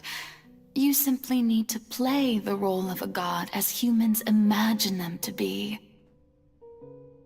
Being a human yourself, I'm sure you already know what such an entity would be like. Remember, your true challenge will not be pursuing divinity, but contending against humanity. I'm still not sure I understand, but I'll try. So, how long am I going to have to play this role? To accomplish this mission, you will have to stay on the stage for many, many years. You will endure and not grow old until your task ends. I like how you wanna protect Furina according to the title of the bit. Meanwhile, you force her into trial that made her cry. I love her, but it's necessary. She doesn't want to speak. What am I supposed to do? How can I help her if she doesn't want to speak? That's the whole point of the trial. But in the end... But I promise you, all will eventually end in a magnificent and dramatic trial, and everyone will be saved. A trial, huh? How exciting. I'll be looking forward to it. Act 2. Pidato mengangkat Furina. Pengangkatan. Oh. What is pengangkatan? I don't even know. I'm really bad at translating. She has suffered 500 years to stop prophecy and can't tell anyone. You really think she would give up at the end? Yeah, you're right. But, come on. She's adorable. She can't bear everything on herself. Oh my god. That's That's the point. That's what makes Genshin Genshin. This kind of story, oh my god, I really love this. Oh wait, I can't jump. I need to use the ladder. The stairs.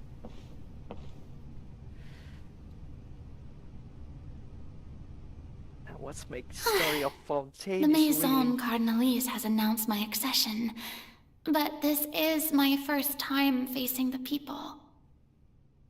Well, you call it a stairs. I'm sorry.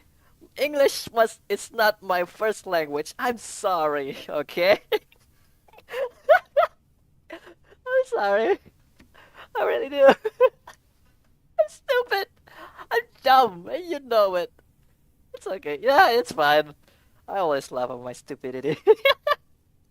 What should I say to most appear like a god? To be honest, I still don't know. Perhaps I should first try to act natural. Ladies and gentlemen, good evening, and welcome to the Opera Epiclese. I'm sure you've all heard about how I have taken on the role of AKRtoon. Indeed, I am Furina de Fontaine, your new Archon. In truth, I know little about becoming a nation's new god, but it will be my honor to guide you all. As the god Focalor, the god of justice, I shall do all within my power to lead you into an age of fairness and justice. Once again, thank you all for coming. If you should have any questions or suggestions, please send them to the Maison Cardinalise. The future of Fontaine will require us to work together, after all. This should do it. A noob. She's a newbie. From becoming a god, she's trying her best to be a fake god for 500 years. Imagine. I thought I might stammer, but thankfully, I was able to convey my thoughts just fine. Okay, and next. That's the new AKRtoon. Is this some kind of joke by the Maison? I would have thought that a being that surpasses humanity would be a bit more assertive. Hey, did you hear that? She even told us to send her suggestions there at the end. Shouldn't gods be all-powerful?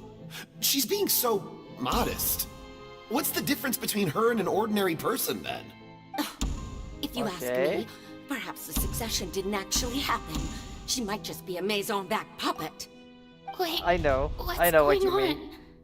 Why is everyone suspecting me of being a fake? Oh, this is bad. If I get exposed here, there'll be no saving the people from the prophecy. Right. Mirmi said that I just need to play the role of a god as humans imagine them to be. Calm down, Furina. Think. What do the people want? How would they imagine a god to speak and act?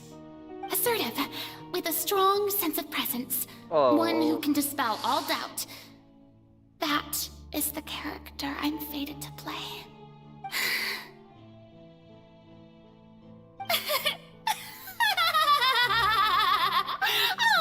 Oh, very good, my people. Only ones such as you are deserving of my rule.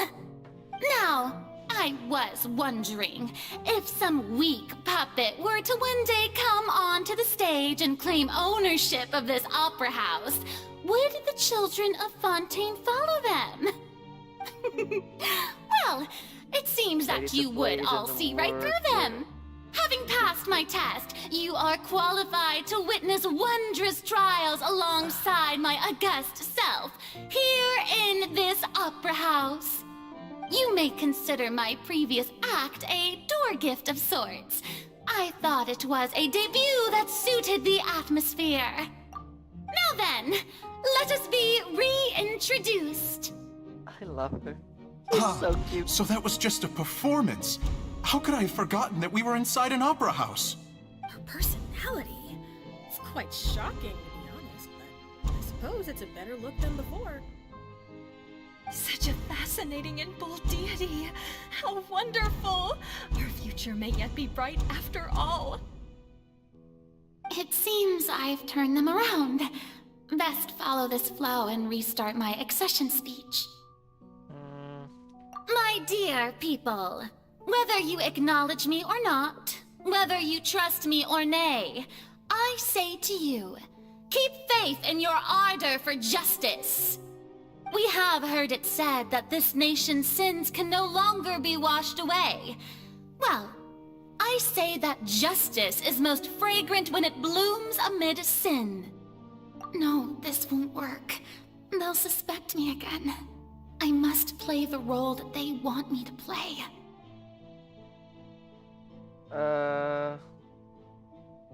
The scales of justice should not weigh heavy in the hands of its god. On one side, it must carry fairness and justice. And on the other, praise and applause. May law be the prayer on our lips. May judgment be our worship. Let us light the fires and drink to the future of Fontaine.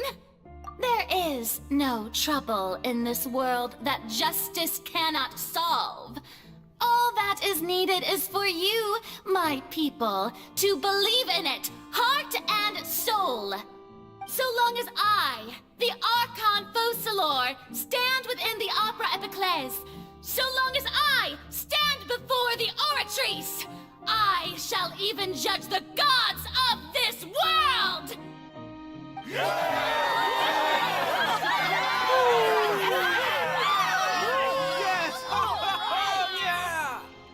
She's so good at being fake god. Oh my god.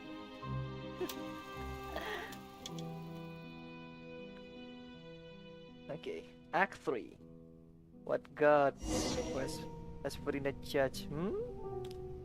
I think a lot. Oh, she's running now.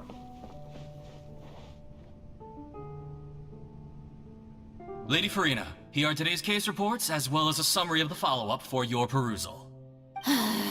Come now, was I not just at the Opera House in person? Leave these kinds of things to Neuvillette. Besides, none of these trials were the one that I'm looking forward to the most. If I may be so impertinent, what kind of trial are you truly looking forward to? A magnificent, dramatic, and wondrous trial. A trial to end all things. How could you hope to understand?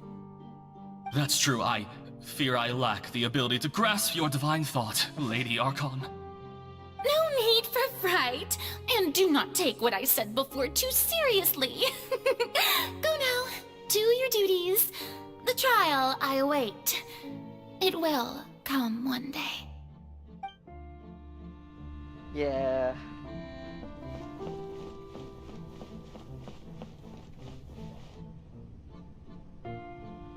Lady Furina, I don't know what to say.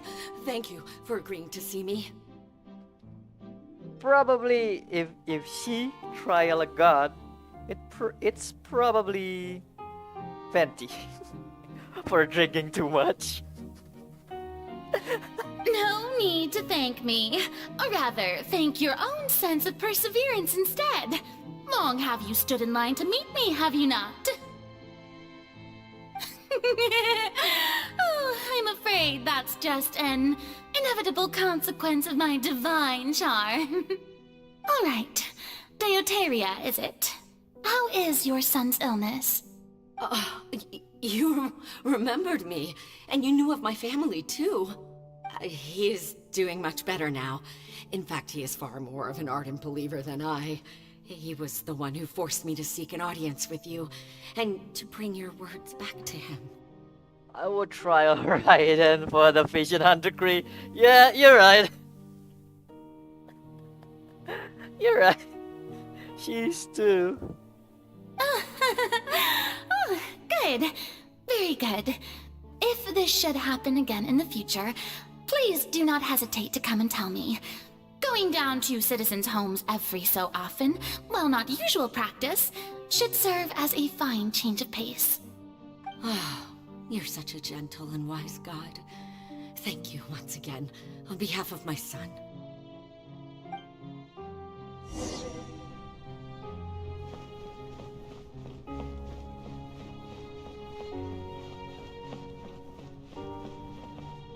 Stealing an entire nation ambition would probably be kinda illegal. Yeah, you're right, you're completely right. I have no objection of that. And I did A be like, huh? Huh? But I... Lady huh? Furina, here are the latest hydrological reports. As for the specific parameters you asked to take note of, I'm afraid things still don't look good. I see. It's as I thought then. As your god, I did already expect this, but I wanted to see how far your human wisdom would allow you to analyze it. Yeah. All manner of signs indicate that the prophecy will still come to pass. Forget it. That's not something you need to worry about right now. Well, as I understand it, the Fontaine Research Institute is also trying to find a way to counter the rising water levels. Really? Have they found anything? I'm afraid that they haven't found any effective solution thus far.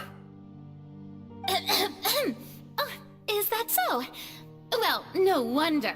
This issue has reached the realm of the gods, after all.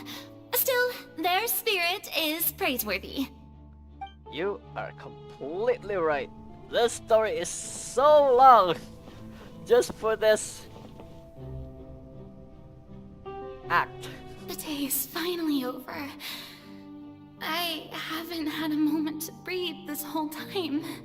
But it's good to see that everything's getting on track.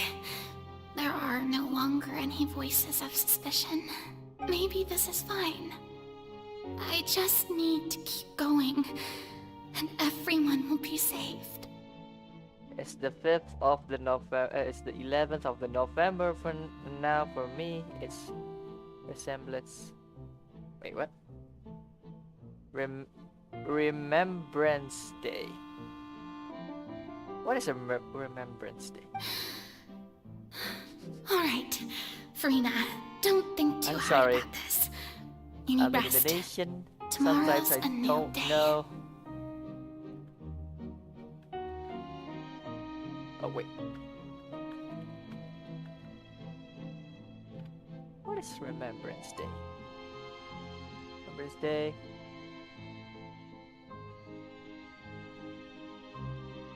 Oh, I see. I see. I just googled it. What is Remembrance Day? I think I see.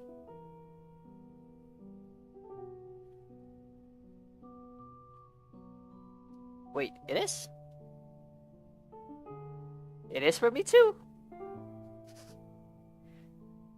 It's 11th November.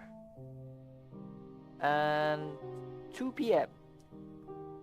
Around about almost 3 p.m. Yeah. Yeah. Wait, let me concentrate a for it. I get distracted. I'm not blaming this on you. But yes, I always read Lady your Furina, chat. here are the new trial reports for the latest cases, as well as a summary of the follow-up. And it's keep distracting me from the story. I'm sorry. I'm gonna focus on this because it takes too long. I wasn't sure if your time zone. Actually, well, I Google it, and it's about the end of the First War, the First World War, in 1990. 200 armored force member who died in the line of duty. So it is about I can't speak. First World War. And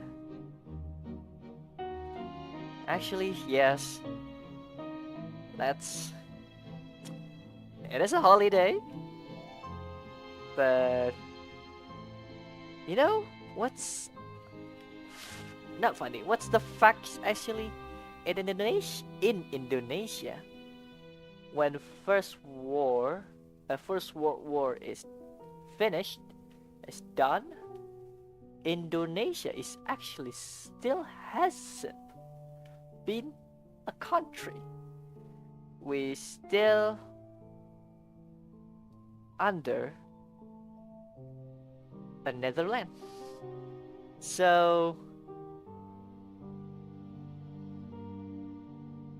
we Indonesian people not actually celebrating the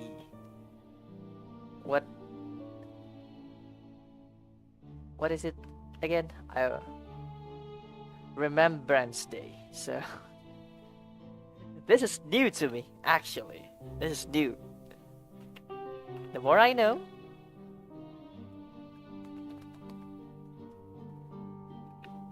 that's probably the cause of how I don't know about Remembrance Day.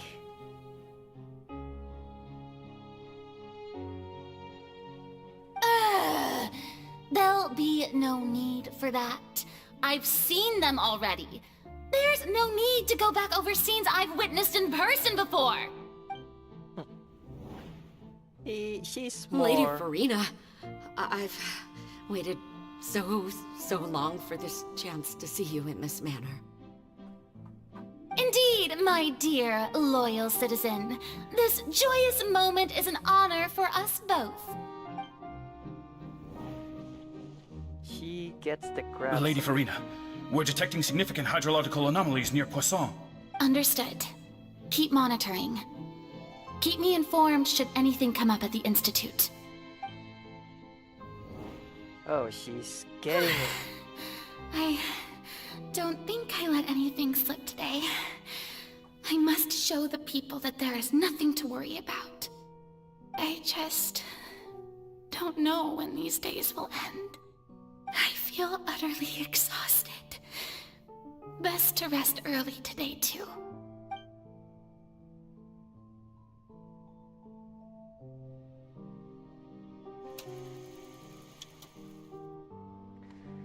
Acts 5.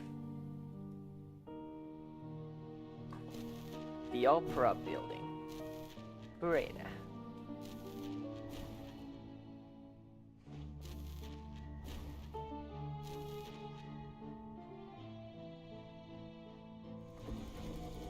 What the frick is this? Agenda. Lady Furina, it's like a dream being able to speak with you up close like this.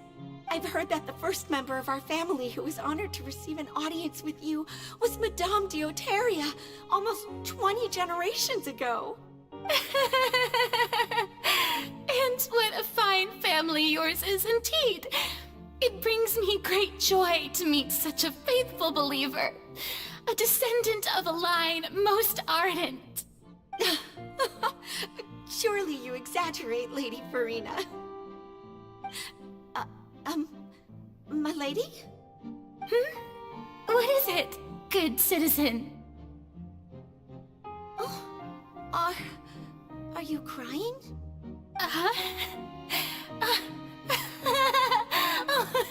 Really now? I didn't even notice. This must be the overflow of hydro from my person. Well, can't quite help being the god whose dominion is the waters, can I? No wonder. A manifestation of your power, then. Oh, Archon, I am honored to have witnessed it. Honored indeed. How can she keep smiling? Holding everything like that? So interminable. So lonely. Just how much longer? Hundreds Hundreds of years must have passed by now. Perhaps the show must go on for hundreds more. I never imagined that it would hurt so much. Have I reached my limit? No. Perhaps I reached it long ago. Today I didn't even notice my own tears. I want to tell someone, anyone, about this. But would that not destroy all I've done so far? I've conducted so many investigations across the centuries. But there's not even a sliver of hope that we might break the prophecy. All I can do is keep heart. I must maintain this act. It is the only way to save Fontaine. Please, mirror me. You have to succeed. 500 years later. And?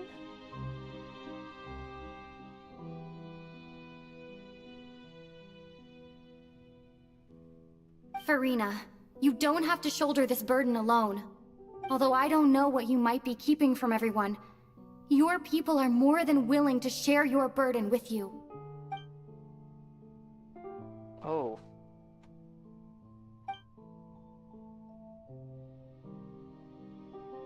Share my burden. That's impossible. It was fated right from the start that this would be my duty alone. But even if your burden doesn't need to be shared, you can still choose to confide in someone. Just share it with me. I'm what you'd call a witness. A witness? Yes. I've heard that you came to Tevat from beyond the stars, yes. In other words, you never belonged here. And if Tevat is, in its entirety, a show on a stage, then you're just a spectator, aren't you? If that's the case... She's right. I could confide in her, couldn't I? But if things don't play out as expected, the people of Fontaine will be the ones to pay the price. No, Furina. You shouldn't be selfish. But what if it's really alright? Furina, you've worked so hard for so long. Surely it would be okay to put yourself first for once. Just this once. Is it such an outrageous thing to do anyway? To find someone in whom you can confide your frustrations and sorrows? Sure, if you let this opportunity slip through your fingers, it might never come by again. Think about it long and hard.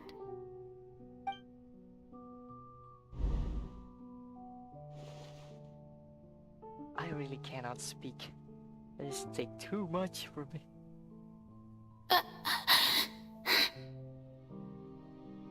No, I have nothing to say. I am Furina, the Archon of Fontaine. Everything will surely get better. All you need to do, dear spectator, is to witness my performance until the curtains fall.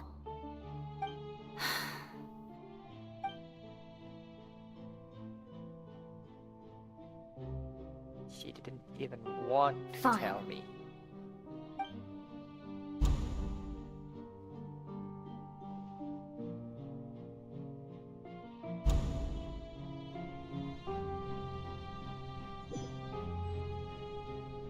So even Furina doesn't know the truth? You've never once let her in on the full plan? Yes, it had to be done. To deceive the heavenly principles, you must first deceive yourself. She did very well. If she had let her resolve falter even once in these 5 centuries, Fontaine would have been doomed to the most tragic fate. It seems that trusting humanity was the right decision after all. I believe that I understand how your deception works, but that is only half the truth, is it not? How would you build on this foundation to save the people of Fontaine? That is the most important thing. Ah, good, good. Of course, the Iudex of Fontaine has pinpointed the crux of the issue. I'm sure you've long sensed that the Oratrice is no simple machine, yes? I've always suspected that it had its own consciousness, and Lenny did mention that he heard a human voice within the core chamber. It now seems that that person was you, hidden within the machine all along. Yep. Am I right? That's what I'm saying. And then I became one with the Oratrice, taking Fontaine's gnosis with me. Yes, it would seem so, wouldn't it? Okay. What do I say?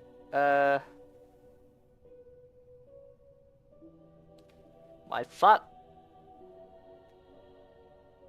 Wait, what is the word again? My assumption. My assumption is 100% correct. She is the Oratrice. And she also the one who holds the Gnosis. Well, I think the Gnosis is in the Oratrice. So the Oratrice can work properly. And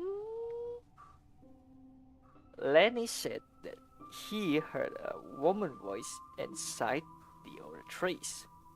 So then I thought maybe that it's not the Gnosis, it's the Archon. But the Gnosis, they put it somewhere else. But then I'm correct, but I'm also wrong. She holds the Gnosis and she is in the Oratrice. I'm smart. Alas, your understanding of this device still lacks sufficient depth. Okay. In truth, it is no enactor of justice. It is, in fact, a device created to kill the god of justice. Oh, so... I beg your pardon? Oh, you have it. And to be more precise, not only will the Oratrice take down the god of justice, it will also take down the divine throne upon which she has been placed. I mean, did you think I would be the sort to enjoy peaceful repose while Furina suffered? My work over these last 500 years has been to constantly accumulate indemnitium within the Oratrice. But really, some have already discovered that only a small fraction of the energy generated by the device was ever used to provide power to Fontaine. The vast majority had to be, accumulated to enact this death sentence. It was all a part of your plan then? Both the trial and the sentence?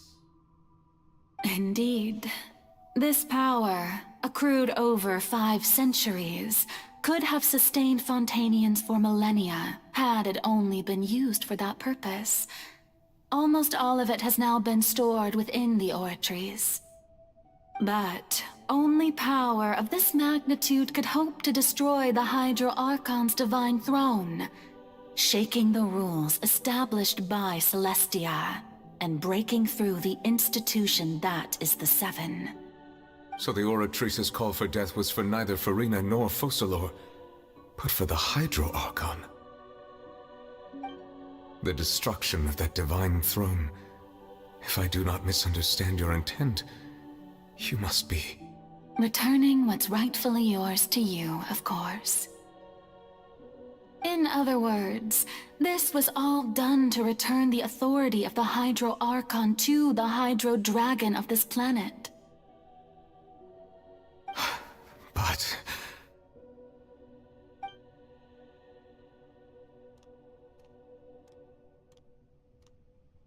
Is he? Oh, what? Getting sad again, are we? The authority of the ancient dragons shall soon be yours once more, O Hydro Dragon Sovereign. And this is the face you make. all you've done throughout the years is just so you can sacrifice yourself at the very end. I've never quite seen it that way, you know. Even now, I'm quite pleased at how well my deception worked.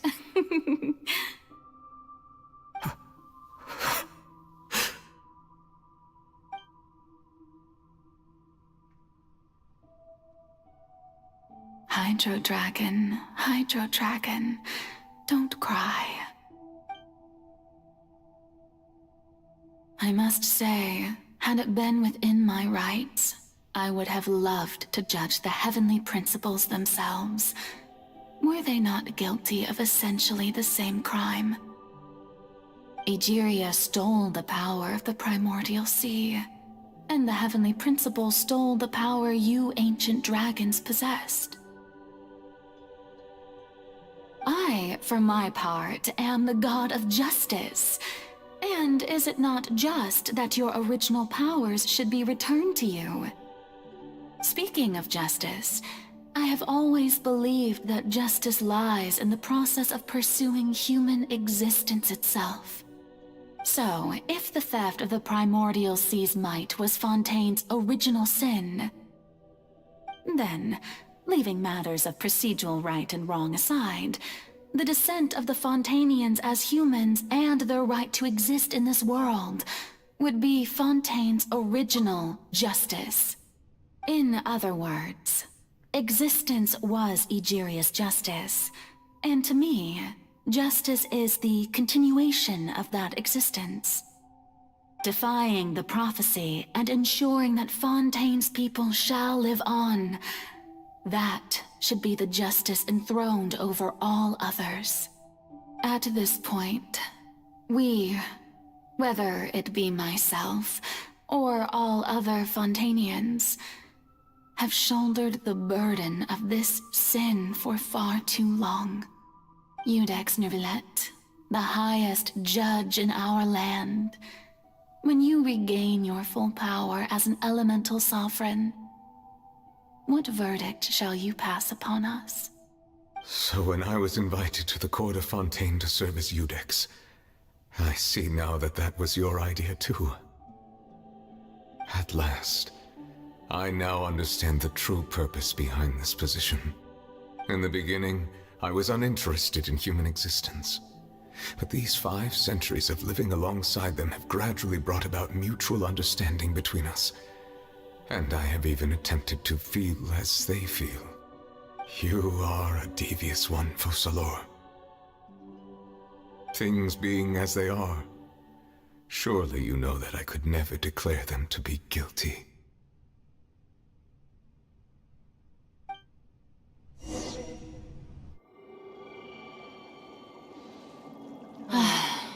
The hour of my execution is almost here. For the sinner, the curtain call has come. I know I may not sound it, but faced with death, I find myself a little afraid. Perhaps this is one thing both gods and humans have in common.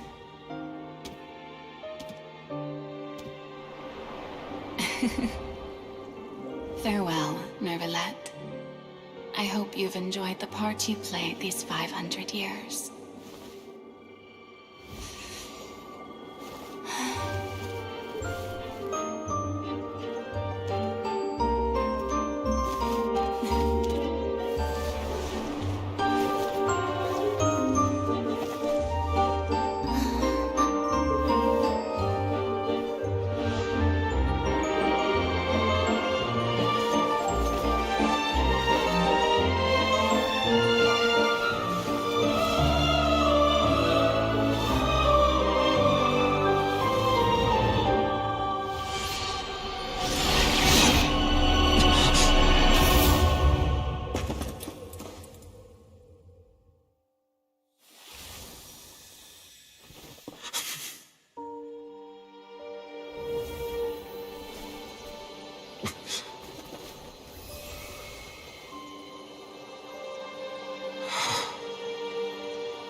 Judex Nuvelet, hereby declare, people of Fontaine, your sins are forgiven.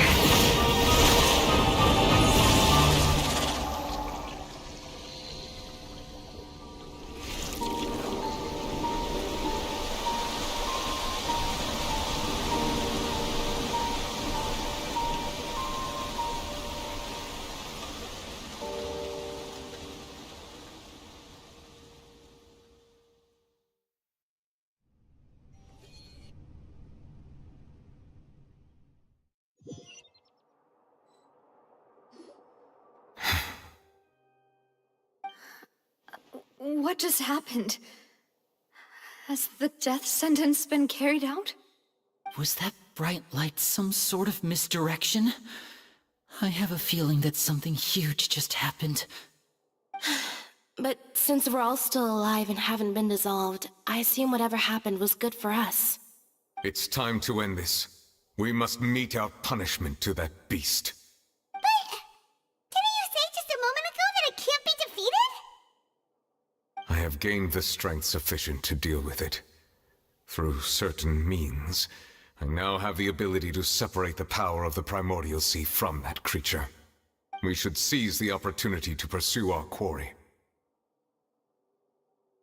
Traveler, now that the oratories can no longer function, I require an executor to help me mete out justice.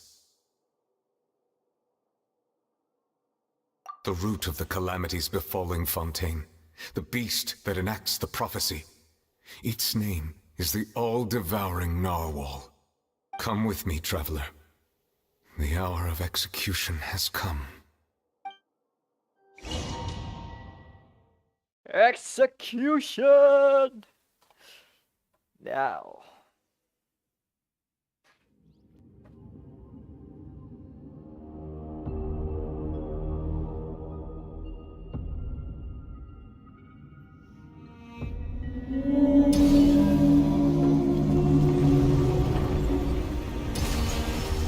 We're going to execute it? But how are we going to do that? It's huge! I've already done my best to separate the power of the sea from the whale. Okay. Considering the size of the beast, I cannot reach the power source. Unless we can find a way to attack it from within. I shall share a part of the ancient dragon's power with you. We shall look for an opening together.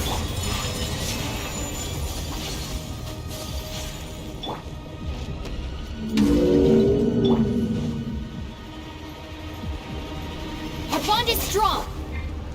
I can feel its sorrow turning into hostility.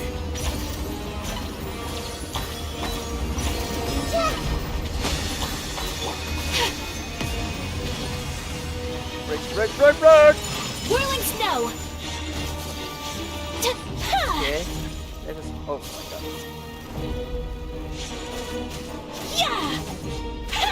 The all-devouring narwhal cannot resist its instinct to devour.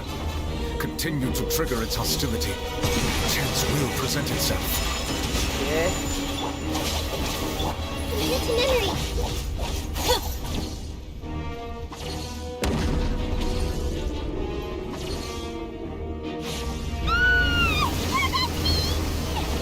We're about to be.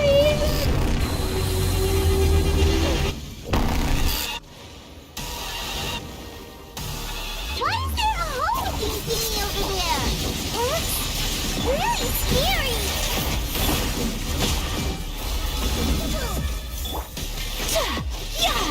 Okay. Wait. Whirling snow. Brute force to everything. Surrender. Oh my god, this is so strong. I have granted you my protection.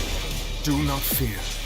Seize the moment and use my power to suppress its root from within.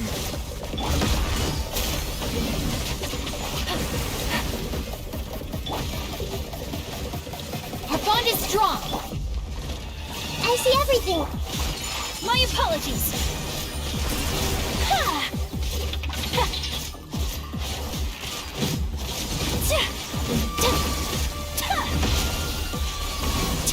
Take flight. No. Everyone hold hands. Dissipate. Come on, come on.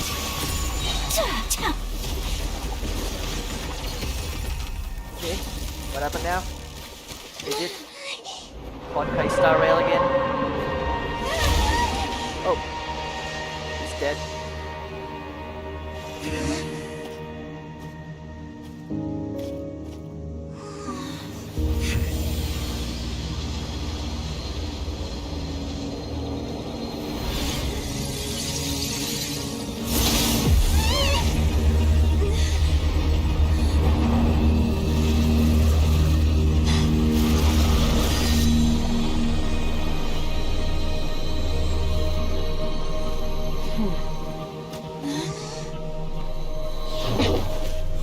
Wait.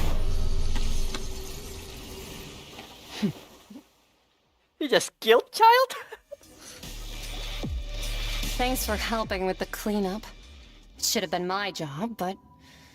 oh well. It was just supposed to be a short private training session for me. I didn't think that my disciple and my master's pet would start brawling in the meantime.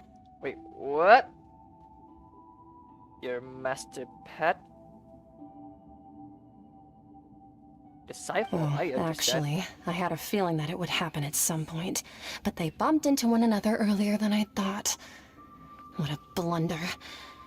I suppose I'll have to swing my sword 3 million times as penance. That power. Who are you exactly? Paimon has an idea. From what she said earlier, she must be Child's master. Skirk, right? It's just that he gave us the impression that she was the less talkative person. I simply did not have anything to say to the weak. But you, on the other hand, managed to defeat the all-devouring narwhal without using power from beyond this world. So you may speak to me as equals. Huh?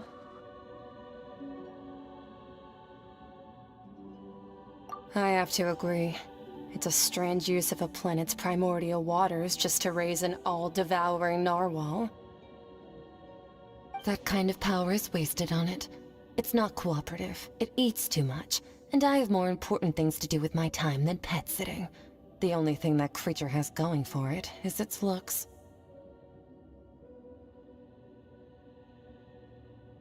All in all, it fails as a pet.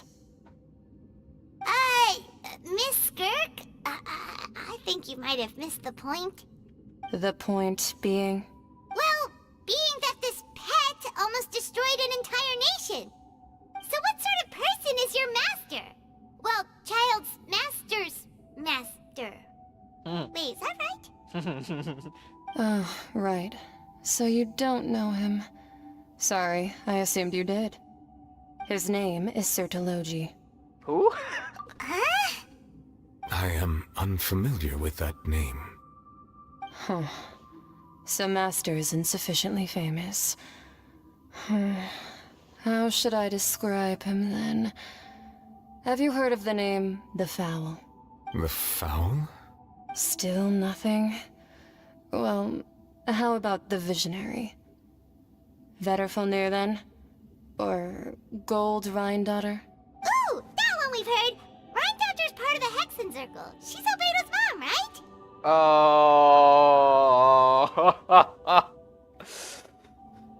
Oh, so you do know that name. To be honest, I also heard all of those names and titles from my master. I don't actually know them either. But I suppose you understand now, yes? My master is likely a similar sort to Rhine-daughter. They are both pursuing some form of perfection. Wait, didn't you also mention a visionary person? Paimon didn't quite catch their name. Actually, never mind that. I believe it expedient to inform you that the all-devouring narwhal used up nearly all its strength fighting you. Such roiling hydro energies will prove difficult for the planet's deep seas to digest. As such, the fontaine back on the surface has most likely been thrown into chaos. In other words, the prophecy that you've been fretting over should now be in full swing. What?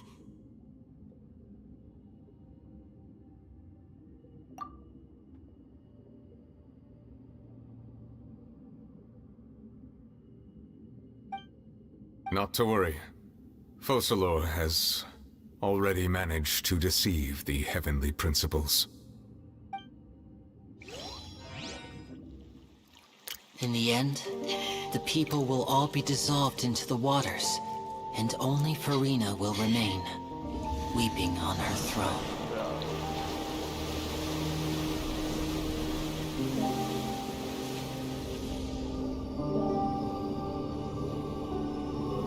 Only then will the sins of the people of Fontaine be washed away.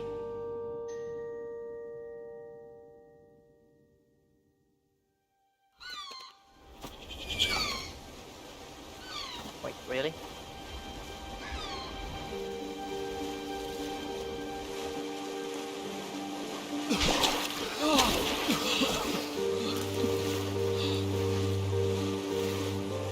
Hey! Help! Over here!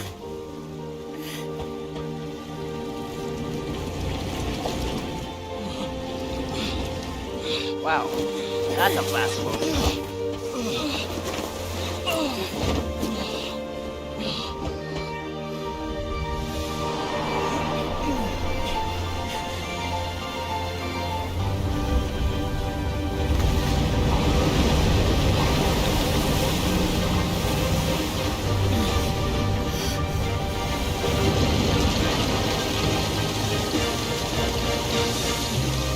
Oh, that's the giant ship. All hands, initiate emergency rescue! Yeah, fuck that.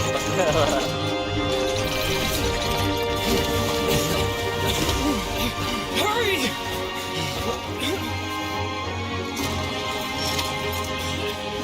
Hey, lend a hand!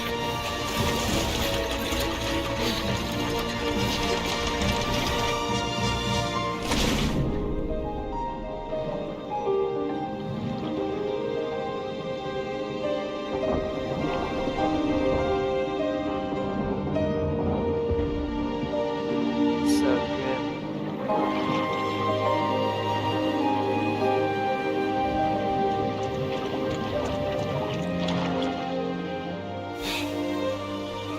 Look! The water's receding!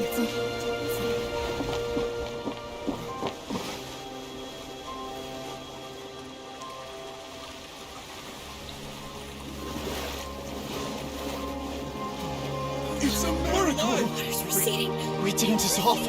The prophecy was wrong. The prophecy was wrong.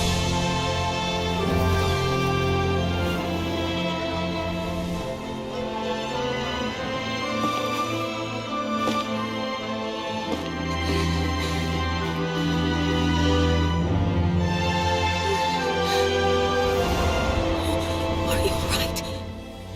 Yeah. We're saved. The prophecy was wrong.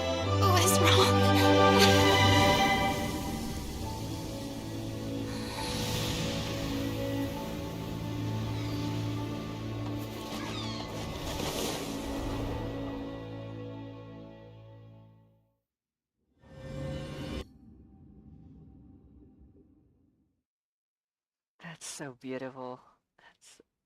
I wanna cry. I wanna cry again. Oh my god. The soil renewed.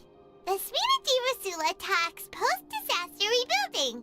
I recently visited Poisson to meet with Miss Navia, spokesperson of the Spina di Rosula, and we spoke about Poisson's present and future. Old soil can still give birth to new bloom, Miss Navia stated. Hope is like seeing a small cookie when you're starving late at night. You just need a little of it. Skyship Winglet, Booner Brain of the Fontaine Research Institute. The various disputes that have arisen on account of Mr. Edwin have suddenly become a shield over the Institute, with Jurier turning out to be a once overlooked hidden gem. People always call the first researcher mad, but few know what to call the second. And should that latter person achieve a miracle, they would find it all the harder to find a word with which to classify him and his team. Wow! Paimon barely recognizes the people in the reports. Are those really Jurier and Navia? They sound like real big shots.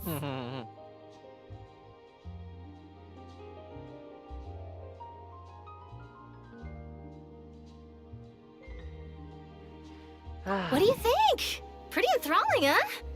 The Steambird's idea was pretty simple. With the disaster just having passed, we would print a free edition packed to the margins with good news to calm people down. The value for these big scoops lies in their inevitable follow-ups. We'll publish further reports and go into the stories behind those people. Edwin's assistant, Jurier, created a true flying ship, while Navia is leading people in the reconstruction of their home. I'm sure that these stories could draw even your well-traveled eye. Paimon's curious too! Wait a minute. Didn't we watch everything happen from start to finish? What's there to be curious about? And that's exactly why I'd like you to come conduct interviews with me. You're the best incubators of news, if you haven't noticed. And also, with you around, I'm sure I'll get to see that Duke. Are you sure? Hasn't he turned you down several times already? Oh, this time will be different. Come on, let's head to Poisson first, and then make a trip to the fortress. There are some things you'll only know when you get there.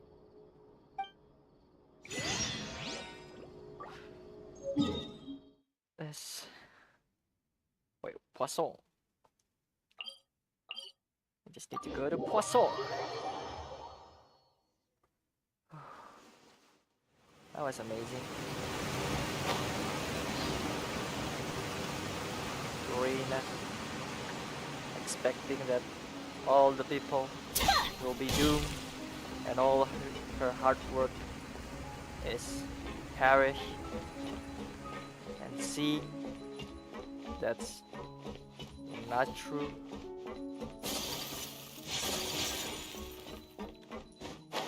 It's the bless. Hey, who are you? Navia! Oh, Harbinger? Oh, it's you. What brings you all here? Hey, we're just having a look around. I'm here to update myself on how things are going here. Oh, the Fatui are here too! Let me introduce you.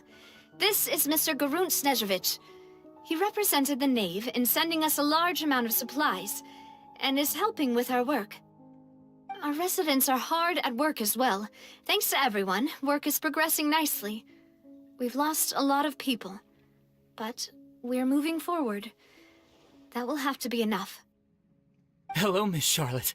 I'm a big fan of yours. I especially like that article you wrote last year about Fontaine's stray cats.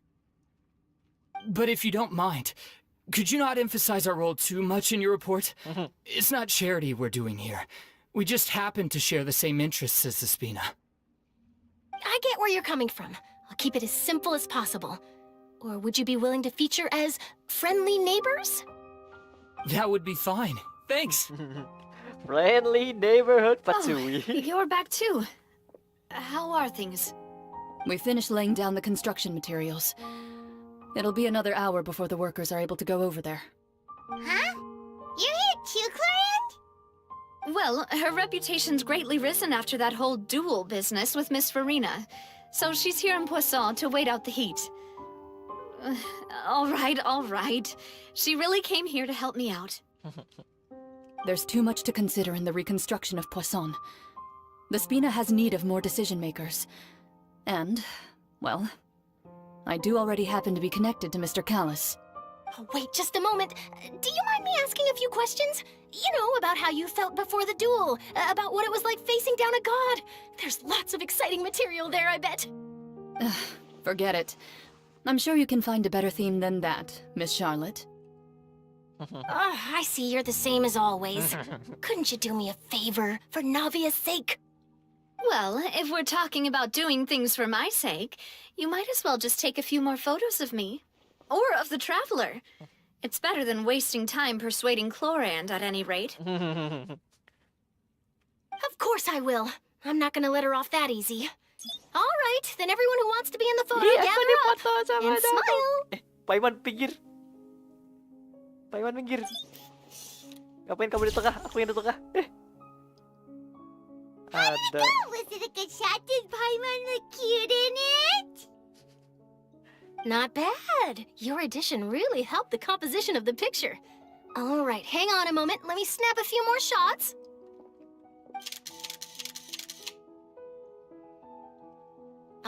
right, that should do it. I'll be back here later anyway, so let's call it a day.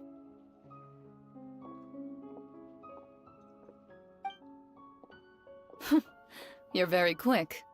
Speed is of the essence when it comes to the news, and freshness is the key. Also, not to brag, but I'm pretty good at building connections. Who knows? I might eventually get that interview with you after all, Miss Clarand. Wow, you really do have that never say die spirit. I'm impressed. Yeah, me too. I'll hazard a guess that this is how you got that interview at the Fortress of Meripede.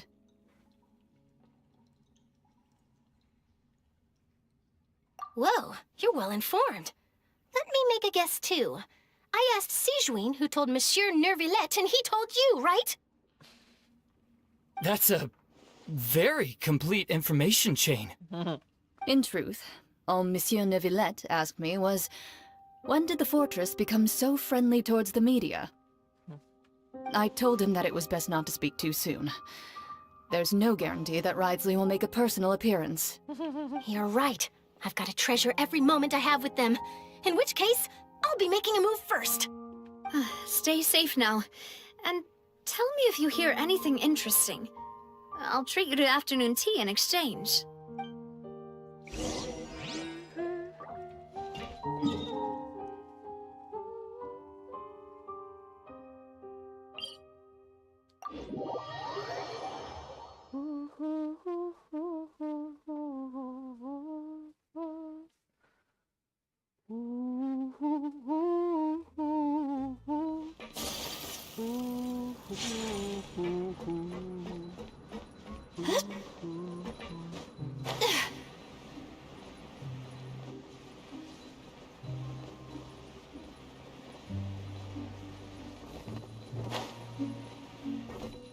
Oh, it's here. I thought it's way down.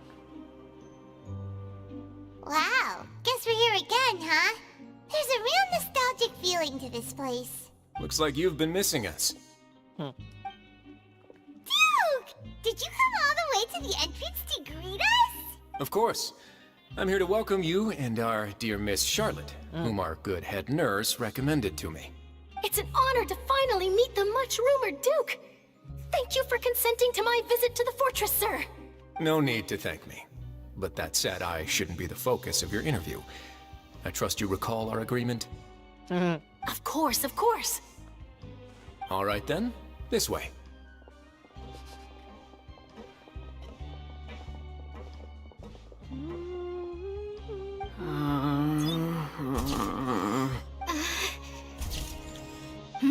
Hey, no need to be so nervous. I've already taken all the photos we need. Miss Charlotte, do these pictures really need to be published on the cover of the Steambird? It would seem that Miss Lorvine doesn't want her face to appear beside that of Mr. Jurier, Sir, please don't say things like that. But it looks like dear Mr. Jurier denies it. Might this interview be very important to you then? No, I just... This is my first time being interviewed, and I'm very thankful to the Steambird for... Now, I might not look it, but I actually did meet Mr. Edwin once. And I'll be honest, I enjoyed chatting with you more. You've definitely got more of that genius vibe going on. The boat that brought about a miracle, the ark that saved the people. Why, you recreated a myth back there, like an emissary of legend. Still, if I might ask, where's that flying ship now? Ha! Looks like Charlotte's trying to get herself another exclusive scoop. I have to apologize, but that ship is presently in the bowels of our factory. I'm afraid it won't be easy for you to get a shot of it. Really? Well, then in that case, could I have an interview with you to make up for that loss? Opportunist. You already know my answer, I'm afraid. Best you interview our head nurse instead. Or perhaps you'd like to take another photo of this couple of researchers? Did you really have to use the word couple? Well, then, 2 solo photos will do. Is my hair messed up? Please, someone help me have a look. Things sure are getting pretty lively here. We've seen this kind of thing before. Oh, seems like everyone's here. Would any of you like to try this new drink I came up with? Ah, Siegeween. Hey, Miss Charlotte. Why don't you, take some pretty photos of our head nurse? Sure. Come on, Miss Siegeween. Over this way. Let's find a brighter spot. Sure. Do I have to smile? So, how have things been at the fortress? Same old, as you can see. Fontaine's undergone some changes, but this place is still more or less the same. Other than that flying ship, it got a tad too much attention, I think. That's why I decided to let the interview go through. We should direct more public opinions toward the behind-the-scenes heroes. Am I right, Mr. Jurrier? You're too kind, sir. I believe that you too should have your day in the sun. Not that you would want that, which is a pity. I'll just leave the spotlight to you two.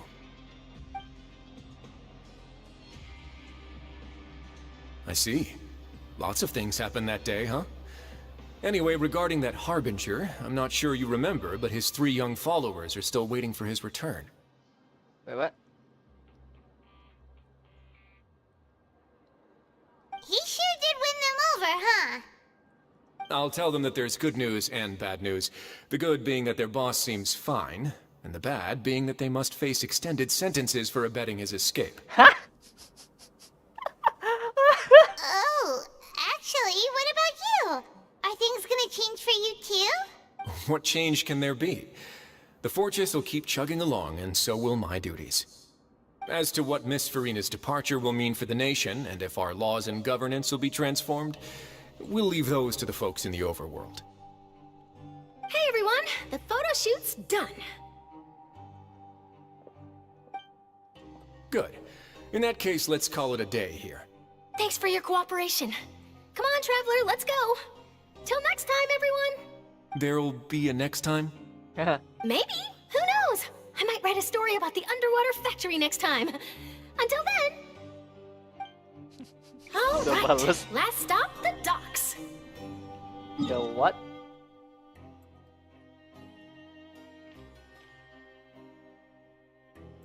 The what?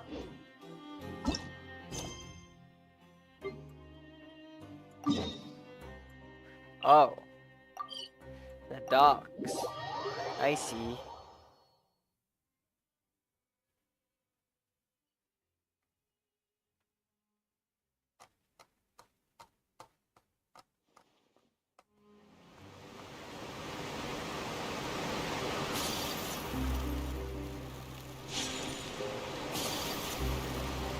We're just gonna drop in.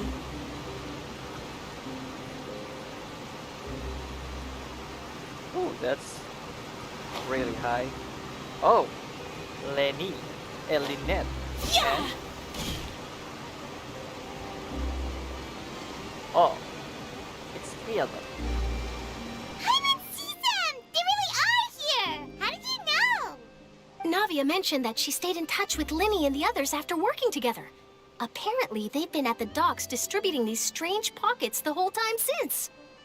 Traveler, Paimon. Ah, and Miss Charlotte, too.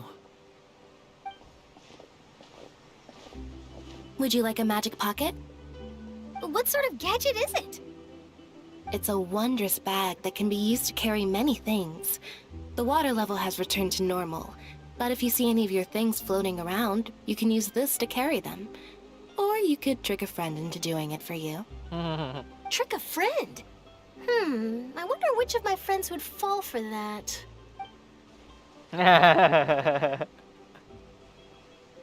You could just make a friend like Fremine here. Isn't that right, Fremine? Is this what you meant by, I'll help you make some more friends? To be honest, that sounds pretty sweet. Could I have your contact, please? Sure. Please, write down my address. You sure are working hard to help Fremine socialize. He was the one who proposed doing this. He even wants to assist in our magic shows. Yes, I was planning to first introduce Pear as an assistant, and later Fremine himself. In the future, I think we can leave underwater escape magic to him too. That said, would anyone want to see a diver escape underwater? Oh, it'll work out. Every journey begins with the first step. He'll become a part of our show eventually. Lynette, could you come over? Miss Charlotte says she wants to take a picture of us. Got it. My, that Charlotte is rather perceptive. She got rid of everyone the moment she realized I had something to say to you. So, how have things been, Traveler? Father says that you did a great deal during the latest events. She's very grateful for your contributions to Fontaine. That's all right. We were more than happy to help. So, what's she doing now? Oh, I guess you haven't heard. Well, after Lady Furina left, Father and Monsieur Neuvillette opened negotiations, during which he gave Fontaine's gnosis to her as a diplomatic gift. Oh, of course, the gnosis. A diplomatic gift? A gnosis? Yes, I was quite surprised at first myself. But when I thought it over, there were actually a number of things going for it. It could have been done as an apology for the incident with Lord Child, or as thanks for his help in tying the all-devouring narwhal down. Furthermore, Father did also lend significant aid to Fontaine and Poisson. Well, that's true, but this is a gnosis we're talking about. Doesn't this seem a bit irresponsible? I would agree, but I've also heard that it seems that Monsieur Neuvillette has had a significant change of heart regarding the matter. Oh? So there's some reason for this that only Neuvillette knows about? I suspect you'll have to ask him about that yourself. Yes, speaking of which, I did see him strolling around the entrance to the Fortress of Meripede a while back. Isn't he real busy and stuff? Paimon didn't think he'd have the time for that. But back to the topic. The gnosis was given to the knave, right? What about Child? They say that he's returned to Snezhnaya to recover from his wounds. I hear that the recent disaster really did a number on his health.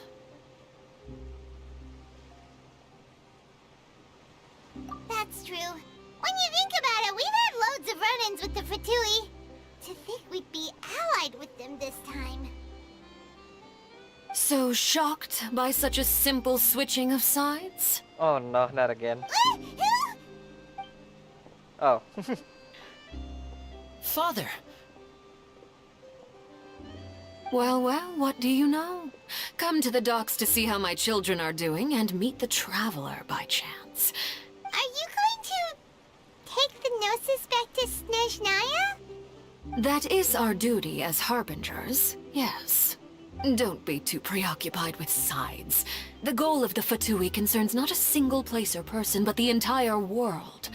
With such a grand goal in mind, it is inevitable that we must wear many masks. Switching my masks is something I've always done. Well, that depends on many things. No one truly knows what the future holds. What good is honesty if you can't rely on it forever? As for you, I very much look forward to our next collaboration. Good things cannot be achieved alone, and you've proved yourselves to be great partners.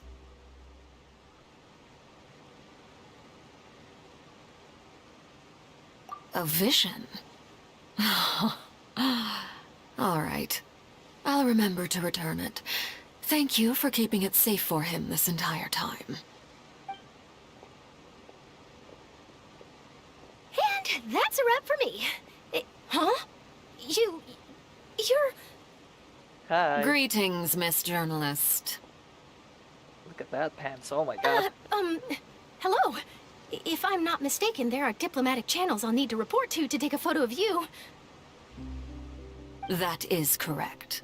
So forgive me, but I will not be able to serve as a subject in your article. However, feel free to write as much as you'd like about our dear magicians and our upcoming rookie talent. I will. The sea breeze is quite pleasant. I shall continue my walk while the weather remains so agreeable. Farewell, Father. Oh, she has such an intimidating presence. I didn't even dare to take a picture. Thankfully, I've already wrapped up all my pre-scheduled interviews. Thank you all. This'll be more than enough for me to write about, I'm sure. Don't be too nervous. Why don't you take a magic pocket before you go? Here, Traveler, Paimon, you take one too. To move things about? That's right. Funny. I was giving out magic pockets when we first met too. And what do you know? I'm doing the exact same thing right now. I guess this must be life. We will all follow our own paths, and serendipity will lead you to your fated friends. All right then. We'll be handing out pockets in some other districts later, so we'll get going now. Have a good day, you two. Bye-bye. Well, guess we sent Charlotte off. Shall we go see how Neverlette's doing? As long as he's not so busy that he doesn't have time to chat anyway. Let's see, Mr. Neuvillette. Oh. He's outside the opera. I thought he's inside.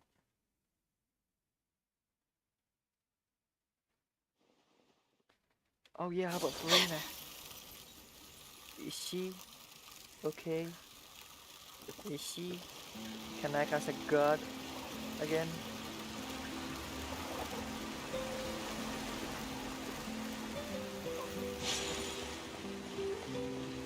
Yep. But it's inside. But no. It's outside. Stand with me!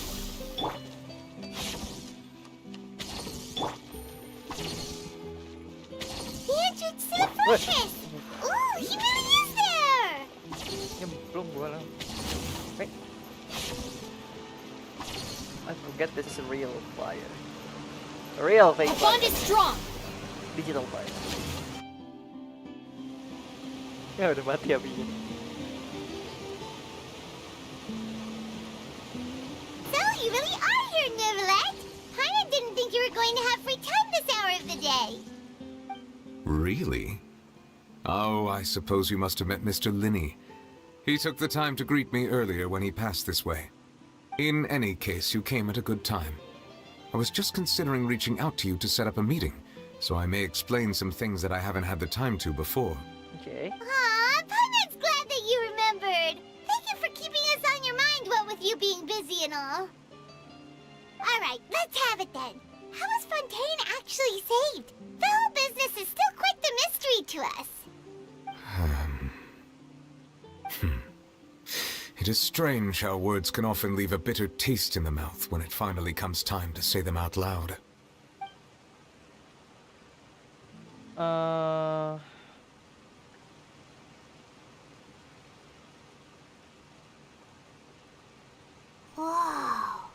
So that's what happened? Fusillor destroyed the divine throne of the AKRtoon and restored your power to you, transforming you into a fully fledged elemental dragon sovereign.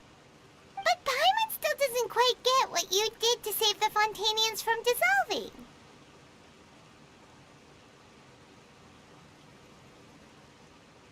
For me, the authority of the ancient dragons refers to absolute control over the hydro element.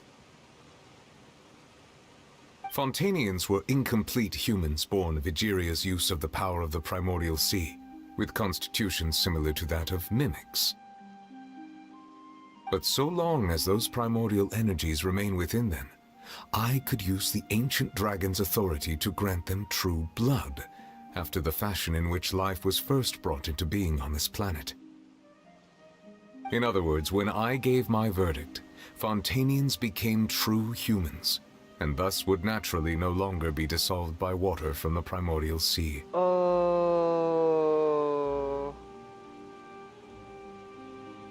Fusillor must have counted on you to make that decision as well.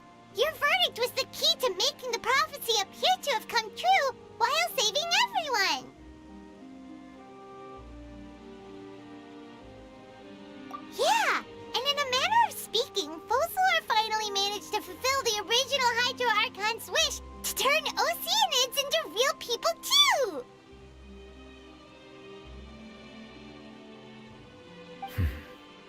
It seems from your expressions that you still have more things you wish to ask. Ask away. I will tell you the truth as I know it. I have investigated his case along many avenues, and I have learned that he once fell into an unknown chasm when he was young. There, by chance, he awakened the all-devouring narwhal. But whether it be by sentiment or reason, that should not have been enough to consider him the root cause of the disaster. At most, he would have had tangential liability. As for the judgment passed by the Oratrice during the trial, whether it was due to that liability by association, or Focalors deliberately using him to buy time for us on the assumption that he would be able to hold the creature off, I cannot say. Guess Focalors had Fontanians in mind the whole time. In the end, it was thanks to her that they finally became real humans. Hang on a second. Paimon suddenly got another question. Back when Fontanians hadn't yet become real humans, were the children they had also transformed Oceanids? Life has always flowed like water. Do you recall how Fontanians would often come to the Fountain of Lucine to pray for children? Yeah! Lynette said the fountain is where all the waters in Fontaine converge. In truth, even those couples did not know that such prayers were no mere custom, but instead a form of ritual. Those Oceanids who were blessed within the spring water would later descend as new humans in the coming months. Paimon sorta gets it now. Either way, seems like this ritual won't be of any further use, but it'll probably live on as a local custom. Ask away. I will tell you the truth as I know it. Yeah, about that. Risley said Furina has already left. What's that all about? Wait, what? Lady Furina. The people are only aware that her death sentence has not been carried out. She abdicated the post of AKRtoon and left affairs related to that title to me, before leaving the Opera House. I related Focalors' words to her faithfully and completely. After hearing them, she seemed neither saddened nor comforted. She simply said that she was tired and needed to rest. Having said that, she then packed her things and moved out of the Opera House, not unlike how an ordinary person might. But she's still got a place to stay, right? You need not worry. I will make arrangements to ensure that she will not want for food, clothing, board, or travel. In truth, I am somewhat happy for her. The wear and tear on her spirit will, of course, take time to heal. But now that she no longer has to play the role of Focalors the AKRtoon, she can finally lay down her burdens and lead a normal life. What about you then? What are your plans now that you've regained your full powers as the Hydro Dragon? After Focalors passed on, the Oratrice also ceased to function. This matter will directly affect our trials. After much careful consideration, I've decided to take over its role in our courts.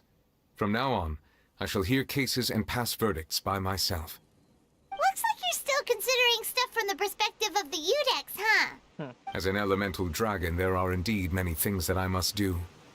But this power and this duty, in a manner of speaking, you could say that both were granted to me. As such, before I attend to my other responsibilities, I must first and foremost continue to serve Fontaine as its highest judge.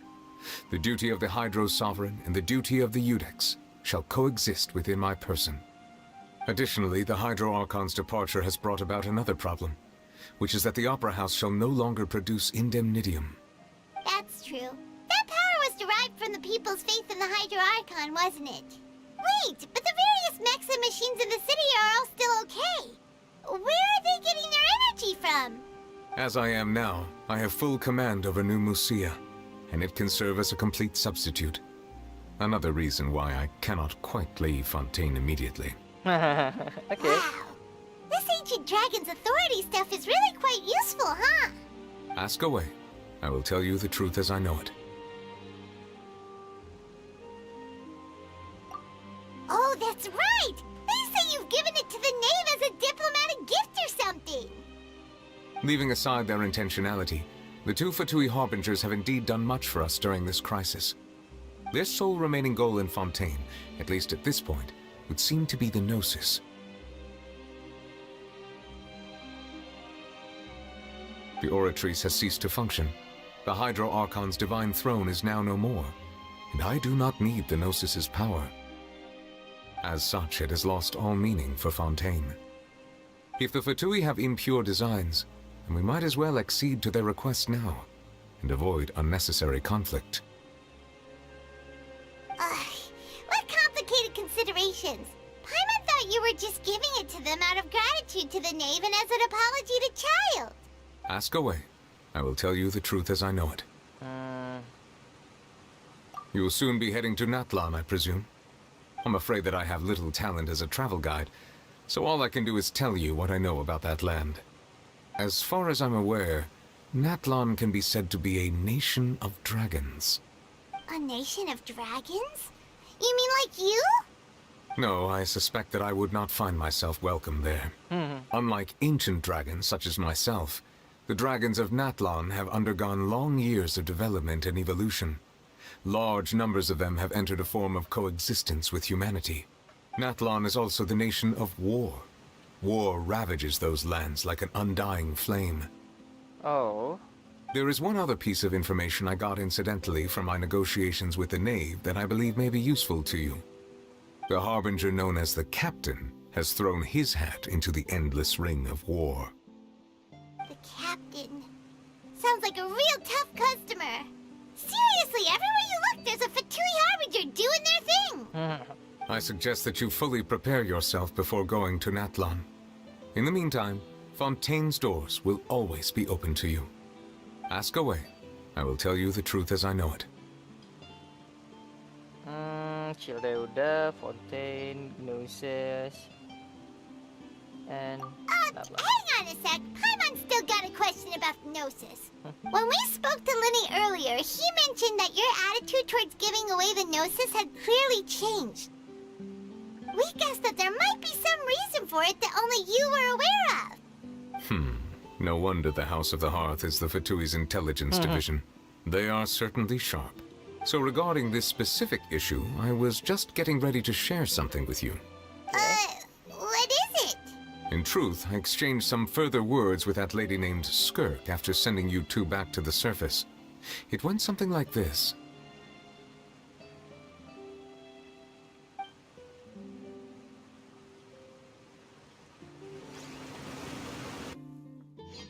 Something like what? Tell me! Well, we're going to head topside to see what's going on. You hurry over soon as well, all right, Nervalet? Whoa! What next? The all-devouring narwhal isn't here, so I'm no longer getting any interference. I can finally catch the scent of your power, what it's made of. It is the authority of the planet's primordial dragons, but with something very similar to a god's curse mixed in. It's quite a novel blend. I'm sure I've encountered something like this before. What was it again?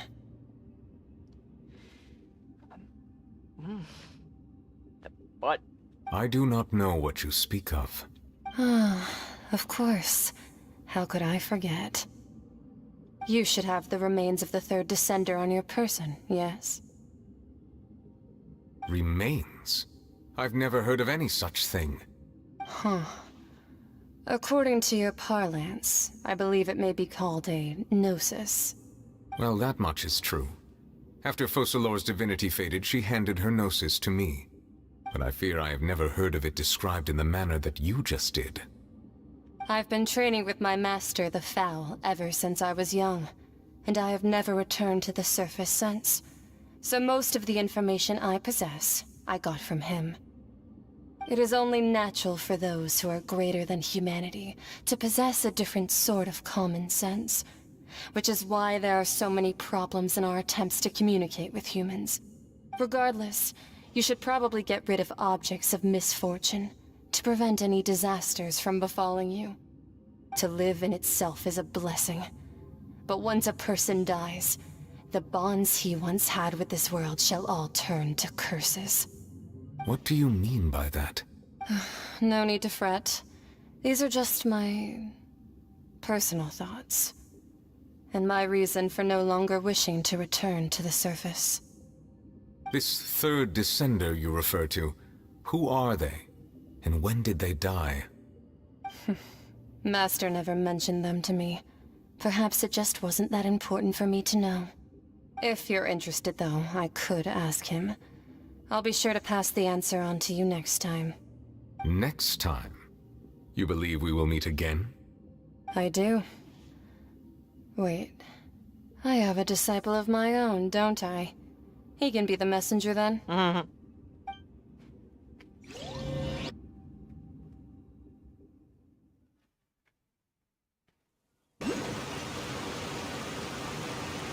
That's what she told me. Whether it would prove useful or not, I wanted to pass that information on to you. The remains of the third descender? So that's what the Gnosis actually are. Paimon just thought they looked like chess pieces. How could they be a person's remains? All the same, assuming that there was no misunderstanding or special metaphor at play, that is what she meant to say. And she said that it would bring misfortune and that you should check it, which is why you gave it to the Fatui. If she speaks the truth, then I would simply be putting Fontaine at unnecessary risk by keeping it here.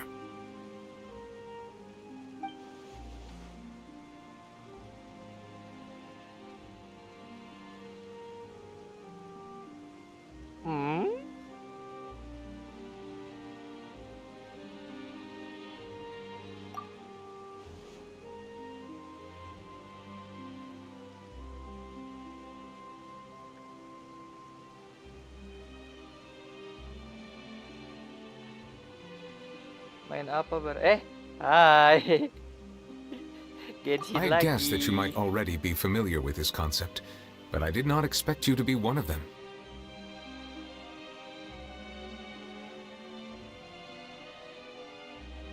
Tadi yang pertama apa? Hehehe, gak bahaya. Enggak dong. That means that the Gnosis, which are exceedingly element compatible and can even enhance elemental abilities, do indeed come from the third descender. I wonder, does your body also possess similar properties? Like being able to use elemental powers without a vision. That does sort of count as special compatibility, right? No, let's not think about this stuff right now. It just feels creepy. Comparing the Traveler to the dead third descender and all. That's what you say, but this topic still feels like bad luck. Once Child recovers, let's get some more answers out of him. Or go look for his master and get the answers that way. I too believe it unwise to make too many blind guesses when information is lacking. The same is true of being at court. Kasian banget level sepi. Biasa aja lah. It's not about the lives. It's about what? The archives. That's it. Alright. Whatever the case, it seems like the crisis here in Fontaine's over for now. Yes. All of Focalor's efforts were for this Makanya ke moment as Jakarta. well. Loh. Ngapain ini? Panas di Bandung aja panas, yang ke Jakarta lagi. But she sacrificed herself in the end as a god. And she suffered through all those years as a human. Dan ada kereta cepat. Was benar that juga. really what she Duitnya wanted? nggak ada. I suppose that would be the mystery of a god's will. I suspect not. But once in a while, I too would guess that if wishes were like the clouds in the sky, they will one day return to the earth as raindrops. Life flows like water, and rain is the final answer. The water levels may sometimes tilt one way or another, but the rain falls fairly upon all. And what, ultimately, is the difference between the rains that fall upon all of us?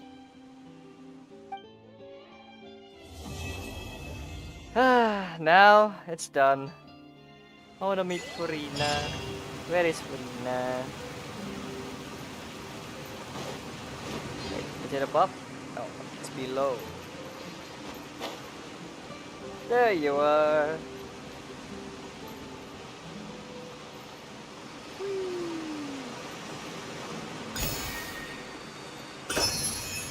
Okay.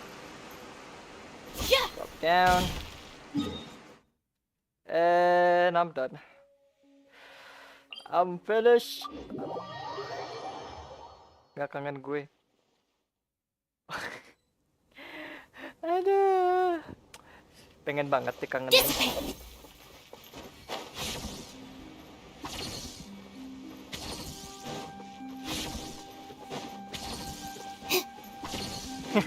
Iya dong. Ntar lah kalau gue ke Jakarta. Weh, pas.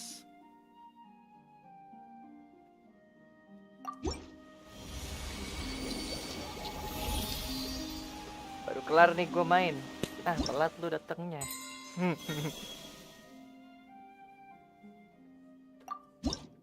What did I get? Furina. I wonder where humans come from. Eh? Bersyukur gue mampir.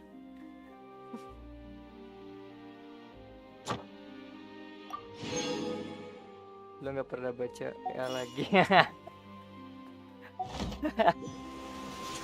Iya, gue kalau buka WA tuh kejarang. Gue banyak notifikasi. Gue mau pamer apa lu?